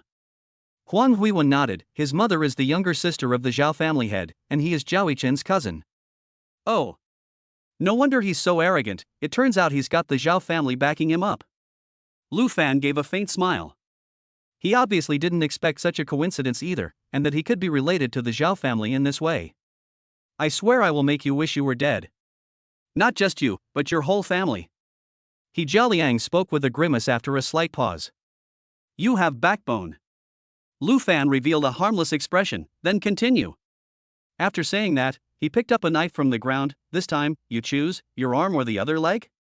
Of course, you can also choose your heart. Take a chance and see if I dare to kill you here, how about it? As he spoke, his eyes slightly twisted, and a cold murderous intent filled his body. The temperature in the entire room seemed to have dropped by more than 10 degrees. You can't kill me. Sensing the suffocating pressure, Jialiang trembled and spoke. If you kill me, not only will the Yi family take revenge, the Zhao family won't let you go either. At this moment, he no longer had the previous air of confidence, and his face was full of endless panic. He didn't doubt for a second that Lu Fan would really kill him. You scared the shit out of me. Lu Fan continued speaking calmly before changing the subject. Sorry, the Yi family can't scare me, and the Zhao family can't scare me either. Besides, even if I let you go now, you definitely won't let me go, so it's better to kill you first, don't you agree? No. Don't kill me, I promise I won't seek revenge from you, He Jialiang continued to move backwards. Okay, I'm not going to waste any more time on you, let's go. Lu Fan said this while fidgeting with the dinner knife in his hand. No. He Jialiang's spirit was about to escape. Lu Xiao, stop. Just then, the door to the private room was pushed open. Then a graceful figure appeared in the doorway. It was Xia Yalan, followed by an elderly man in a robe. Sister Lan. Upon seeing Xia Yalan, Huang Huifan let out a sigh of relief. The way things have developed tonight is beyond her control. If Lan didn't come, she really didn't know what to do. Lan, help! He Jialiang was like clutching at a straw, and quickly crawled towards the door. The floor was wet and there was a pungent fishy smell. I'm scared shitless. Lu Xiao, can you give me face and let this end here today? Xia Yalan glanced at He Jialiang and then looked at Lu Fan and spoke. Lan Jia, I'm sorry, it's not that I'm not giving you face. Lu Fan looked at the other party and gave a faint smile. They injured my brother like this, and before that, he lay on the operating table for 5 or 6 hours, and 7 or 8 old experts were busy for half a day, almost going directly to meet their grandmother. There has to be an explanation for this. How Fu Gui? Is it really that serious? How come I didn't know about it myself? What exactly happened? Xia Yalan frowned slightly and asked. Well, it wasn't a big deal, and they could just pay a little compensation at the beginning. Lu Fan paused for a moment and briefly described the situation to the other party. You really are an asshole. Xia Yalan glared at He Jialiang before continuing to look at Lu Fan. Lu Xiao, although he deserves to die, his crime does not deserve death. He has already hurt you so much, let him compensate your brother a little and let's call it a day. You may not fear the He family, but the Zhao family is no joke. If things get out of hand, it won't do you any good. Ha, the Zhao family doesn't scare me. Lu Fan shrugged in response. You're overestimating yourself and underestimating the Zhao family. Xia Yalan frowned again. Although she knew that Lu Fan was definitely no ordinary person, she didn't think that Lu Fan could match the Zhao family in a fight. She knows the Zhao family better than anyone else at the scene. In Jianzhou, apart from Jinishuan, the Zhao family can look down on no one. The other party has this kind of strength. In her opinion, Lu Fan, by saying such things, can only be considered ignorant and fearless, plus a bit of foolhardy courage. Lan Jie seems to value the Zhao family very highly? Lu Fan continued to smile. It's not a bad thing for young people to have a bit of confidence, but it's not a good thing if they are too arrogant. The old man in the robe spoke. Do you know what the Zhao family means? No, why don't you tell me? Lu Fan smiled faintly. Let me put it this way, the old man in the robe responded. In Jiangzhou, if the Zhao family really wanted someone to disappear without a trace from this world, it would definitely not be difficult, no matter who the other person is. Really? Lu Fan asked with a smile, then if the Zhao family wanted to make someone from Jinishuan disappear, could they do it? How Fu Gui? Brother Fan, can we not ask such sensitive questions? You're just asking for trouble. Lu Xiao, I have said all I can say, whether you listen is your business. Xia Yalan's face flashed with an expression of displeasure. I can ignore what happened in this private room before, but I will not allow anyone to cause trouble again. You can settle your grudges outside Jinishuan. Ding dong dong. Just then, the phone in her hand rang. She picked it up and looked at it, her face changing slightly. Then, she pressed the answer button and asked, Hello, Chen Xiao, why did you suddenly feel like calling me today? Obviously, the call was from Zhao Yichen, and the other 2 young masters must have reported the news. Not knowing what Zhao Yichen said on the other end of the line, Xia Yalan replied, Okay, just a moment. After that, she handed the phone to Lu Fan. Chen Xiao wants to talk to you. Do you want to answer? Which Chen Xiao? Lu Fan asked in return. Zhao Yichen. Xia Yalan replied. She naturally knew that Lu Fan was asking knowingly, but she didn't bother to argue. In her opinion, Lu Fan was already a bit ungrateful. If it weren't for Yi Zhenhong's face, she would never have talked to Lu Fan so much. I never thought that the famous first young master of Jianzhou would talk to me on the phone. I'm flattered. Lu Fan said with a smile after taking the phone. Isn't this what you want? Zhao Yichen's voice came over the phone. You deliberately targeted Jialiang, didn't you want me to step in? Young Master Zhao, you're wronging me. At first, I didn't know he was your cousin. Lu Fan responded. After a short pause, he added, of course, if I had known, he would probably already be on his way. Hearing his words, the others on the scene were speechless. This person is really not afraid of Jiangzhou's #1 young master. Zhao Yichen is the third generation of the Zhao family, but if anyone really thinks he is just a spoiled brat from a wealthy family, they are underestimating him. Even without the identity of the eldest son of the Zhao family, with Zhao Yichen's abilities in all aspects, he definitely cannot be an ordinary person. Lu Fan, I advise you to be low-key. Zhao Yichen said in a deep voice, otherwise, you won't know when you'll die. Ha, can I sue you for intimidation? Lu Fan laughed. Don't think I'm joking with you, you should know I have the strength to do it. Zhao Yichen responded. You really are a petty person, I just cuckolded you, and you even hired killers to deal with me, your methods are so low. Lu Fan laughed again. Bang! Upon hearing this, He Jialiang and the others all looked at Lu Fan at the same time, shocked. After all this time, it turned out to be him. Those three trash are indeed dead, I really underestimated you. Zhao Yichen on the other end of the phone was stunned for a moment. He had been unable to contact the three assassins for a few days, and at first he thought they had run away with the money. Later, he suspected that they had been killed by Lu Fan, and now his suspicions had been confirmed. You want to play with advanced tactics, I'll play alone. Zhao Yichen continued speaking coldly. By the way, I heard that you have a younger sister-in-law living with you, is that right? Ha! Upon hearing Zhao Yichen's words, a cold murderous intent once again burst forth from Lu Fan's body, and his eyes condensed into a glare. You'd better not die.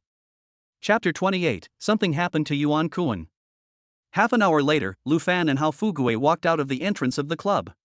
As for He Jialiang and the others, Lu Fan naturally wouldn't really kill them. He Jialiang ended up transferring 1 million yuan to Hao Fugui, plus 600,000 yuan from the other three people, and he had an extra 1.6 million yuan in his account. This was almost a huge sum of money for Hao Fugui. He had lived for more than 20 years and had never seen so much money before. This time, he was unwilling to accept so much money, no matter what, and cried out that he had to transfer 1 million to Lu Fan. Lu Fan could not persuade him, so he had to take out his phone and send him the account number. However, after looking at the phone, he realized that it had run out of power and shut down at some point, so Hao Fugui had to give up for the time being. Brother Fan, He Jialiang will not let this go, and there will definitely be a next move. The two men walked over to the electric car, and Hao Fugui spoke. Lu Fan nodded, you should be careful for a while. For him, He Jialiang, a second-generation rich kid, could be completely ignored. What he was thinking about was Zhao Yichen. The other party had specifically mentioned his sister-in-law on the phone, so he was sure it wasn't just idle talk. Although he wasn't afraid of Zhao Yichen, after all, the enemy was in the dark and he was in the light, so he had to be on guard. Brother Fan, do you think Zhao Yichen will hire a hitman to go after my sister-in-law? A worried look flashed across Hao Fugui's face. Then it depends on how many lives he has. Lu Fan's eyes narrowed slightly. After saying that, he continued, let's go, come back with me, I'll ask my aunt to prepare a midnight snack for the both of us. Really? That's great, I haven't had a midnight snack made by my aunt in a long time, it's really delicious. Hao Fugui's saliva almost dribbled down. After a pause, he added, Brother Fan, you go with me to the supermarket first, I can't go see my aunt with empty hands. It's as if you haven't gone empty-handed before. Lu Fan replied with a very disrespectful remark. Hey, it's just that I didn't have any money before. Now that I have money, I naturally can't go empty-handed. Hao Fugui grinned. Cut the crap, let's go. Lu Fan interrupted him, what are you buying at this late hour? We'll do it next time. Then the two of them rode their bikes towards the urban village. After about half an hour, the two of them turned off the main road into the urban village fork. Pedal. Just as the two continued riding for less than 100 meters, a woman staggered over from directly in front of them. Her hair was messy, and she had a number of injuries, with cuts on her arms and waist. In addition, two men and women in black clothes, about 200 to 300 meters behind the woman, were rapidly catching up, each holding a butterfly knife. At first glance, Lu Fan felt that the woman vaguely looked familiar. However, because the streetlight was dim and the woman's hair covered half of her face, he couldn't be sure if he knew her. Brother Fan, do you think that woman looks like the beautiful woman we saw at Master Kuan's the other day? How Fu Gui couldn't help but say after taking a closer look at the woman. Ha! Hearing him say that, Lu Fan finally remembered. That woman was indeed the woman called Yi Ji who was by Yuan Kuan's side. Why was the other person here so late at night? And it was obvious that she was being chased. Lu Xiao, quickly, go save Master Kuan. At this moment, Yi Ji had already run up to within a short distance of the two. From the tone of her voice, I'm afraid she's here specifically to find Lu Fan. What happened to Master Kuan? Lu Fan's brows furrowed slightly. If you don't want to die, don't meddle in other people's business and get out of here now. A man and a woman chased up behind them, and the man spoke in a deep voice. Who are they? Lu Fan looked at Yi Ji and continued to ask. They are Buddha's men. The night fairy responded after a slight pause. Ha! Lu Fan's pupils contracted slightly. Buddha has made a move against Master Kuan? He didn't expect Buddha to make a move against Yuan Kuan first, and originally thought that the other party would come after him first. Kid, didn't you hear me talking to you? The heavily armed man had already come up close. 1 minute, if you don't leave, you'll die. Lu Fan glanced at the other party. Ignorant. The heavily armed man spoke as he flicked the butterfly knife and rushed over. I'll send you on your way first. Idiot. Lu Fan's eyes narrowed slightly as he took a few steps forward to meet him. Die. The heavily armed man didn't hesitate after arriving at his back. With a flick of his wrist, a cold ray of light quickly slashed towards Lu Fan's throat. He was very confident in his skills, and in his estimation, Lu Fan would be lying on the ground after a single glance. However, he soon learned how ridiculous his thoughts were. The butterfly knife stopped a fist's distance from Lu Fan's throat, and no matter how hard he tried, it could not get any closer. Then, a crisp sound came from his wrist, and all the bones broke, and the butterfly knife fell out of his hand. Ah! The man's expression twisted and he let out a painful cry. Hiss! His voice had not finished when it suddenly stopped. After catching his butterfly knife, Lu Fan quickly slashed at his throat, and a blood arrow shot out. Gurgle! Gurgle! The man opened his mouth and fell headfirst, twitching a few times before he stopped breathing. Ah Ming! The woman in the leather outfit behind him was full of grief when she saw the man on the ground. As she spoke, a shadowy figure flashed past, full of murderous intent. Bastard, I'll kill you. Her wrists continued to flip, and a series of sharp, cold rays of light came at Lu Fan, her movements clearly superior to the man just now. However, she had offended the wrong person. To Lu Fan, her strength was not much different from that of an ordinary person. After the opponent came up to him, Lu Fan simply took a few steps and then dodged the blade of light. At the same time, he swung a punch at the opponent's head. The woman did not expect Lu Fan's reaction speed to be so fast. After a slight moment of confusion, she quickly raised her hand to block. Crack! Lu Fan's punch looked ordinary, but it contained extremely violent power. After the crisp sound, the woman's arm broke directly, and at the same time, she hit her head heavily. The woman quickly fell 10 steps to the side, dizzy, while spitting out a mouthful of blood. Boom! Before she could come to from the dizziness, Lu Fan had already encroached upon her, and then the woman flew backwards as if she had been hit by a car. After falling more than 10 meters, she collapsed on the ground, with all of her ribs broken, and she was dead. You, who are you? The woman said a few words with difficulty before her head tilted and she stopped moving. Her face was full of shock.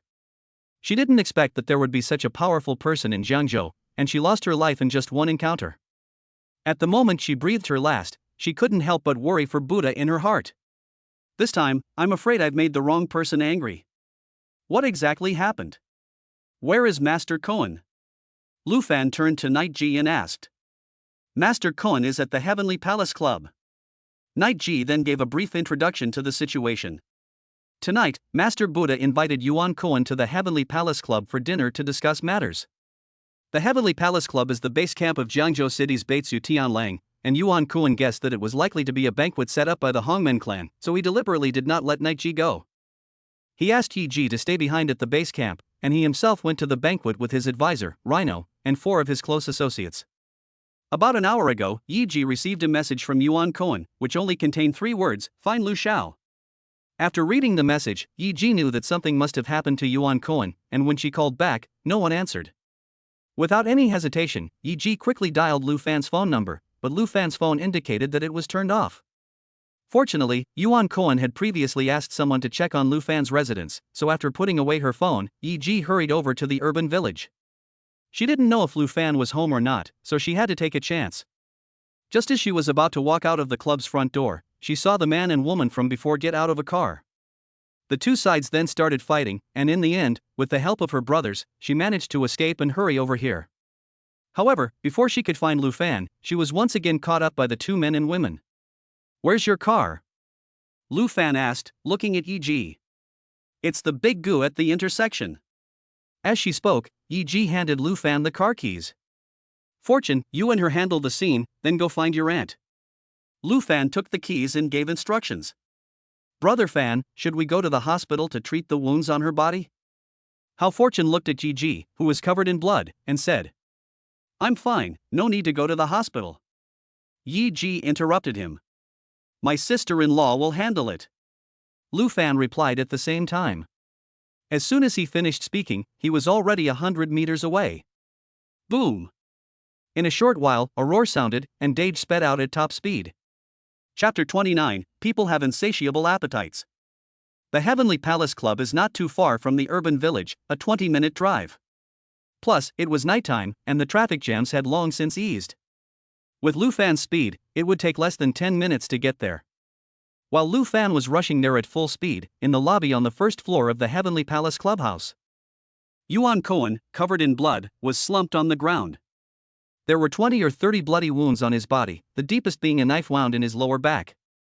He looked pale as wax, his eyes unfocused. A rhino, also hanging by a thread, was lying not far from him, its mouth spewing blood. In addition, not far from the two men were 4 other men lying on the ground.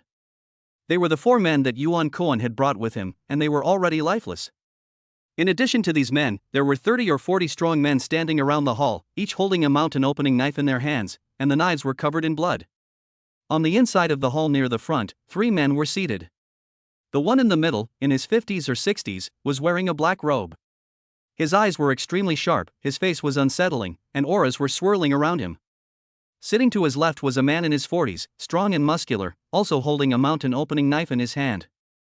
This person was precisely the leader of the Jiangzhou underworld, Tian Lang. In addition, the person sitting to the right of the old man in black was precisely the famous counselor by Yuan Cohen's side. "He Quan, you backstabbing old thing, you will die a horrible death." Rhino glared at Yuan Cohen's advisor, his teeth clenching. "Rhino, if I were you, I would shut up." He Quan glanced at Rhino. "What you should be considering right now is whether to surrender to me with the people under you, or go with Master Cohen to the afterlife." "Bah!" Rhino spat out a mouthful of blood. "You'd better kill me right now. Otherwise, if you let me get away with this, I'll kill your whole family." "Damn, Rhino, you'd better behave yourself. I'm letting you live because you still have some spirit left. You'd better not get yourself killed." Tian Lang lit a cigar and took a drag. "Tian Lang, if you're a man, just give me a quick death." Rhino shouted angrily. "Do you really want to die that badly?" Tian Lang asked coldly. "Cut the crap." Rhino snarled. "Since the first day I started hanging out with you, I never thought about a good death. 18 years later, I'm still a tough guy." "Rhino." Yuan Cohen paused for a moment before waving at Rhino. After that, he turned to Iquan and said, "Counselor, I, Yuan Cohen, have treated you well. Give me a reason." In fact, he had long suspected that the counselor by his side was no longer completely loyal to him. So, from a few months ago, there were many things that he did not let the other party participate in, including the matter of Lu Fan. The last time Lu Fan took a half-blade knife to talk to him in private in the private room, he only brought Yi Ji with him. Therefore, He Quan actually still does not know the origin of the half-blade knife, nor does he know Lu Fan's skill level. Otherwise, last time in Chao Hongning's office, he would not have wanted to stop Lu Fan. However, Yuan Cohen thought that he had been quite good to Yi Quan, and even if the other party had ulterior motives, he should not have gone too far. What he did not expect was that Yi Quan would be the one to give him the most fatal blow tonight. The 7 of them arrived at the clubhouse lobby and had just met Tian Lang and the old man in black when Yi Quan took advantage of his inattention and stabbed him in the back. Otherwise, with his skills, even if he could not defeat the opponent, it would still be possible for him to fight his way out. That slash directly dealt him a severe blow, and the result is self-evident. There was no particular reason for it, and if I had to find one, it would be that Chairman Chow gave me 10 million to do it. He Quan spoke indifferently. Ha ha. Really? Yuan Cohen laughed coldly. Then let me tell you. A few months ago, you met a woman named Xiao at the club, and she later left the club and moved into a 3-bedroom apartment that you bought for her. She was sent by Buddha to get close to you, wasn't she? Under her influence, you met with Buddha several times in private. Buddha has always wanted to have complete control over me, but he knows it's difficult, so he needs someone more obedient to take charge of the Eastern District. You said that Chao Dong gave you 10 million to get things started, and I believe you. But he's just giving you a little nudge. Your goal is my position, am I right? Water flows downhill, and people go upward. It's an unchanging truth. I want to sit in the position of the person in charge of the East District. Is there a problem? He Quan didn't deny it either. No problem. Yuan Kuan shook his head and added, but you're being too presumptuous. You don't understand Buddha at all. What are you trying to say? He Quan continued. When the Buddha was young, he was betrayed by the people closest to him and almost lost his life. Yuan Kuan paused for a moment before continuing. So ever since then, he has never trusted anyone, especially those who betray their master. You are my advisor, but you stabbed me in the back.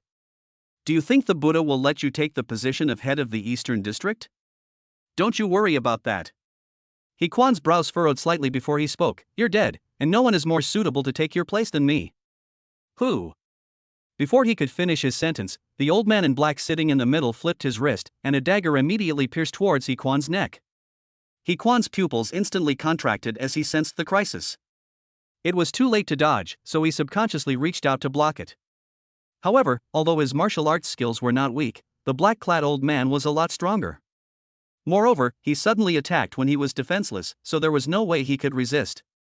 Pop! The dagger pierced straight into He Quan's neck, and it went in all the way to the hilt, spurting blood. He Quan then collapsed onto the floor along with his chair, his face instantly turning pale, and blood staining the floor. Why did He Quan subconsciously raise his hand to cover the bloody wound and speak with difficulty? Master Cohen was right about one thing. The old man in black responded indifferently.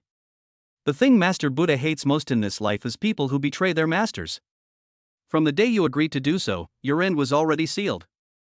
Gulyolu. Gulyolu. He Quan opened his mouth, and a large amount of blood gushed out. Then he convulsed a few times before he died. At the moment of death, more or less a trace of remorse arose in his heart. If he had not been so ambitious and had stayed by Yuan Kuan's side for the rest of his life, he might have been able to end his days peacefully. But now, he had achieved nothing and was just going to die. Man's heart is insatiable. Master Ing, why don't we hurry and send Master Cohen on his way? The heavenly wolf turned to the black-clad old man and said, I have arranged for a pair of twin college students to wait for you in the room upstairs. After you have dealt with Master Cohen, go up and relax. No rush.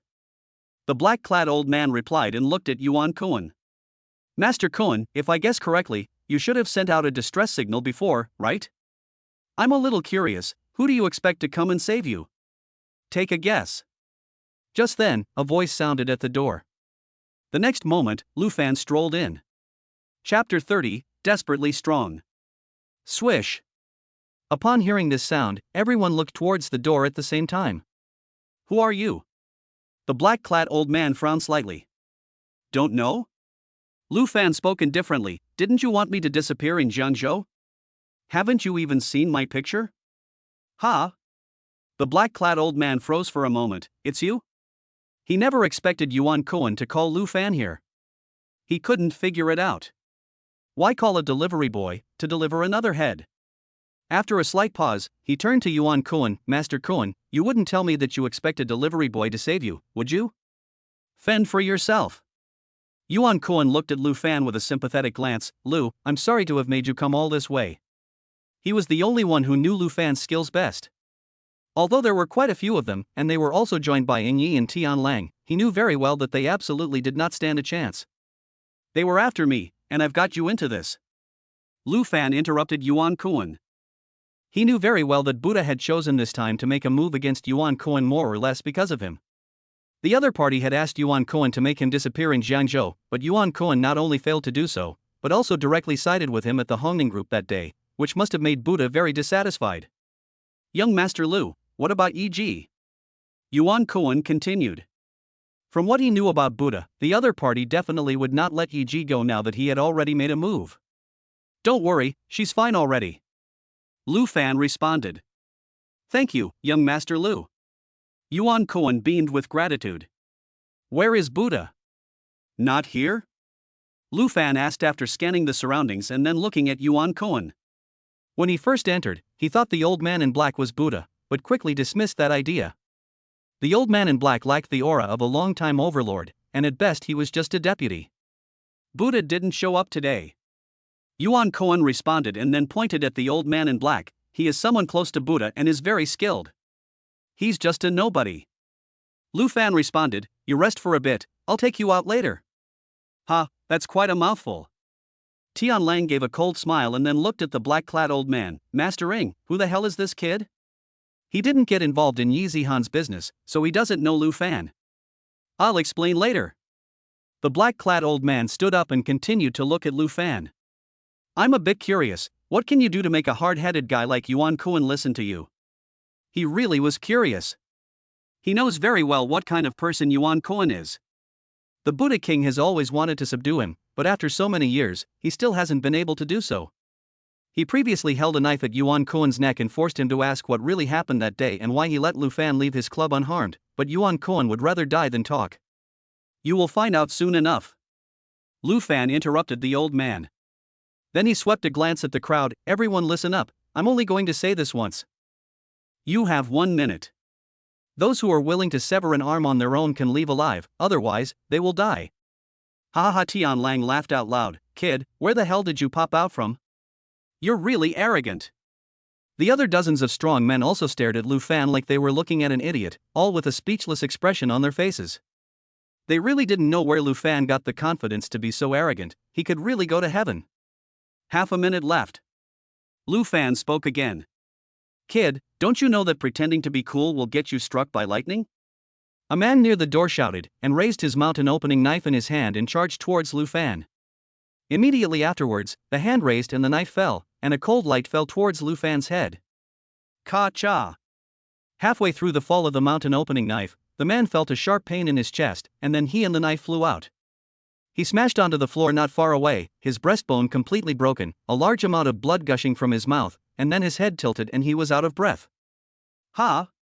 Seeing this scene, the others froze for a moment. Time's up. Lu Fan spoke again in a faint voice. Damn, if you want to die so badly, then as you wish. Tian Lang raised the mountain opening knife in his hand and roared, do it, kill him. Kill. 30 or 40 men shouted out at the same time, and then they rushed towards Lu Fan one after the other. Insects. Lu Fan's eyes twitched slightly. As soon as the words were spoken, he took a few large steps to the man in the lead, then sidestepped to avoid the man's blade, and snatched the mountain opening knife from the man's hand.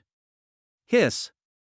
Before the man could react, Lu Fan's mountain opening knife had already sliced past the man's throat. The man's eyes widened, his pupils dilating rapidly, and then he collapsed straight. After killing the man with one slash, Lu Fan dodged and charged towards the crowd, like a wolf entering a flock of sheep.